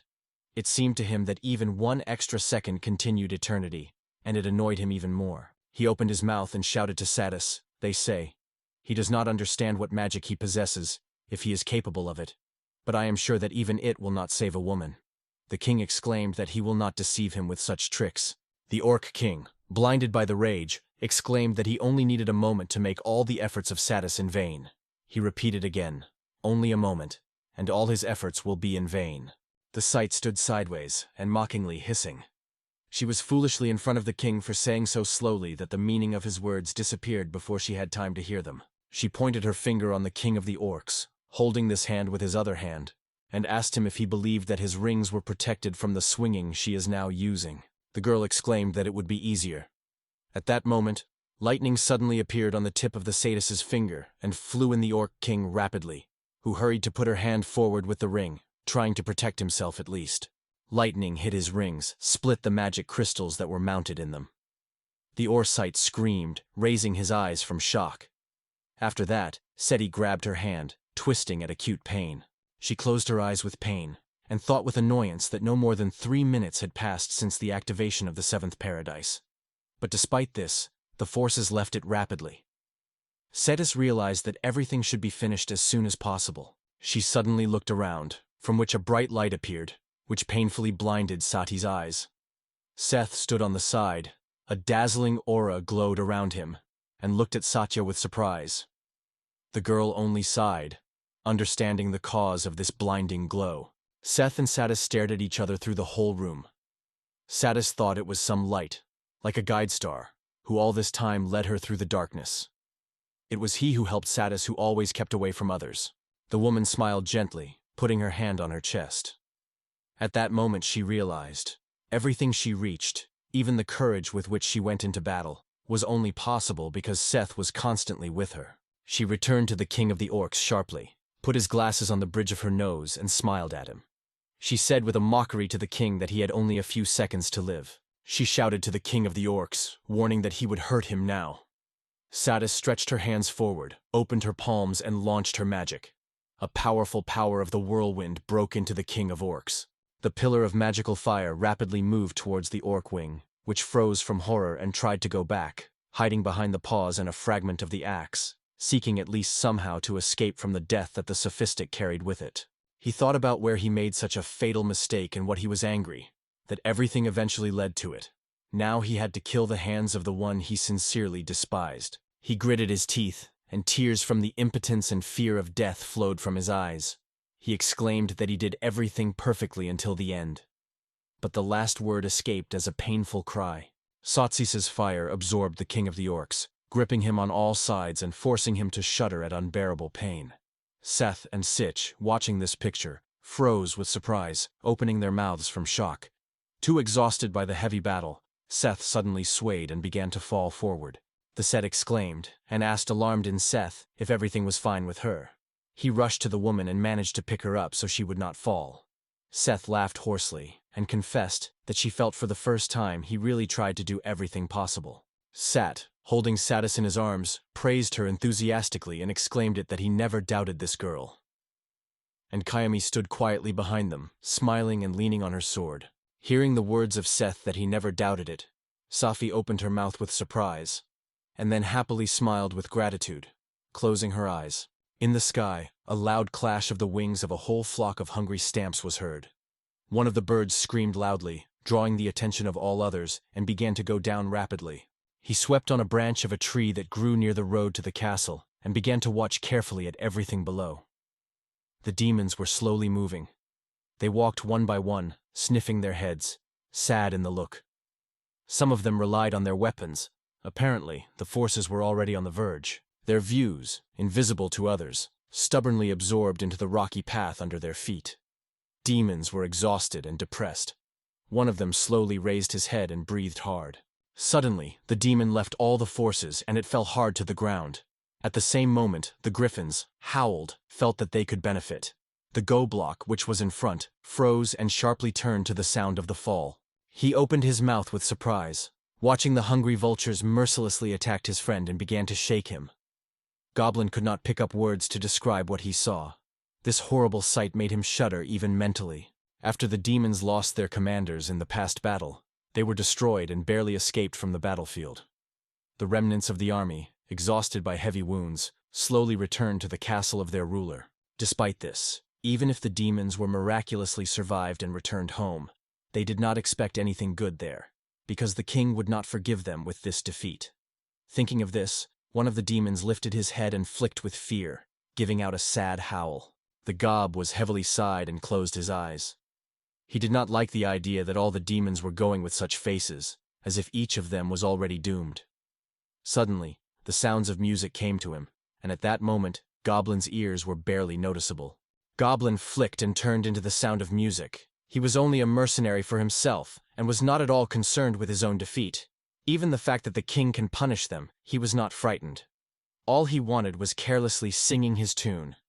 This attitude of the mercenary annoyed the block. He blocked the dog's road and, turning to him, noted that the mercenary looks too fun. Despite all the surrounding fuss, the gob was aware of whether he really realized what was happening around. Does he see the demons die right on the go? Although Goblak was not surprised by the dog's behavior. He belonged to the elite detachment of the soldiers and did not enter their main team, so he really was afraid. In a sense, Goblak even envied him a little. So the dog just returned to Goblin with his back. He lifted his finger to his chin and looked down on the floor. Strongly blushing from shame, he confessed that he considers Seth extremely sweet. Then Sebek asked the Goa if he also believed that the set was just charming. From the confession of a lightning-like dog, the body of a block seemed to be pierced through.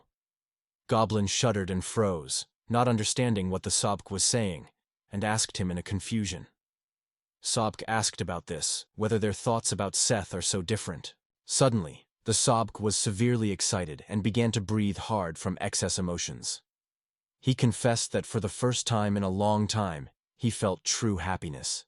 All thanks to the battle with Soth. He trembled with delight and exclaimed that he would very much like Galblock to realize what was happening to him. While waving his hands, he acknowledged that he simply could not pick up words to describe the feeling that completely captured him. Finally, after a long search, he found exactly what he sought. Suddenly, Sebek, with a mad smile, began to repeatedly repeat that he finally met his perfect opponent, Seth. Under the stunned look of Goblok, he slowly stated that they were convinced that their feelings with the state. Seth was as dreamed of killing him as he himself. If you look good, they were like 2 drops of water. Even their view was the same because the same lights glowed in Seth. Suddenly, Sebek threw his head back, bent and exclaimed with delight that he and the set related souls. After that, the Sebek frozen in place and looked at one point, as if immersed in his own thoughts. He suddenly began to wave his hands joyfully and jump in place, laughing at Grip. Then Sebek returned to Seth, though he was not around, and not knowing about the thoughts, he exclaimed that now they would definitely be even more fun. Gobla, seeing such a strange dog's behavior and hearing his words that Seth would be a perfect rival for him, froze in place of surprise. Finally, in his imagination, he acknowledged that Sebek was right. In fact, the battle was always like a sip of water for a thirsty. He has been looking for a decent enemy all his life. The Godblock also decided to join the Sebek army for this reason. In the beginning, and the language was not about the loyalty of the King of Demons, Godblock watched as a skuhop with enthusiasm, rejoicing that he finally met a worthy enemy. Then the Godblock asked him if he really only had war and battles, but never received a response. Meanwhile, the exhausted monsters were still wandering towards the King of the Demons.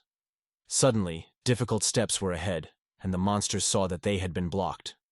The unexpected appearance of a stranger was so scared that they immediately shouted at horror. A crowd of armed people suddenly appeared before them. The monster screamed, warning her companions about the danger. Everyone was stunned and could not understand where these people came from and why they were here. Goblak instantly called on the monsters not to panic, reminding them that they were warriors who swore their demon king.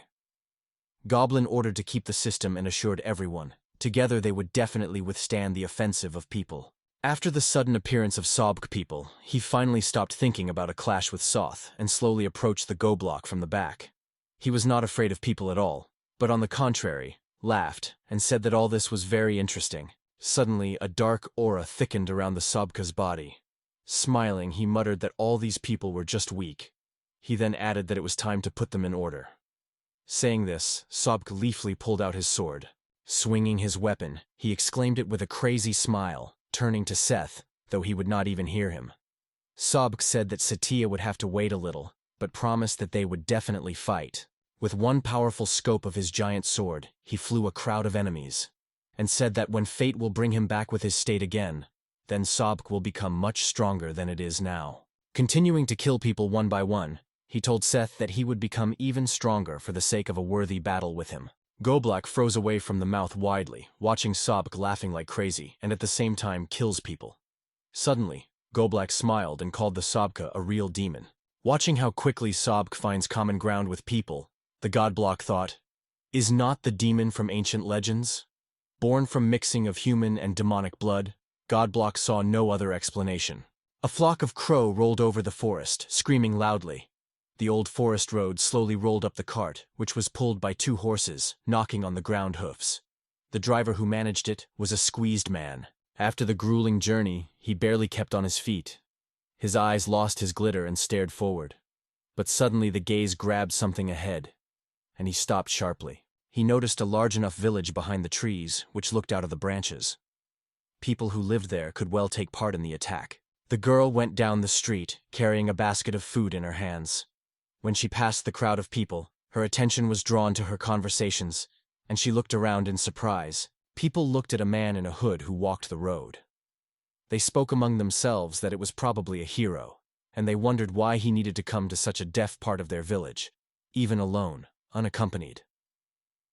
They were even a little sorry for this stranger, because he seemed very thin. The girl looked at the exhausted, contaminated face of the hero and could not believe her eyes. Where could a real character come from?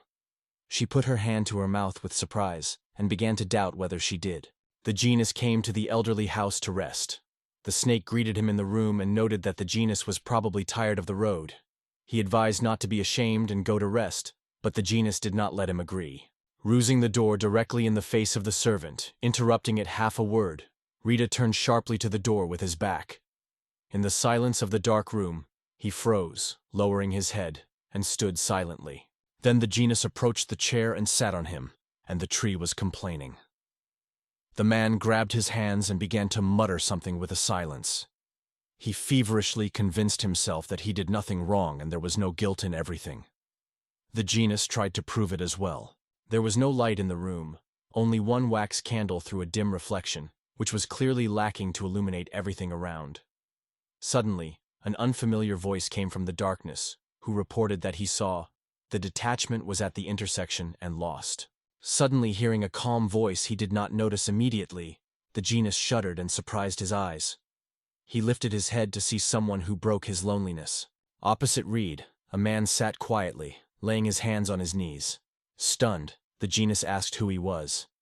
After looking at the stranger, the genius became even more confused and began to stutter. The man was bald and dressed in a spacious bathrobe. He sat quietly with his eyes closed and smiled kindly to Reed. The genius immediately recognized Malkin in him and shouted with surprise that he was certain he died for a long time. McLean smiled at him, exposing his teeth, and did not deny Reed's words about his own death. Instead, he advised Rita to worry more about himself than about him. After that, McLean wondered what was thinking about this. Looking at him widely, open his eyes, the genius gnewed his teeth and thought it was simply impossible, and most likely, he would all seem. He tried to convince himself that he saw only a game of his imagination. The genius still sat stunned in the chair opposite the living McLean, who was silent and smiled calmly. The genius leaned forward, firmly clutching at his armchairs to look at McLean better. Then McLean slowly rose from his chair and said that the genius gave all his strength to serve people. McLean walked slowly with the room, telling how bravely lived the family, carrying this heavy burden of the hero on his shoulders. He traveled quietly behind the surprised Relia and asked with a smile, "Where did he go after everything before?" From his questions, the genius from anger even lived on the forehead. He rose sharply from his seat and exclaimed that all this was not true. He assured loudly that his plan to combat the army of demons is perfect. He said with passion that he just had a little time, and everything happened quite by accident. McLean stood before the reed and directly asked how he was going to fix everything.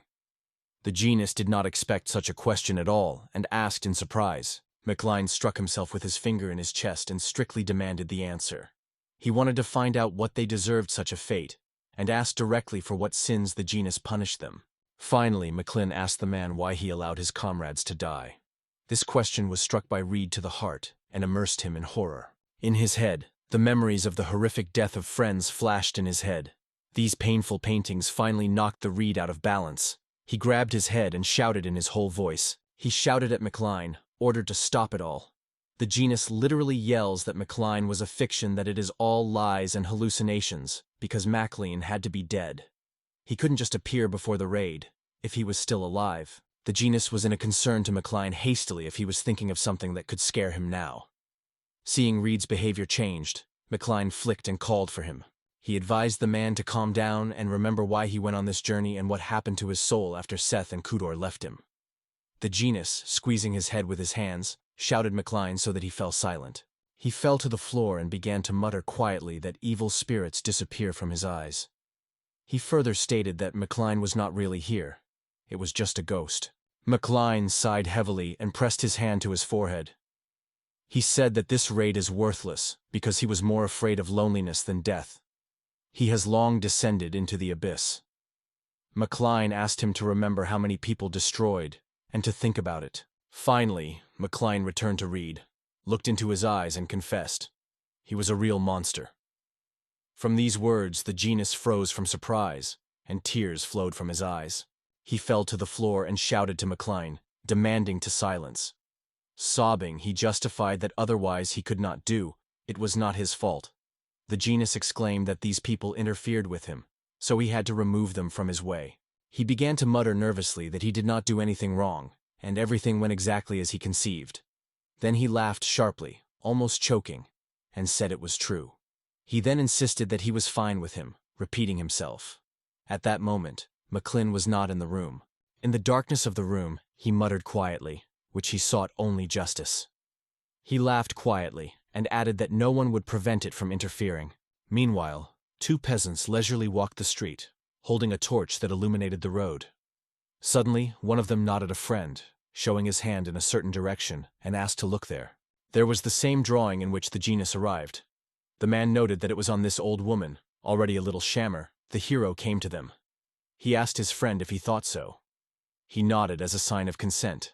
They approached the cart with interest, and Blondin suggested that he may have worn over a long journey, because no one knew what he had to go through the hero. However, he added that most likely, the cart himself was already old. He approached the cart and noticed the mysterious symbol on his back. A friend approached him and asked what happened.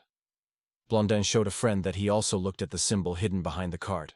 A whole rope of people who wanted to exchange something stretched behind the cart. The man, looking around, asked why the hero was going on a shopping cart. The young girl stops at the door uncertainly. It is covered by fear, and it does not dare to knock. The girl decides to breathe even more air, so she inhales deeply and then exhales slowly. Her breathing is heard in the hallway in front of the door. The girl lowers the eye.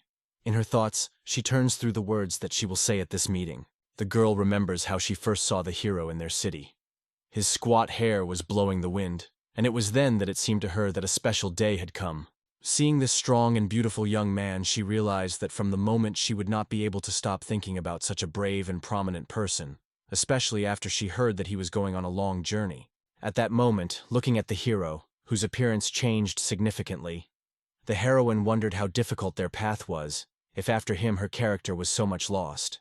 Then the girl returns to the present moment, to the reality where she hesitantly stands at the door of the room. In her thoughts, there is a pity for the hero, because his path was too difficult. Then, leaving the endless corridors of her own thoughts, the girl returns to the window. She carefully, even with interest, considers her beautiful and sophisticated reflection. She began to spin in front of the window, as if in front of the mirror, looking at her pretty figure. It seemed to her that although she is not one of the beauties that the characters lose their heads, it still looks quite attractive. She put a fragile hand on her breasts and thought that she wanted to help the hero at least a little to relax. And at the same time, it is better to get to know him. Suddenly, the girl is going with the spirit and finally dare to worry the hero. She raises her hand and begins to knock on strong wooden doors. The girl carelessly goes to the room.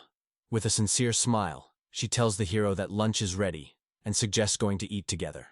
But at the same time, a formidable man who is going to attack her is hidden in the dark. At that moment, something horrible happens. The consciousness of the heroes envelops the impenetrable darkness. The action is transferred to the hero himself, which is covered with horror and panic. He breathes hard, as if he had just survived something scary. The genius stands on all fours, like a beast frozen. The body is covered with cold sweat, and the chaos reigns in the head. Was it just a terrible dream? He remembers the image of the demon that he put in front of him in the form of Julika. Such a familiar and dear heart. The seducer tried to lure him with sweet words, but it did not work with the hero. He managed to resist this treacherous attempt. Then the genius tries to get to his feet. There is still no emotion on his face, and the whole body trembles from superhuman tension. From the outside, it seems that he is about to break and lose control of himself. Then, the hero raises his hand to the face, slightly covers his eyes and thinks that he needs to calm down. The hero looks into the void and thinks about whether it was really a dream, because he is sure. If you look left, you can see how you leave this corrupt world. Suddenly, he notices something sticky and red on his palm. This substance covers the entire palm, from the tips of the fingers to the base. The genius is terribly frightened and cannot understand where this liquid came from and what it is. A man considers his palm of distrust and begins to guess that this substance is blood. He cannot understand where she came from, or how he found herself on his hand. Suddenly, he comes across something that lies quite nearby. It turned out to be a small leg in a tiny leather shoe that looked so beautifully. The genius approached and saw a brutally mutilated and torn girl. She was no longer breathing, and seemed to have left this world forever. The hero looked at the soulless body with surprise, not understanding how it could happen. The genius could not realize whether it really did damage to her or whether everything happened. In the end, the hero could not stand and shouted loudly. At the same moment when the family looked at the girl's breathless body, McLean approached him. Seeing all this, the man covered his face with his hand from despair and disappointment, and then annoyedly called the reed. He returned to McLean sharply, frightened, and began to justify himself, assuring that he was not involved in this act. The young man insisted that there was some mistake, and such could not happen because of his fault. Suddenly, McLean began to scream very loudly at the Relia with a mocking smile, where he could be a mistake. He was overwhelmed by Relia for trying to deny something so obvious. Looking at the girl, McLean tells the hero that it all happened through him. The face of the hero was distorted by horror when he came to him that he could really do it. McLean only poured the oil into the fire, adding that the girl worried about the hero and came to make sure that everything was fine with him. A man who stood over the death of a relic, cold and without a single drop of compassion or voice, said that he himself voluntarily did so with such a fragile and defenseless girl. McLean does not stop and continues to ask how it happened that the real struggle for the sake of truth has turned to such a disgrace. Does the hero really consider it justice? McLean notes that the hero is not worried at all, and if something goes wrong, he immediately begins to do his own justice. The hero looks at McLean. He feverishly begins to deny everything, trying to convince himself and McLean that it is full of nonsense and he did not do it at all. The guy is justified in despair. He really tried only for peace around the world. Now he does not know how to proceed. McLean, on the contrary, looks at Relid cold and indifferent, and then, without delaying, asks, "If you tried for peace in the world, then why did you send another innocent person to the world?" A man asks Reed to just admit that he will never be the same as before. A young man with unspeakable horror and misunderstanding looks at the interlocutor. Hearing these words, his eyes expand. They have even more misunderstanding, fear, and horror. The hero does not believe his own ears. The man inhales deeply, feeling the weight of the moment. Then he resolutely turns to the former hero, calling him to forget about the past and repent of his crimes. With seriousness in his voice, he explains that now this is the only way for the hero to escape. He then orders the young man to forget that he was once a hero. He says that from now on his entire life should be devoted to the atonement of his own sins. He may have to pay dearly for his guilt. If he is ready to atone for his guilt and go out of the wrong way, then this man can reach out, and he will be helped to join the outing. The former hero looks at the interlocutor with a devastated, confused look, as if he is in numbness. He uncertainly asks McLean what the atonement is about. Then he lifts the madness full of McLean's eyes and asks whether he understands what he is talking about. Suddenly, a strange energy begins to come out of McLean. He looks at the reed with surprise and even indignation, again asking him a question, not understanding how he could answer so. McLean begins to indignant again. They say, this raid should be stopped immediately, because he no longer understands what is happening and what he should do. At the same time, the man continues to come with strange magical rays that pour into the air. The genius, on the contrary, continues to smile, and in his gaze, even something crazy is visible. He says he did not do anything wrong, because getting rid of obstacles is the natural part of any journey. He adds that he has already coped with all who disturbed him, and now no one will stop him. In the meantime, McLean screams at the former hero, trying to reach him. He calls the reed again to think well. McLean says that if the genius allows him to disappear, he will never see him again. The former hero closes his eyes and bows his head, thinking about how much McClin has suffered.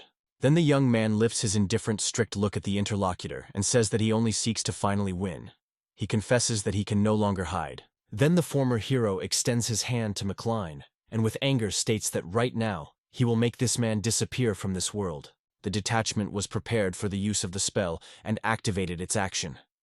Suddenly, a bright outbreak of magic illuminated everything around, destroying everything that happened on the way. After that, the family smiled ominously, satisfied with how his destructive spell worked. The hero stands in the mud and blood, from head to heels. He then stated that he still remains a hero, who is a real hero of this spoiled world, and nothing could stop him. The genius added that it does not matter to him how many people will have to deprive life of the way. Then he begins to laugh again, and then he says that now he needs to put somewhere else a breathless body of a girl, which he himself sent to another world. In addition, you will still have to wipe the bloody spots that remain afterwards. The genius is picked up by the body of a poor, fragile girl who died in his arms, surviving a terrible pain, and begins to pull her carefully. The girl seems easy, but the genius tries to be as careful as possible so as not to contaminate her blood. Then he forcefully pushes the girl to the closet, thus getting rid of any evidence. After reading the note, the genius gently wipes the blood remaining on the floor after the murder. It is at this moment that he begins to sing a quiet tune. After reading everything, he finally decides to wipe the blood and sweat of the girl who stayed there for the last few hours. He approaches the mirror, looks carefully in his reflection, and says that everything is fine. It looks quite familiar. The hero smiles satisfied and calmly, and decides that it is time to eat. The genius goes down to the joint dining room. It looks like nothing happened, and he just asks everyone to apologize for him for lunch. When someone asked about a girl who died, the genius calmly replies that she only called him and then ran somewhere. The hero specifies. The girl said he may not wait for her and go to the dining room. After that, the genius notes that it is enough for conversations. It is time to return to the meal. And when he is asked what smell he is pressed that he apparently smells of potions. The genius, apologizing for his excessive courtesy, smiles at the neighbors at the table with the most sincere and most fair smile. He wishes everyone a pleasant appetite. The young man's face radiates kindness and peace. He is about 60. The events are carried on the streets of the city, which is quietly strolled by the locals. Everyone is busy with their own thing or your favorite craft, and life here goes the usual way. The events are then transferred to Seth and young Seth. The girl lies on the bed, apologizes to Soda because of her condition, explaining that she just got a little tired. In response, Seth assures her that she is not guilty of anything, and says that he should be asked for forgiveness. The set continued, with sadness that if he insisted and took the battle with the king of the orcs, everything could have happened differently. The bitter memories of that clash with the insidious creatures were again in his memory. The girl, lying on the bed, asks the hero what he talks about. Seth looks at her with surprise, as if she did not believe her reaction. He does not understand why she perceived his words. The girl, with sadness in her eyes, continues the story and says that she has to overcome this test. She adds that it would be wrong to translate this responsibility on Seth's shoulders. Seth looks at her in surprise and says she needs to rest and gain strength today. The guy tries to deny, but he does not work. Then he departs a little from the girl's bed, realizing that now she is better off and nothing to worry about. She looks at him and smiles lightly, they say. That's how they agreed. Suddenly, Seth remembers something and quickly goes to bed. He says he was about to stroll through the city and see what interesting. Seth promises, if you come across something, it is sure to tell her about her find. The girl looks at the boy and says that she fully agrees with him, but asks him not to do careless actions. In her gaze, there is a distrust of a friend. She is afraid that something can happen to him. When the set was about to leave, the girl asked him to return to the onset of darkness. The guy promised her that she was sure to keep her word. The girl took off his glasses and carefully put them on the bed.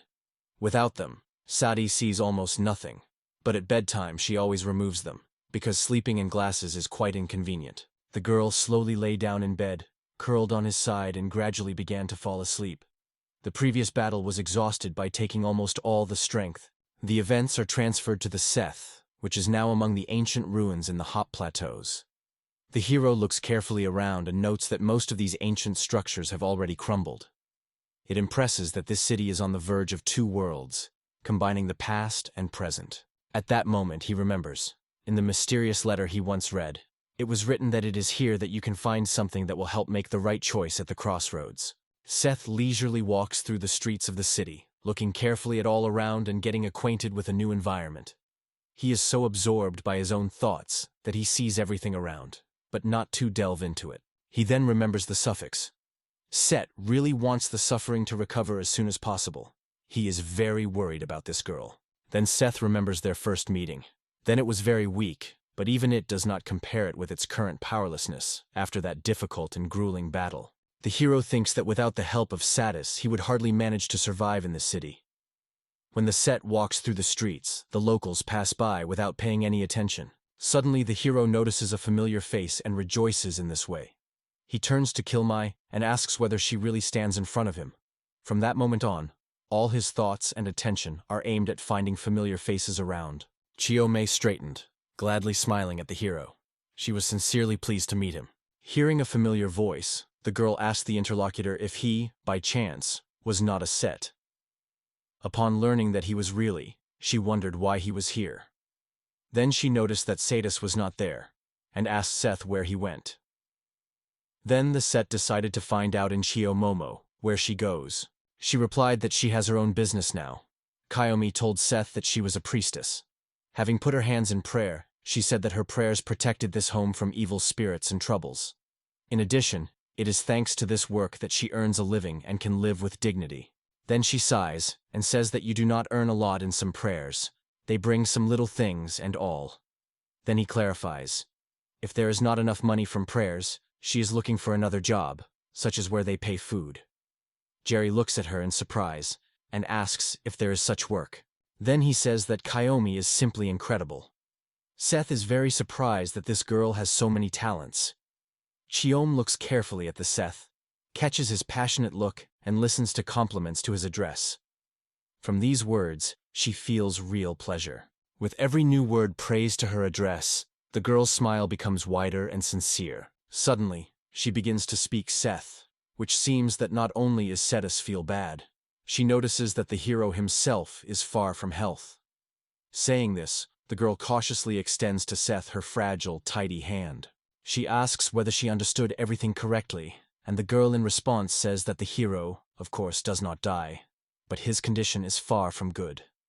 He will definitely not hurt the day of rest, delicious food, and good sleep.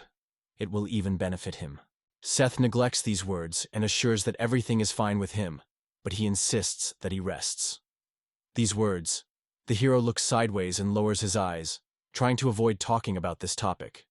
However, the girl does not retreat. The hero, shyly lowering his eyes, confesses something that does not really feel good, because Satis also experiences difficult times. He compares his condition with the fact that cats would scratch in his soul. This feeling does not give him rest. Seth is very worried about his girlfriend. Hearing these words, Kyomi with a sly look turns towards the hero.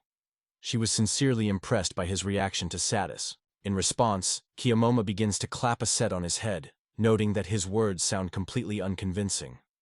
She advises the boy not to fever, take his hands and gather all his emotions and thoughts. Kyomi with Sota went for a walk to the market, looking for the products they need. Kyomi chose almost all the goods on his own, and the hero just walked nearby and accompanied it during a walk between rows. Suddenly, at some point a couple of fruits fly into the hands of the hero. Perhaps it was Chio that he threw them. He is surprised to look at the fruits that were unexpectedly found in his palms. It was a complete surprise for him. When he turned to his companion, she smiled and said she was treating him today.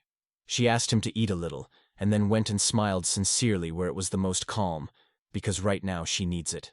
The hero looks at the fruit that has extended to him with the companion, and confesses that he feels a little awkward to accept such a gift. But the girl just smiles and asks the boy not to give up. The Set stunned looks at the girl, and she mockingly points out that children need to eat well if they want to be in shape. Then she advises the hero to leave her strange games and finally relax. The hero is embarrassed, with a slightly confused look, lowers his head and closes his eyes slightly. He sincerely thanks to all her words. The girl smiles noticeably when hearing it. She likes to see the hero blushes and embarrasses through her pranks. It also fun and moves it. At such a moment, she looks like a small child who is playing her favorite toy.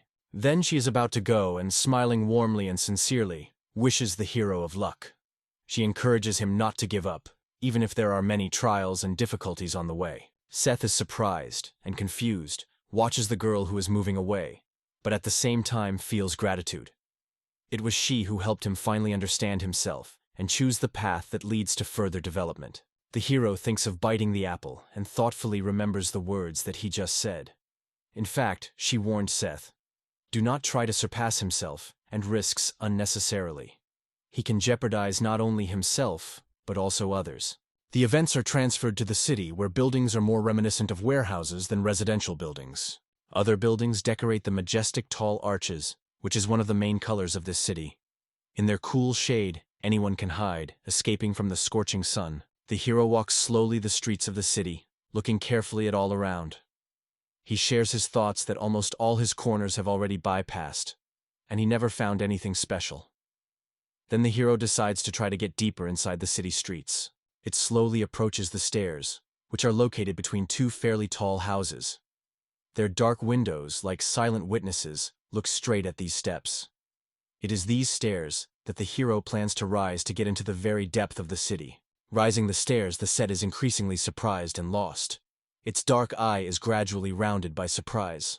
Seth cannot understand what is happening and what he has encountered. The hero slowly approaches a place that is so surprising and knocking him out of the panther. He thinks that it can be, and how it could be here. As a result, the author shows the reader that he was so surprised by the hero. It turned out to be another beautiful and ancient city. The hero decides to approach the ancient structures and look at them with his own eyes to look at everything in more detail. They seem extremely unusual, even a little strange. The Set comes closer to the stones that stand nearby, and noticing strange cuts on them. The hero immediately captures the interest in these mysterious marks. He begins to guess that it can be not just stones, but real totem. Seth carefully examines stones that seem to be strong totems and cannot hide his surprise. But the longer the hero is in this temple, the more he worries him. For some reason he becomes embarrassed, although he cannot understand why he feels so. Gathering all his courage and strength, Seth decides to go through the gate of the ancient temple.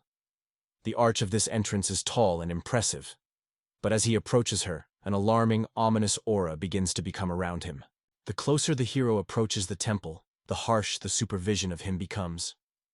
From the columns and stone blocks, people are increasingly looking out. They are watching their every step, not understanding what this stranger forgot on their earth. In their eyes, the hero looks suspicious and dangerous. They feel a threat from him. When the hero runs under the arch, he clearly begins to hear ribs and other suspicious sounds. The hero focuses immediately, looking at everything around to find out where these alarming noises come from. Sounds are becoming more loud and clearer. The hero was alert, began to look closely, and to study the situation carefully. He turns his head on all sides, painstakingly studying the environment. But despite all his efforts, he still cannot understand where this strange noise comes from. Suddenly, the hero hears a voice that orders him to stop. Almost simultaneously, a whole flock of children aged 10 to 15 years runs in his direction. Their hands squeeze the spears, and they gradually narrow the circle around the Seth. Children are getting more and more.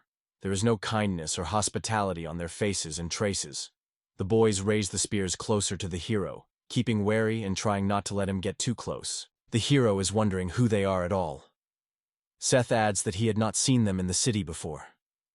Looking at uncertain movements with swords, he understands that these children are quite new to keep their weapons properly. One of the detachment members decides to start negotiating with the hero. He loudly orders the Set to raise his hands immediately. However, the hero calmly inspects the situation, and eventually understands that these guys only guard this temple. The Set slowly raises his hands so that all his opponents notice it, and then, smiling, asks for them. What will they do now? He has jokingly wondered if they will continue to stand, or maybe they will try to capture him.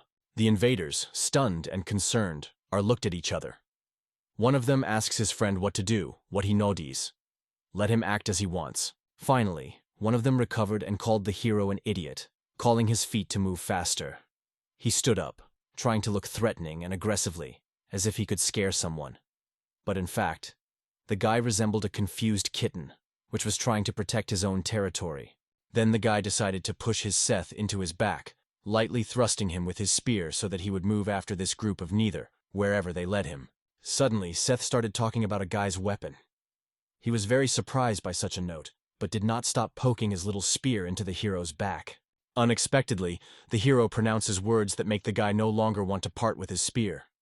He looks at Seth with surprise, not understanding what they want from him. The guy looks at the Seth with a complete lack of emotions, and then honestly confesses that he does not want to give his spear at all. He has no idea what the hero intended.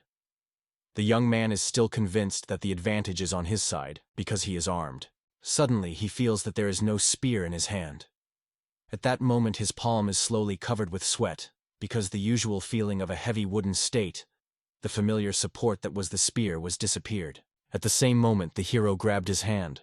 Seth did not need much power or energy for such a lightning attack. After all, his opponent was only a beginner, and in no way could give a decent repel. As soon as the Seth grabbed the guy by the hand, he immediately pushed him to the ground while firmly squeezing both the boy's passionate and free hand. Falling and feeling pain in both hands, the boy breaks down a shrill cry of unbearable pain. Suddenly, the guy felt something changed. However, the shock experienced was so strong that the awareness came to him only later. A lot of surprised people gathered around the hero and that guy. Someone looked with their eyes wide open. Someone exclaimed from surprise, and the boy's comrades were noticeably worried about him. He was indifferent to the stares, loud screams, and the size of the room. He simply acted confidently and harmoniously, how he did it many times when it overwhelmed the enemies. Then the Seth rose and lifted behind a guy who had just overthrown on the ground and clenched his hands firmly. The hero decided to ask the little one whether it is their territory and whether he understood everything correctly. And he decided to apologize for having broke without permission. He seemed to be incredible as the hero knocked him down without extra effort, took his spear, and immediately tied his hands. Seth continues to tell you just decided to stroll through the city and find out what the situation is around. So he accidentally found himself in their territory. The hero assures that he did not intend to fight or to capture something. Therefore, he mysteriously closes his eyes and bows his head, apologizing for misleading this detachment for his intentions. He then reports that it is time to go and promises not to bother them anymore. But suddenly the guy who just knocked down the main character sounds him and asks to wait. The guy is so fascinated by the hero's abilities that he cannot restrain his admiration. At this point, comrades approach him. They surround the Seth again, but with a different mood. Now they say that he is really very strong, and therefore they offer him to join their company, or at least just become their friend. One even jokingly offers the hero to become his older brother. Hearing all these proposals, the hero was really worried and even frightened of so many calls to join them. He began to justify and refuse, trying to evade such fate, to become another young bandit. But the children did not listen to his words at all, and still stubbornly pulled the hero where, in their opinion, their leader lived. They did not want to let go of the hero, persistently pushing him to the cherished place. The outrage and protests of the hero went unnoticed. The children did not pay absolutely any attention to his words. One of the boys suddenly turned and began to tell them what a wonderful leader had, and that he would surely like a beginner. The guy, along with his friends, had fun and enthusiastically dragged Seth to his leader, having a sincere desire to make him part of his company. In the end, they got the right building and entered inside. The guy who walked in front of the whole group and led the hero to the leader opened the door to the room. He called his leader loudly for him to look at Seth. In the middle of the room was a guy with blonde hair and stared at the distance of the hall.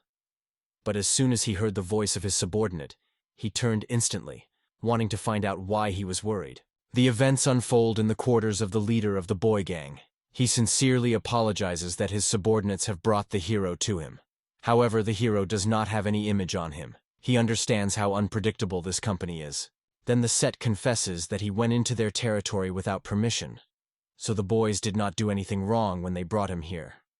The group leader is amazed at the hero's response and even calls him a good person, because this behavior seems rather strange to him. Finally, the guy who was in their group decides to introduce himself. His name is Jake, and he once again emphasizes that he owns leadership here. Then Jake addresses Seth to a question about his own name. He speaks his name and continues to look at the leader of the boys, carefully considering him from head to heels. The hero was very interested in this young man. Having learned the name of his guest, Jake says it aloud, trying to remember well.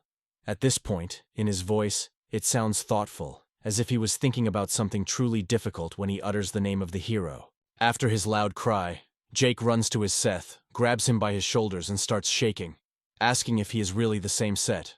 A destructive storm. A legendary guy with a magical sword. Then he deviates from the hero and, with delight in his eyes, begins to say that it cannot be, that it is only a dream. The guy is convinced that he will wake up now, and all his dreams will melt in an instant. The hero, shocked, departs from his interlocutor. Inside, irritation and annoying, someone called him a legend again. Seth begins to justify, trying to reassure Jake, explaining that he was just a guy on the run, so they say, there is nothing particularly heroic in him. Suddenly, Jake fells sharply, and at the moment, he asks the hero if he has it with him. Then Jake states that now it is about the charming sword of the hero. After that, the guy asks Seth to show his magic sword at least once. Jake stubbornly persuades the hero to show a sword that became a legend. Children have fun jumping around them, waiting for a moment when they can see the most powerful magic sword.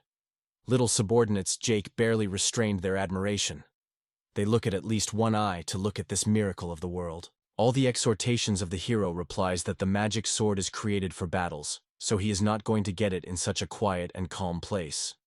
However, Jake does not seem, and again asks Seth to show the sword. The hero does not stand and breaks into a cry, stating that he is not going to show this magic sword for the reasons that have already been mentioned earlier. After this scene, the children with surprise, fear, and distrust were stared at the hero. They became truly terrifying how angry and dishonestly behaved. Seth himself, looking into their eyes, froze, and finally realized that he had done. Then he apologizes to the fact that without permission, he broke into their little magical world. Seth explains that it is so difficult for him when Jake asks to demonstrate something like a magical sword. Jake is aware of his neck with his hand and confesses that he now understands why the hero did not want to show his charming saber. Inside, he still feels ashamed of his obsessive curiosity. Then the young man sharply picks up on his feet and begins to tell hotly that he was a little exaggerated in his reaction, and then asks Seth to forgive him for his stupidity. Suddenly, the hero appeals to Jake to tell something. He notes that the boy's gang has already heard about him, but he has not yet told himself. Seth still does not understand who they are and what they really do. After these words, Jake suddenly realizes that they did not even see themselves. His face instantly becomes serious, the look focused. He coughs, preparing to make a speech in which he will finally tell who they are. At the same moment, Jake grasps to his feet and states loudly that they are a revolutionary army. Hearing this, the children rejoice at once. Their name fills them with pride, and they laugh fun and carelessly start running around. The hero stands in front of them, confused and puzzled, not waiting for such a frank conversation about the true essence of this company. He heard a stunning set so much that he cannot pronounce a word. Jake mockingly watches the hero's reaction and notes that he was really surprised, and it brings him genuine joy. It seems that Jake even expected such a response from Seth, and is a little proud that everything follows his plan. The Set looks at Jake Verley and once again calls the name of their detachment. After that, he addresses the guy asking whether he really is going to fight for his country. Jake looks Set just in the eye, smiling cunningly, and says that everything happens exactly as he thought. He is going to fight against the whole country to take revenge on all the broken fates of the children he has sheltered and cares about. Jake still looks at the hero with the same passion in his eyes and says that they are ready to fight adults. It is with those who so destroyed their lives. Jake extends his hand to Seth and says it is not a coincidence, and the real fate has brought the hero here. The young man sincerely proposes Seth to join efforts to change this world together. This reality. Jake very much hopes that Seth will support him and stand on his side. The Set lowered, thought and shot a little. He did not expect such a proposal, so now he does not even know what to answer. The Set is still silent, while everyone is looking forward to his answer. The sun is gradually hiding behind the horizon, and the trees are rejecting dark shadows, giving the events around a mysterious, intense mood. Jake realized that the hero was avoiding a direct answer, so he decided to start pressing on him. He said that all these adults perceive children such as insects. After that, Jake asked Set directly if he was happy in this world. The Set still sits in silence, bowing his head and plunging into reflections. Jay does not stop and continues his speech. Although their team is still small, but with the advent of Seth he is sure they will be able to change this world. Jake continued, adding that their actions could turn this world on the right way. He then assured that Seth would be able to save children suffering from war, politics, and selfish desires of adults. Then the guy even bowed to the hero, begging him to stand on their direction and to help fight against the horror of the adult world, save many children and give them a chance for a happy life so that they all have good. Plowing his head in front of the hero, Jake shouts loudly for help in this difficult cause, because his goal is to protect defenseless children. The set still sits in silence, listening carefully to Jake hardly asks them to help them. Deciding what to do is now incredibly difficult for a hero. He does not want to get involved in a large-scale conflict, but understands that the boys have real noble intentions. Then he still makes a decision. He lifts his eyes and looks at Jacob as seriously, saying that he has to forgive him. However, he is not interested in either revolution or revenge. Seth notes that he lives his life without interfering with others.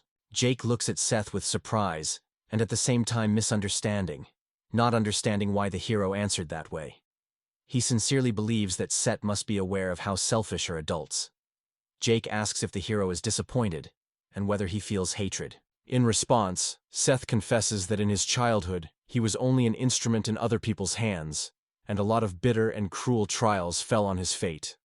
But despite everything you experience, Seth confesses, he does not feel that he has to do something with it. Then Seth decides to go. He tells Jake that he should already go because a person is waiting in the city. Seth asks Jake to wait, and notes that it was probably not worth a hurry with his departure. Jake sounds the hero, asking them to come tomorrow to discuss everything again. In the eyes of the guy there is a spark of hope. He sincerely believes that Seth will still move to their direction because they really need his help to change this world. The hero is constantly moving away from a group of people. Jake screams him after, begging not to leave them, the children. All of them, like their conductor, are watched in confusion of how the set goes away, and without understanding what really happened. The set is slowly moving away from the settlement. It leaves this place with bad mood. Going between stone buildings, he plunges into his own thoughts. Suddenly the hero stops and decides to look around, hearing strange sounds from above. He guesses that or who can be, but decides to check his guess and still becomes around. Raising his head, he notices a number of small silhouettes. From this distance, they resemble chess shapes. At the top of the mountain, among the stone structures, there is a group of young people. It was Jake and his wards. They silently escorted the hero with views that clearly glowed with hope. At least he would come back tomorrow to talk about it again, and may even agree to help change the world. The action is transferred to the city, to the room where Satis rested. The hero told her about all the events that happened to him this day. In particular, shared his impressions of his completion. The girl listened carefully to every word, and then said quietly that she understood everything. But at the same time, she decided to continue to ask the hero what happened to him today. She wondered again if the children really noticed the hero. The hero replied briefly that it was. He then begins to explain that he does not want to get involved in the things that Jake is busy. But thoughts about the lives of these children do not give him rest. Taitsa replies that if it goes on, they will be arrested sooner or later, and in the worst case, they will be accused of a serious crime. Seth asks for himself whether there is something that they can help these children. Seth confesses that his heart shrinks from pain when he imagines how these children suffer. She says that in order to help, you need to meet them at least once. Then Satis with a light smile adds that the hero was asked to come tomorrow. She assumes that these children are sincere fans of the hero. Seth curves and confesses that this time he hopes very much than during his preliminary meeting with fans. Suddenly, the room appears in the room. She greets the heroes loudly and holds a good bottle of alcohol. Only after Kyomi has crossed the threshold of the room, she remembers the apology for her sudden appearance. Satis, meanwhile, recognizes a long-standing acquaintance in her, is surprised by her unexpected and late visit, and is interested in the cause of such unexpectedness. Shio may say that nothing special happened. She just decided to visit old friends, especially the safes, because she heard from Seth that something was wrong with her. But suddenly, quite unexpectedly, Kyomi throws a set into his hands with products, shouting to catch it immediately. The shot sits closer to the pastel on which Satis lies. She lifts a bottle of alcohol as high as her hand permits, and smiling says that they should drink for having overcome such a long way. Safi and Chio can suddenly explode with loud and ringing laughter. Both girls smile wide, their faces glow with joy. They really spend time and feel light in the shower. Then they decide to turn over candles in full darkness. The main facility of this entertainment here is Kyomi. The sight and set look to the side of Kyomi, trying to guess who it will cause. The sight even covers his mouth with his palm, whether it is excitement, or not to laugh, or maybe not cling to. Then they fill the glasses again and enjoy a delicious, sparkling alcohol, which even blood is invigorating. The loud bell is heard throughout the room, and laughter does not subsides, spills even wider in the room. Kyomi sat at the makeshift table, and thoughtfully noticed that she did not even remember when she could lastly afford to relax and drink. She still held a bottle of alcohol in her hands, and in the other a glass, as if she did not want to release this moment of lightness. Then she suddenly comes up and begins to dance, having fun, saying that she would be pleased to chat with Soda, but unfortunately, her time to go. Seth looks at her dissatisfied and tries to stop her. He then asks her if she is in order and whether she really does not need accompaniment. Seth is very worried about a drunken state of Kyomi, but at the same time on his face there is a noticeable distrust.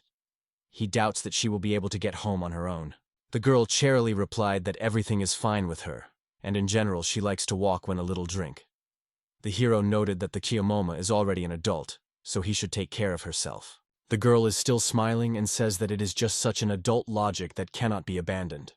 On this, hero notes that Kyomi's words are the complete opposite of any logic. After Kyomi has already left, Seth notes that she still got to her room without adventure.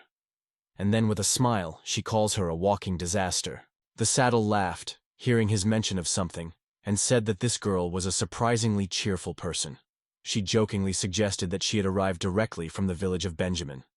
Seth confirmed her words with a brief consent. Then the set begins to complain about the unpleasant smell coming from the bag and asks permission to open the window. The girl allows you to do it. The hero opened the window contained high in the stone wall, lifting it up. He looks enthusiastically into the night, wondering how brightly all the stars in the sky are visible. The set moved out the window to admire the starry sky. He was fully captured by this natural landscape. With his eyes wide open, he looked at the amazing and mysterious stars that lured him with his unusual beauty. Then he turned away from the windows and looked at Satis. Seth told her that he would probably go to bed too, because tomorrow he would have to get up early. His face remained calm and balanced. But suddenly Satis called him. She called him to come closer to hug. The girl looked very drunk, and it made the hero very lost. He did not want her to be ashamed of her actions the next morning. But the girl did not think to stop. Seth was horrified and confused. He could not understand how to deal with in such a situation. It was a completely new test for him, and he had no idea what step would be right. Due to severe stress, the hero began to appear very strange thoughts in his head. He said Satis that he could sleep himself, but the girl just smiled and explained that he did not understand it so much. In fact, she did not mean it at all. The girl smiles cunningly and says that Seth had a hard day today, so she decided to reward him a little. The hero, red with shame, assures that everything is fine and the girl should not worry, because he just did what he had to do this day. Seth puts his hands in front of him, as if he wants to defend himself, and tries to stop the girl who is approaching him. Seeing the hero's reaction, she was very upset. In her gaze, a sad tenderness appeared, as if in a puppy who had just lost the owner. After such an expression, the hero could no longer refuse her in a joint dream. In the end, Seth still accepted the reward offered to him by Safi. They both lay under one blanket in one bed. She began to gently sort his hair, and said that Seth should not be nervous. In response, the hero, even without opening his eyes, remained motionless, and said that it was better to leave him alone, because he, and as he could try to relax. Satis, leaning on the elbow of one hand, thoughtfully says he considers the hero a true sympathy. She recalls how the hero has been on her knees more than once, and she is surprised why he is still not used to it. Seth shyly looks around, avoiding meetings with the girl's eyes, and quietly points out that this is not the same thing. One thing is to get on the knees of Satis, and quite another, to lie with her in one bed, hugging. Hearing these words, the Satis smiled a little and said that she was interested in checking something now. The hero did not like this smile with a hidden implication. It was immediately obvious that the girl thought something. Suddenly, Satis suddenly pulls a satin down, which causes him a true surprise and confusion. He does not understand what he should do in such a situation. and when the girl finishes what she thought, the hero begins to ask her what she did and why she needed it. As a result, the set was tightly pressed against someone's breast. At this moment, only surprise and misunderstanding were reflected in his eyes. The girl calmly closed her eyes, not noticing the embarrassment of Seth. He had no idea how to deal with such a situation. In the end, the hero reconciles with what is happening and is inferior to Satis. He presses his face even stronger to the girl's chest and does not even close his eyes. The girl noticed how the mood of Seth changed sharply, and it moved her. She said with a smile that now he was behaving like a corrupted baby. The set does not respond to her and just lies further, hugging her firmly. The only reaction he shows after these words is the face, clinging to Sati even stronger. The girl is not against such, but on the contrary. She is very glad that Seth finally was able to relax. The hero, lying in the arms of Satis, feels amazing peace and comfort that prevail at this moment. Then he quietly apologizes to the girl for having to violate the ban. The girl smiles, looks at him and says that everything is well, and today he can do it.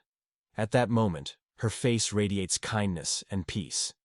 She is happy to just lie down by hugging a set. Finally, the girl wishes the hero of sweet dreams. Then the characters fall asleep. And the last thing Safi thought of before plunge into sleep was that tomorrow they would work out. The events are transferred to the stone temple the next day. Together with Sato comes there and Sato. She frankly says she understands everything she sees. The girl corrected the glasses and confidently said she realized what kind of creatures these stones describe. The girl thoughtfully touches her chin and confesses that because this place is related to the concept of time, she imagined it completely differently. The hero smiles with satisfied and thanks for himself that Satir really loves such ruins. He is pleased to see the girl rejoices when he studies these ancient places. But suddenly someone grabs him firmly by his shoulders and begins to pull in his side. Jake was this person. He grabbed the hero's shoulders and pulled him. The new moon called him closer, because they needed to talk about something. Jake leans to Seth, looking at him just in his eyes, and asks who the hero is this woman named Satis. The hero is lost because of such an unexpected and strange question. He replies that Satis is his beloved, which he cares for and which he protects. This girl is very important to him, and he had already told Jake yesterday. However, the guy explains that he did not want to know it at all. The boy's face was skewed with surprise and indignation, and he immediately stated that the hero never warned him how impressive the beauty was Satis. Seth looked at his interlocutor with surprise, embarrassment, and misunderstanding. Oddly enough, he looked confused after Jake's words, as if he could not understand what that means for their business, and talking about changing the world. Finally, Seth quietly replied that he did not say that. Seth replies that they are looking for a place from Satis where both can find peace, but now it is not easy to do it, so they have come here to make an important decision. Jake states that it is unfair at all, and notes that the hero is just incredibly happy. At that moment, his face skews from envy, and even a little from annoyance due to this situation. He cannot understand why Seth is so lucky, and he is constantly being disadvantaged. After that, he turns away from the hero and, along with his associate, goes to the Satis, who sat down at the side, to look more closely at the runes carved on the lower stones. Seth looks carefully at this image and thinks, it was this feeling that he was experiencing at the beginning of his journey with Satis. Then the thoughts of Seth went even further. He realized that because of Saphus's charm in his head, different thoughts began to appear, and nothing could do with it. Suddenly Seth calls him by his name, and the guy responds immediately, though he feels shame through his thoughts. For him, it was a real surprise. The girl herself dared to speak to him. The girl is angry with her hand. Her gaze is strict and determined. She looks at the hero strictly and as if questioning, asks what Set was doing in this place. And then he calls him to himself, demanding to come closer. The characters decide to approach the altar of the temple, the surface of which is decorated with patterns and ornaments of such amazing beauty that they are difficult to describe in words. The girl says that it seems that this unusual altar is hiding the passage. But these ruins are very ancient, and if you act inadvertently, the whole building can collapse. Suddenly, Jake joins the conversation. He asks for permission to hold heroes inside. The man replies that he believes Jake will be able to understand where they will be hazarded.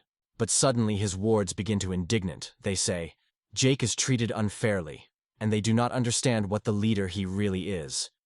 In response, Jake raises both hands up and states that it is not childhood entertainment. Then he returns to his subordinates and states that as their leader takes the responsibility to protect Seodo and Satis.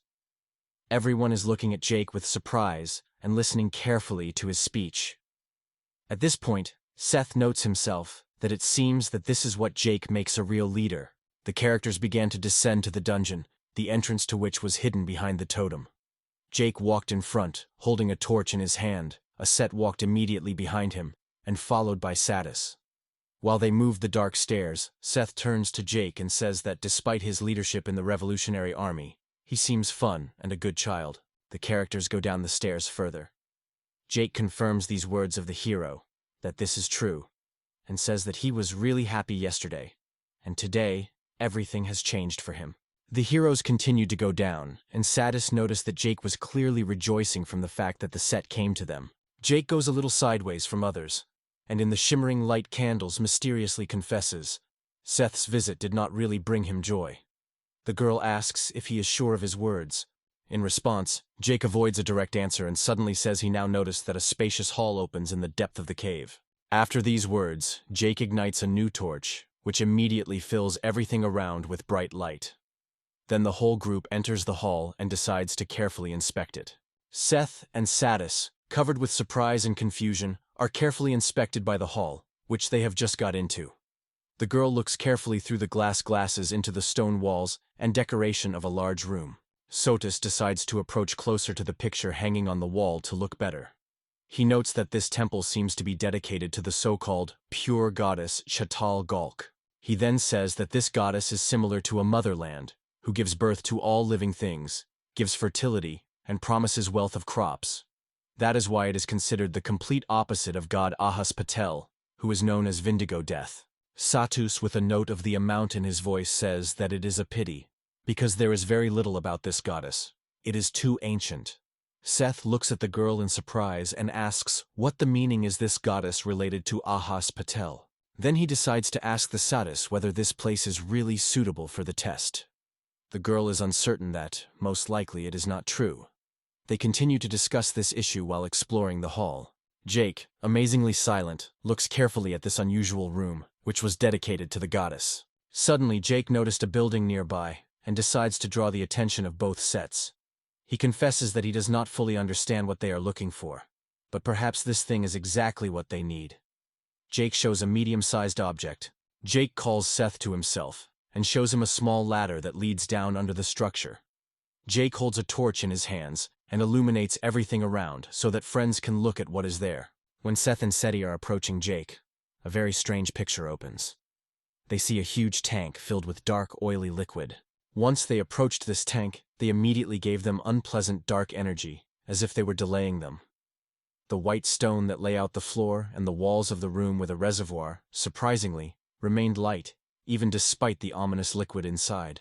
Jake confesses that he feels uncomfortable here, which is why neither he nor those for whom they were responsible, they did not dare to approach closer. Therefore, he addresses Satis with the question of whether she knows something about this place. The girl replies what we'll try to find out at least something now. The hero, surprised and alert, continues to carefully inspect the room in which the tank stands. Something in this dark liquid especially attracts his gaze. Suddenly, Jake approaches the hero and suggests that this place is most likely intended for some ritual, because it is not very large, only the altar and the fountain here. Then the hero takes a little stone in his hand, and with a genuine interest, he notes that he wants to find out what it is for a completely black fountain. Jake can't understand what the hero is going to do. Seth instead watches a fountain with a decisive and even a little conspiratorial look. Then he throws a stone into black as night, fountain water, to check how this strange substance will respond to something extraneous. When the set swung and thundered the stone, he almost spilled over the railing, almost becoming the same foreign object. As the stone touched the surface of the water, something incredible happened. He immediately crumbled into small pieces, as if he was thrown into the water, but on a cold concrete floor. Set and Jack's surprise took his breath. Their faces reflected a real shock, which they never felt before.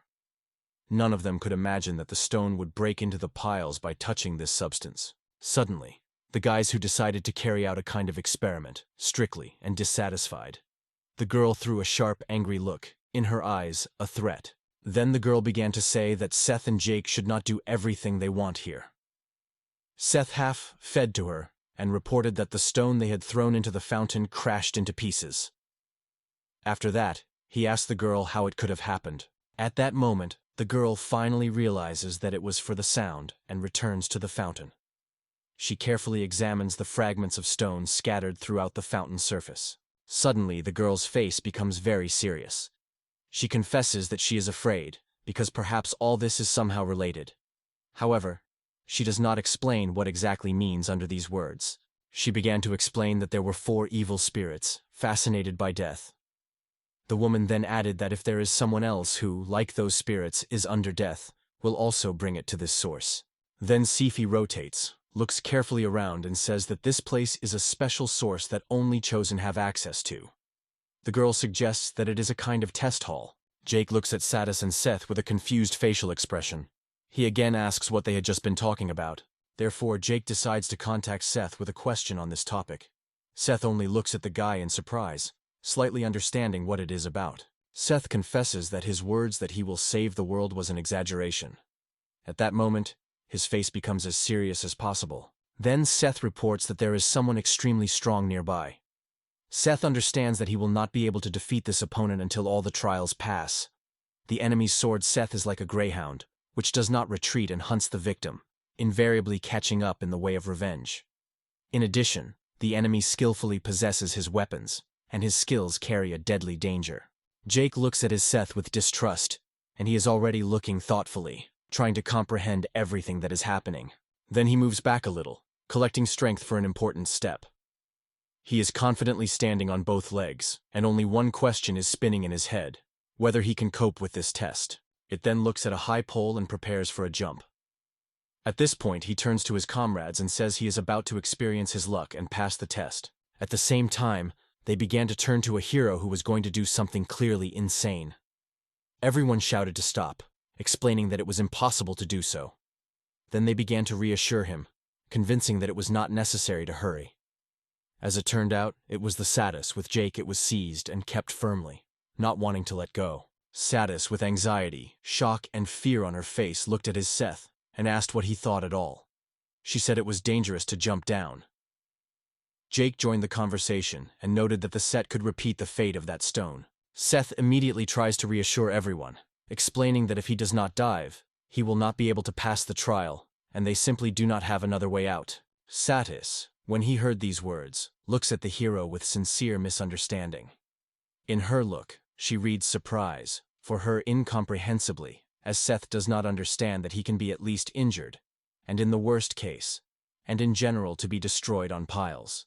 The girl tries to say something, presses her hand to the breast of excitement. She is overwhelmed by emotions. She is very, very worried about the state of Seth, because he is an extremely close person for her. In response, Seth carefully takes her gentle little palms into her own, trying to reassure the girl and remove her excitement. Then he gently and calmly speaks Seth, so that he does not worry too much. Seth understands girls' feelings and emotions and tries to calm them. He promises that he will return soon. A girl with crying eyes listened to the hero's speech carefully. She almost crying, she said that a set could happen something, and if that happens, she would never forgive her. The set replies to her that if he suddenly happens to him, then when he turns back, he will certainly lie on her knees to heal. Suddenly, Jake interferes with their conversation, reminding that he should not forget about it too.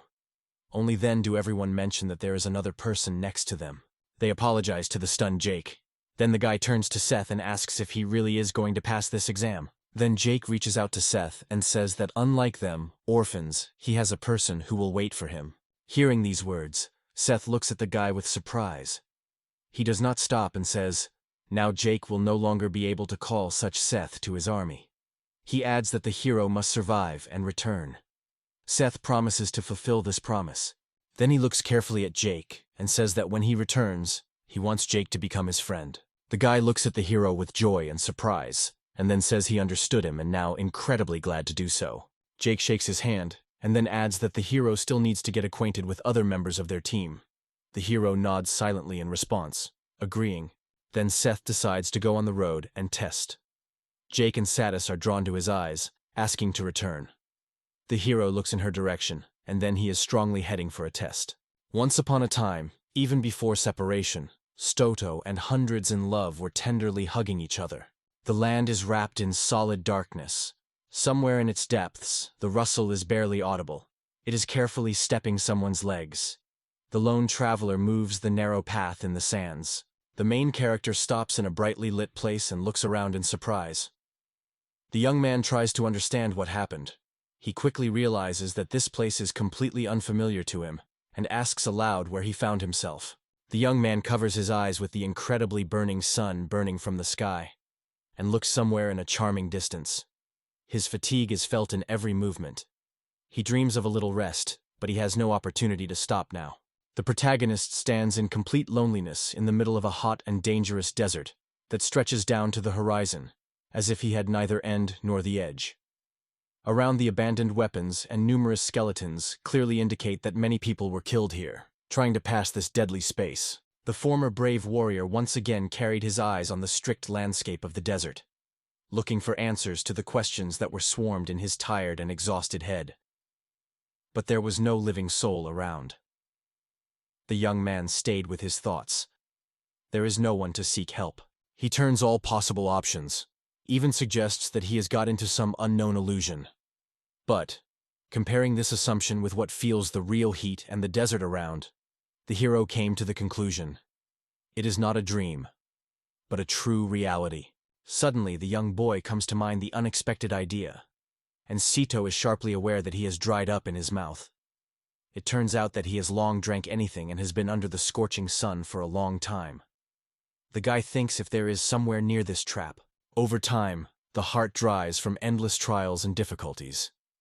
Suddenly a voice is heard. In the end, an endless wasteland arises in the soul, and the heart becomes cruel, says a man in a mask. The protagonist sharply turns to the voice behind him. Sadness is a feeling that makes you cry. However, as this voice says, tears can be a blessing that irrigates your heart and opens new roads before you. The young man approaches a man in a mask and warns, "A dry heart is not capable of letting tears. Therefore, it never feels rest," he adds, stepping closer to the main character, who froze with surprise. A man who arose from the air confesses that his soul is locked in his heart, which has dried up from untreated wounds and sadness. He says it with a significant pause, adding that this is not visible. The young guy does not make him a surprised look, not at all. He heard. The masked stranger exclaims with excessive passion that the seal is truly lonely. The protagonist comes to his senses and, without spending time, grabs his blade to protect himself from the interlocutor who has already come dangerously for such a bold young man. Sito recalls that I once heard about this stranger. The mysterious man belongs to the 4 evil spirits, whose burial was recently seen with his own eyes. At that moment, all these spirits were fascinated by the death itself. One of the 4 perfumes that were buried previously appeared near the young man. Turning his head to the main character, the spirit is slowly presented to him. He calls his name, Faded Sadness. With bitterness and unbreakable determination in his voice, he appeals to those who gathered on mourning. The man calls for those who are not able to shed tears for irreparable loss. Its lantern begins to shine even brighter than before, and sparks fly out of the skull in different directions. The protagonist looks at his interlocutor with horror, unable to take his eyes. The young man is well aware. Before him is one of the most difficult battles in his life and his whole military career. A powerful shockwave that spreads from a spirit in the name of a faded sadness and has an incredible destructive force, knocks the guy off his feet and rejects him a considerable distance from the place where the main character stood a moment ago. The spirit asks whether all the pain of people who pay the loss feels. The distorted sadness looks carefully at the stunned hero and falls into the shawl. The angry evil spirit lifts a frantic storm of sand and dust around it, rising in the vortex higher, even above the earth itself, straight to the sky. The young man cleans his throat, feeling the dust fills his mouth and dries the mucous membrane. He immediately realizes that his throat is incredibly dry. There is a lack of rescue moisture. The hero is well aware that this unbearable heat greatly worsens his condition, even though he is so far from the source of hell. It seems that this opinion is lightning in the young man's head, but he only notes that now everything became absolutely clear. The young man understands. With spirits, jokes are bad, because they are treacherous and often unpredictable, especially when they are angry. The protagonist mentions how carefully he examined the desert, but never noticed anything suspicious. He thinks whether it means that he was attacked at a moment when a former warrior with a charming sword was in this space. The young man is carefully examining the reference lantern, which has the shape of a skull. The protagonist realizes that this thing can not only cause a burning storm, but also absorbs all the moisture around. That is why Saito is so thirsty. The young man understands that if the battle with the spirit is delayed, he is inevitably waiting for death. The former warrior, having considerable experience in battles, is well aware. In such a disadvantageous situation, the opponent will inevitably defeat the main character. Sato looks carefully at his future opponent, reflecting on all possible ways to defeat the spirit. He decides not to rush, but wait for the enemy to end. The hero plans to act when the spirit is not able to move at all. The young man monitors every movement of the enemy, trying to guess his next step to resist a rigid attack. Suddenly, silence cuts a loud anger filled with laughter. This sinister sadness is already anticipating the future massacre over the brave. Saito, a former experienced soldier and a brave young man, turns ment to his inner experiences, trying to understand his own emotions, and with surprise, noticing that he has not felt anything like this for a long time. The protagonist is immersed in the memories and gentle moments lived next to the beautiful girl, and all these moments are now returning to him in memory. Throughout the time they were together, the guy has changed a lot. It became calmer and softer than it was to get acquainted with it. Now Saito should become who he was once. He has to meet a deadly danger without the slightest fear. The protagonist translates his view to the spirit, trying to reassure himself with the idea that now we only need to concentrate on the destruction of the enemy. The young boy gradually envelops the unspeakable sadness. The former warrior notices. The steps of the spirit are becoming more difficult. The protagonist thinks, does this do not mean that the enemy loses the lightness of movements when he controls the wind and moisture? All consuming sadness turns to his rival, calling him a boy who was fascinated to death. The evil spirit is fully convinced that the main character has no chance of surviving after the attack he has prepared for him. He is looking forward to the start of the battle. The spiritual voice asks the protagonist whether he can overcome the storm he himself created. In response, a man says that he wants to find out if he can heal the exhausted heart of the once ruthless warrior Saito from the deep sorrow he swept it. One of the four evil spirits warns the hero. If he cannot withstand the test that has fallen to his fate, then only a dried body will remain from a bold warrior. The powerful and harsh voice of the spirit leaves no doubt about his words. The young man looks carefully at the interlocutor who is gradually approaching him. The protagonist says in surprise that, apparently, the word spirit means dry heart and dry greetings. He is interested in a man if he does not consider that such a wording is more suitable for this situation. A brave warrior who does not know what a despair is inhaling the air deeply and exclaims to full breasts that he goes to the end, which would not cost him. He also promises Satis, who is waiting for him in a safe place, which will surely survive in this battle. The protagonist compresses his arms with all his power and waves a blade. The sword with a shrill whistle cuts the hot air of the desert. The young man boldly rushes to the attack, deciding that the best protection against the spirit is an attack. The man continues to go directly towards the young man, who runs on him. The faded sadness, surprised by such boldness, gives out a battle cry and raises a whirlwind of sand and dust, which rushes to the main character with a roar, promising inevitable suffering and death. A wall of sand grows between the opponents, as if a shield that becomes a protection for the spirit, protecting his fragile longing from the decisive pressure of the former warrior. But the young man is not hesitant for a moment. He constantly rushes towards the spirit. The main character tries to protect his eyes from the sand flying in the air. It begins to cough, because the dust clogs the nose and throat, complicating breathing, and even enters the lungs, irritating the mucous membrane. Strong gusts of wind blowing directly into the face of the hero even more prevent him from breathing. The smart young man, not stopping for a moment, detaches a piece of fabric from his clothes. He quickly comes up with a cunning way, tie a handkerchief on his face to protect his respiratory tract, and become less vulnerable to the battle with the strongest longing. The protagonist recalls how he was forced to rush into a sandy storm as a child. His body was so hot that it seemed like he was about to break. The sweat, who was richly drained from the young man, dried and disappeared without any trace. The brave young man confidently looked at the sandstorm and decided that he did not matter to him the price that he would have to pay for his desperate and bold act. The protagonist realizes that his fate will be resolved by one and only blow, so now he must act perfectly and lightly. If it is mistaken for a moment, in the battle with the fated sadness, he will not withstand the chance. The young man unexpectedly finds himself next to the evil spirit. Without hesitation, he jumps, overcoming the all-consuming sadness in his heart, and lifts the blade over his head, preparing to strike a crushing lightning strike of a rival, who is just as strongly tuned to win. At that moment, he says that all this is extremely interesting. One of the four evil spirits advises the protagonist to accept his test with sadness in the heart. He waves with his cloak, and the next thing that happens strikes the main character down to the soul. The young man finds himself in complete loneliness. Although he is bold and ready for battle, the enemy hides somewhere in the shade. Only dust clubs are an echo of the extinct sadness.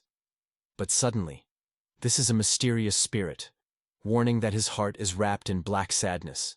The former warrior looks around, looking for a spirit that was lost among his own. Meanwhile, sorrow does not cease to speak, silently and mysteriously hint. If he does not fill his eyes with tears, this landscape will remain dry forever. The protagonist raises his head to heaven, from where the voice of the spirit is heard. There was a real, oppressive sadness in the air. The young man's rival has already armed himself and hung in the air. The evil spirit was quite ready to attack the brave former warrior. The young man looks closely, and with horror realizes that his situation is not rainbow. There is an alarming thought in his head. Is the spirit going to move to a decisive attack on him? Flying through the air and spitting a longing in half, like a predatory bird that noticed the prey, the spirit is rapidly rushing to the main character. He shouts a battle cry and lands on the ground with a roar. Chicken rises around and sand flies. In the middle of the battlefield, wrapped in chicken, came to the duel and the former famous warrior. Their swords were crossed with a deft knock, and at this moment the protagonist, focused and serious, understood. All his life depends on the result of this duel. The young man does not hesitate. He is the first to attack the fated sadness. Having stopped holding back his weapon by force, the young man skillfully evades and sharply lifts his blade to strike. The fated sadness exclaims from surprise. He clearly did not expect such bold action. The evil spirit will swing in its huge mantle. A powerful airwave rises around it. It is so strong that it can not only stop the enemy that occurs, but also drove it off and discard it for a considerable distance. The protagonist deviates from his opponent to rest and think about a further plan of action. The guy is thinking. He is well aware that there is more chance of winning in melee, but there is one detail. Once a brave warrior had a great experience in battles, but the current duel was the most difficult for him, through which he still passed. The protagonist feels a terrible weakness. He is thirst, and the merciless suns smoke ruthlessly. The state is exhausted and exhausted to the edge. The tension does not release it for a moment. From the surrounding silence, full of fading and sadness, the young man is observed by all-consuming sadness. Meanwhile, the evil spirit approaches his almost defeated opponent and does not stop his language. He talks about sadness, and this language turns to anyone who mourns dead in battles. Sad, as if alive, turns to everyone and calls them on all sides. But the spirit orders all those present to quench their pain and go from everywhere as they came. The sinister spirit is getting closer to the protagonist, predicting whispering that the unhappy soul of the young man and the ruthless warrior will soon disappear from this world. And then he will take it with him. The skull in the hand, pierced with despair, suddenly flashes with bright light. The relentless spirit is ready to fulfill his promise. The protagonist, exhausted to the limit, breathes hard, but stubbornly continues to fight death, standing straight at her threshold. The bright flash illuminates everything around, and the unspeakable sadness contemplates his creation with an indifferent expression. The spirit does not hide the surprise when he realizes something went wrong. His attack did not bring the expected result. He thinks what it can mean. The courageous hero gathered all his will in his fist, and climbing his knees in front of his rival, was preparing to continue the duel. He overcame himself, looked with the rage in the eye to the one who was the most fated sadness. And this determination of the young man really caught the opponent by surprise. One courageous young man apologizes to his opponent. The former warrior confesses that he could not find the right words in order to truly divide the sadness of the evil spirit. The hero considers himself unreasonable, so it is difficult for him to express wise or complex thoughts. The young guy, in the eyes of whom the ice flow is fierce, looks at his opponent, and with the endless sadness promises to destroy the sinister spirit. The protagonist adds that he will make it for the path that awaits him ahead. A bold young man, a skilled warrior, confidently grabs his sword, indifferently says goodbye to the insidious spirit, not believing that he will ever meet him, and activates the magical power of his blade to defeat the enemy once and for all. The spell is activated, and the sharpened blade of the protagonist is covered with ancient symbols. The young man exclaims that he also needs to apply his unique ability, Sleep Landsham. He tries to do so hard. The young man tries to use his ability to call rain and prosperity. However, no matter how hard you try, nothing works, and the main character gradually loses hope. He sincerely hopes for good luck, but she still bypasses his side, leaving the guy without the main advantage. The gloomy sadness noticed how the protagonist is hesitation and loses his former determination and confidence. The spirit immediately took advantage of this moment and quickly moves on the confused Sato. He remained almost defenseless. The brave young man decides to fight until the end and stubbornly remains on his feet. He squeezes a shiny sword in his hand, preparing to take a powerful blow from the grief. The young man realizes that there is little chance, but he knows that you need to use everything he has. Seeing how the main character is again filled with determination, the evil spirit fades and tries to make up everything that is happening around. The devastating sadness realizes that it is impossible, because no person will withstand such a merciless sandy storm. The evil spirit cannot understand why the main character is not in the eyes of fear. Even when death is already looking in his face, the young man remains completely calm and coldly prepares for the continuation of the battle. It seems that the protagonist lost a sense of fear. The fated sadness notices that a bold young man holds a sword in his hands. From these weapons comes a strange energy that seems to a sinister spirit. He says that even despite the sword, all the attempts of the protagonist remain futile. The absorbing sadness raises the skull again, causing a sandy storm. Large pillars of sand are twisted and rising into the sky. The spirit, with a deep sense, says that it is in this devastated world that the sadness of the brave warrior Sito will pierce the sadness. The unspeakable sadness encompasses the main character, and he appeals to the sands, pleading them to be merciful and accept the wounded soul of the young man. Sand whirlwinds are getting closer, getting ready to completely absorb the brave young boy. The sinister spirit, anticipating the death of the protagonist, looks in his direction and convinces himself. No one has been running away from such an attack yet, but it is not possible to survive. But the gloomy sadness that covers it at this moment suddenly changes with a strange unknown feeling. In the mind of the spirit, a terrible vision suddenly appears. A man without a head. The spirit does not have time to comprehend anything, and the sadness that covers it is frightened at a safe distance from the main character, so that nothing happens. The evil spirit only sighs hard, showing his dissatisfaction. It turned out that the spirit has a well-developed sense and intuition, because it was at this moment that the protagonist's blade swept exactly through the place where a second ago was the dim sadness. The young man is missing, and this causes him irritation. The brave warrior also deviates at a safe distance from the enemy to avoid the impact. The fated sadness of the thought notes. If the spirit for a minute has slowed, his head would have long been detached from the body. Forced to smile through the bitter sadness, the hero makes it clear. The spirit, who carefully watched the abilities of the young man all this time, concludes that the main character managed to use the energy of this magical sword to evade his deadly water wave and to appear directly in front of him. The main character's movements resemble rapid lightning outbreaks, which is why he managed to slip so imperceptibly just under the nose of the spirit of a grueling sadness. Holding the sword with alert, the young man is always ready to strike at any moment.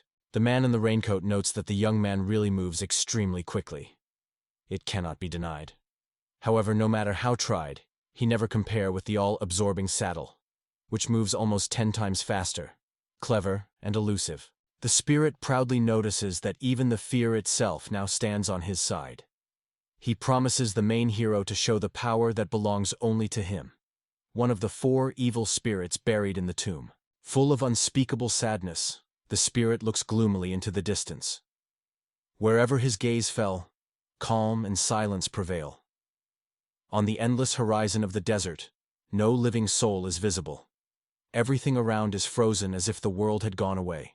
The sort of sadness looks into the distance and thinks about whether the protagonist has destroyed all his whirlwinds. The evil spirit is genuinely surprised by this discovery. The man underestimated the strength and well-thought-out tactics of his opponent. The fading sadness looks at the young man, thinking how it is possible. The spirit cannot understand how the guy was able to cut what is not cut.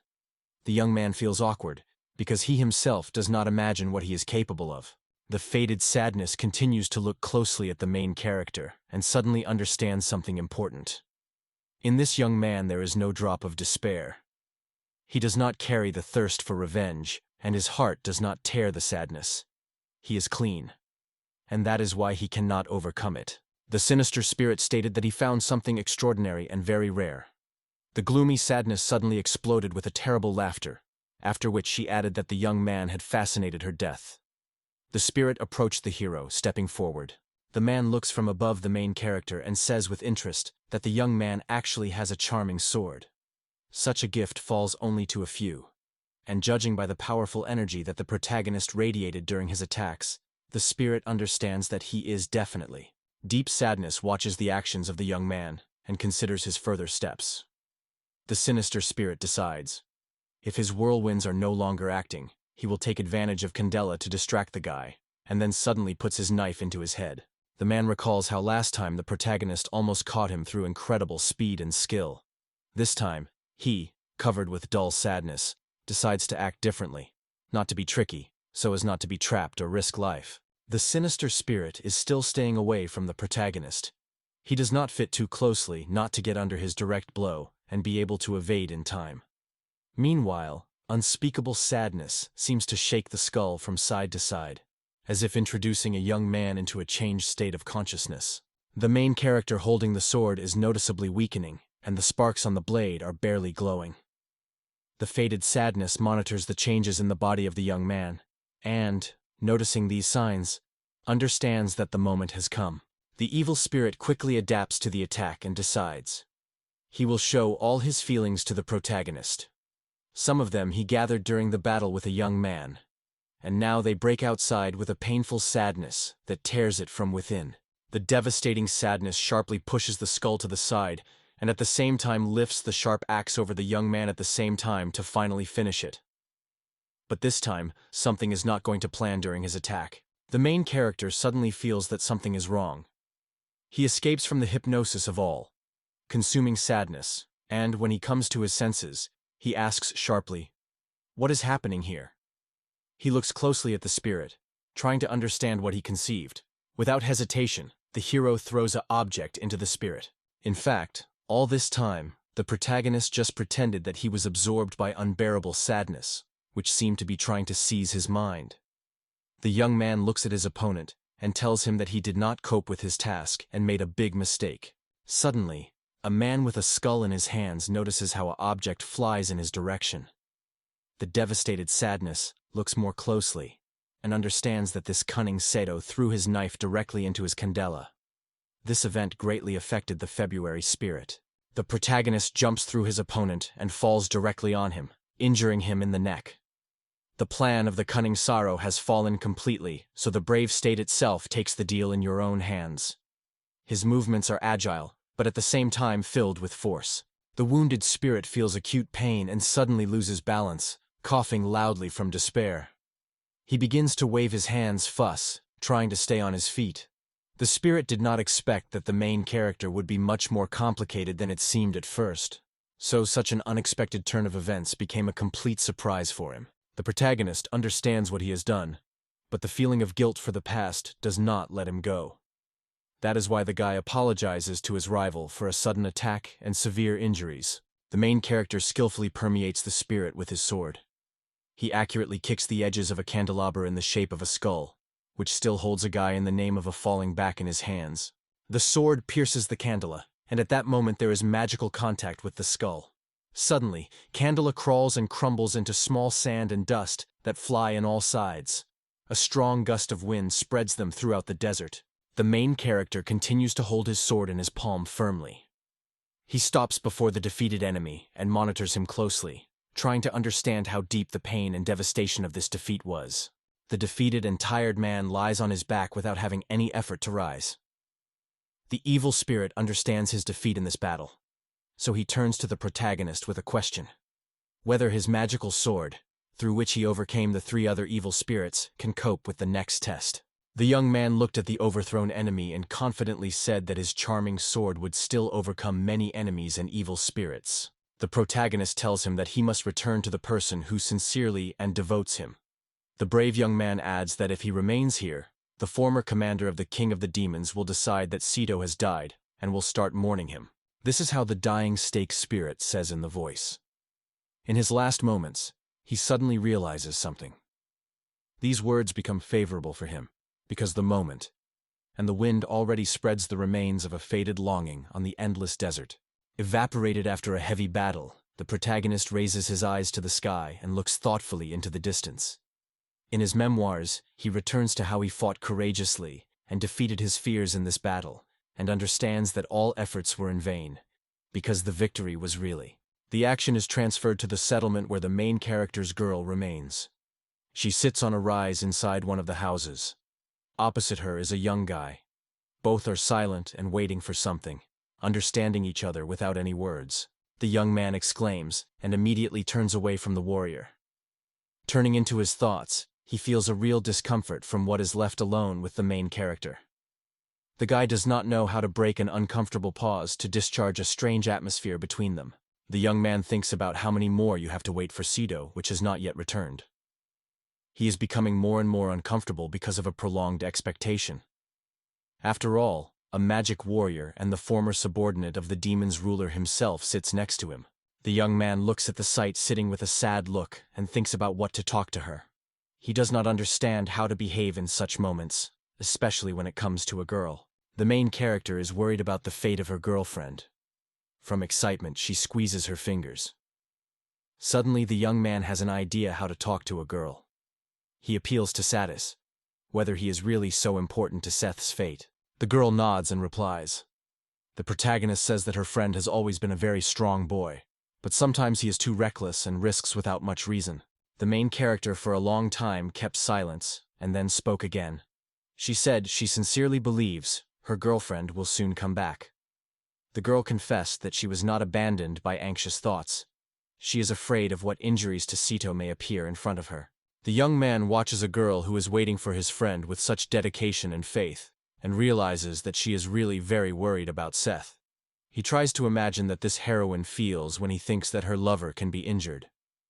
The girl only nodded back. The girl is immersed in her dreams and sincerely shared with the interlocutor. She wants her beloved Seth to return alive and unharmed. Only this she wants, because she dreams of starting a peaceful and happy life together as soon as possible. The young man hugs his knees with his hands and confesses to himself that there were never adults near him. The girl is constantly worried about every road to her, even if they are far apart. The young man begins to tremble from the insult, because he also wants someone to take care of him. The young man remembers how Sito first extended his friendship. Even then, the guy was so strong that he was already talked about as a legendary child and a warrior. It was this guy who suggested making friends with the same young boy as he himself. The young man remembers his close friend, a brave warrior, who since childhood stood out with talent and power. He understands how different they differ with the main character, because he has incredible physical and spiritual endurance. The young man's face for a moment envelops a light shadow of sadness. He thinks again and asks himself a question that has long been interested. The young man remembers that he had long wanted to ask something in the Sophia, and finally appeals to her. Calling a girl by name, the protagonist raises her eyes and asks what she thinks about it. The young man asks the girl, or is it true that she and Set dream to settle away from everyone and live together with a peaceful life? The main character nods, confirming his words. She says that's really, and adds that they both sincerely seek it. The former commander of the King of the Demons remembers how they traveled together with their beloved. She begins to list them, and mentally returns to memories. as they visited the city with baths and visited the village of quirky weirdo. In the memoirs of the main character, the images of weird people who, with their wives and simple presence, were torn all the time, prevented her and Soda. She confesses to herself, as soon as their life with the boy began to get better, something happened, and again, everything spoiled. The young man is wondering and going to ask a question. He notes that there is not much known about Seth, so he warns. His question can rise impolite, but he really is interested, and asks only of curiosity. Then the young man turns to Seth and asks what he means. The young man looks at his interlocutor with interest and asks questions. He turns to the former commander of the King of the Demons, wondering whether the hero does not accidentally know why Stoto seeks a peaceful and quiet life in loneliness. The young man says that, as far as he knows, Sid just does not want to fight into fights. If he used his abilities, he could gain money and glory. The new moon believes that he would live much better. Earlier, a young guy sitting on a stone floor sharply jumped and exclaimed that the protagonist was capable of not only it, but also many other things. The young man explains Satis with admiration and curiosity. If the protagonist demonstrates the adult's power of his magic sword, then each of them will certainly pay attention to Seth. All adults will admire him and praise his skill. The young man confidently approaches the main character and begins to tell how people will soon gather around a brave guy and recognize a true hero in him.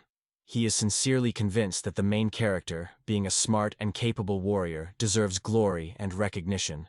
The main character is surprised by the words of the young man. She understands that he knows little about this topic, and does not imagine how the world of adults really arranged. The former commander of the King of the Demon tells his interlocutor that no matter how you try to please the adult, as a result, you will still be rejected as a broken toy. Such the fate of the selected soldiers in this cruel world of adults, where childhood is fast, and no longer pay attention to talents. From her own experience, the main character understood one simple truth. No matter how meaningless the order is, the soldiers only remain to fulfill it. They have no right to vote, and if they try to rebel, they are punished. She was convinced of this on her own skin. The young man says that in his world, warriors are revered, because they boldly give their lives for the sake of ordinary people. That is why he believes that Seth deserves a better destiny for himself than the one he dreams of now. Jake lowers his head, inhaled, and then passionately asks the protagonist why he refuses it. The young man is surprised whether the protagonist really seeks a peaceful life, even after he experienced such a dangerous adventure. The young man covers trees and cold, up to the bones when he is aware of the terrible injustice of this world. Everything is controlled by adults who arrange everything clean and live around. Suddenly, the main character suddenly turns to Jake by his name. However, the young man does not even want to listen. He holds on his heart and says he must be a safer way than to go through such dangers. After all, he dreams that Seth's life becomes brighter than it is now, and that he receives his share of admiration from other people. The young man moves from his foot to foot, not finding words to express his opinion, so that in the future not to offend the main character. He begins, uncertainly, how to say it. Satis listens carefully to him, holding his breath. The hero is silent, but the main character already guesses that she is worried about the girl, although he does not dare to ask this question. Then the girl voices him instead of a guy. She asks if he really wants to know why Seth chose such a dangerous way. Although he actually dreamed of a peaceful life, the protagonist answers the question, explaining that from Jake's point of view, his act looks like a real suicide. The girl adds that it is because of this difference in views that the guy cannot decide whether to go for such risk. The former commander of the King of Warriors warns that he will now express his own opinion. The protagonist notices that her view of the situation in which they find themselves may be different from how she is seen by Seth and James. The former commander leans up to the young man and asks whether he suits the course of this conversation. The young man fades, passionate about the confidence and determination with which the main character is not afraid to express his opinion honestly. He nods his head, agreeing with the girl's warning, and says that he would like to hear Satis's opinion about it. The young man asks her to tell what she thinks. Finally, the main character begins her story. The girl looks seriously at her girlfriend and says that her lover is not interested in the idea of glory or the title of a true hero. Sito has already done a lot that everyone would think so. The young man listens carefully to the main character and does not believe his ears. He does not fit in his head that a person with such an incredible talent does not seek glory or recognition. The guy is surprised to look at smiling comrades. The girl continues to speak and notes that, as the young man has already made, the protagonist really has so many good features that he can already be called a hero without the title. If she supported him, it would be possible to gather an armed group around Sato. The girl summarizes that if they manage to implement this plan, there will be a real chance to gain wealth and glory. In this case, the main characters will be able to live a bright life that have long been dreamed of. The young man exclaimed, trying to convey to the protagonist what was about it. But suddenly the girl interrupted him. The girl says that the main character does not want to start this path. He does not dream of rising for the sake of justice or revenge on someone. In everything that this warrior really wants is that someone, or more precisely, be near him always and in everything. He asked her if she wanted it. The former commander of the King of Demons recalls the very moment when she accidentally met the main character in the forest, the one who later became her beloved. Her voice is full of sadness, because it was an extremely difficult period in her life. Due to the cruel punishment that she was appointed a ruthless king of demons, the main character lost not only her status, but also a reputation and even a maiden pride. However, the protagonist treated her with all sincerity and open heart, responding to her suffering with special kindness. Although they once were enemies, the former brave soldier did not blame the main character in any way, and did not try to regret it. Both found themselves in similar circumstances. They were expelled from their own units, which is why there were no misunderstandings between them. The former warrior is sincerely grateful to her beloved for accepting her as she is. The young man did not want to change anything in it, as others did not look for the shortcomings in it. He just loved her, and was always nearby, protecting from all the troubles. The protagonist tells that Seth always sought power not for the sake of the authorities, but for the sake of a common future, to be with someone important to him. And even if the main character gets the most powerful power on Earth, it is unlikely to be of great importance for this young man. Jake listens carefully to the girl's story about the main character and his strange beliefs. She continues to share her thoughts and suggests that if the set reaches its goal, it is possible that he will give up his strength, because he simply does not need it. The young man returns to the protagonist and clarifies. Is it not the desire to gain recognition or glory for praise from others, but in the care of a common future? The girl answers him affirmatively. The heroes sitting nearby are silently immersed in their own thoughts. The former commander of the demonic king plunged into the memories of the past. Remembering something important, she turns to her interlocutor and shares. Once, in the distant past, she was guided by a similar idea, so she understands Stu well. The girl notes that admiration for instant benefits and results never brings good. She says she noticed that people are able to live only when their efforts recognize and praise others as they are. In such circumstances, even those who seem to have achieved the desired one can hardly call themselves free. They are so passionate about the idea of like others that they do not notice how more and more immersed in this abyss. The main character remembers how she once made a promise to collect a real team of adventurers. She thought about how many people live, evaluating others only because of the lens of advantages or disadvantages, benefits or losses. As a result, she concludes that there is nothing more bad than such an attitude to life. When she finishes all these examples, the former king of the demons returns to her beloved Seth. She notices that the main character is not at all like people from her stories. After all, it is guided only by his own beliefs and philosophy, which he trusts and follows his entire life. A young guy who listened carefully to the story of the main character looks at her with surprise. She opened his eyes to the true essence of Seth, of which Jake was convinced that he knew everything. The girl is silent. It seems she has already told everything she could. The young man smiles and confesses the former commander of the King of Demons that he will be very envious of the protagonist in this regard. The young man also notices how much he and the brave warrior Seth differ in the characters and the image of thinking. The protagonist's girlfriend tells her that it is not even in talent or something like. The young man says there is a deep difference between him and the main character. This is quite natural, but in this regard, this is hidden some amazing feature. The former commander of the army of the owners of the demons notices how much his story struck the boy, so he addresses him in the name, to make sure that he was all right, and that the hero does not worry because their views are different. He wipes tears out of his eyes. The young man reassures the main character, assuring the 100th that everything is fine with him, and she should not worry. The girl looks at her interlocutor in surprise, but nothing answers his words. The young man turns to her and says that the main character will inevitably return to the whole and unharmed. He believes that it will happen very soon, so he advises not to be upset and be ready to meet him as it should. The main character, who has completely lost faith in the bright future, finds strength through the inspiring words of the young man. She smiles and sincerely thanks to her friend Jake, feeling that she can again expect to wait for her loved one. The protagonist invites the boy to shorten his time, telling a few more stories about her adventures with Brave Soda. The young man gladly agrees, and the girl enthusiastically begins to talk about their travels.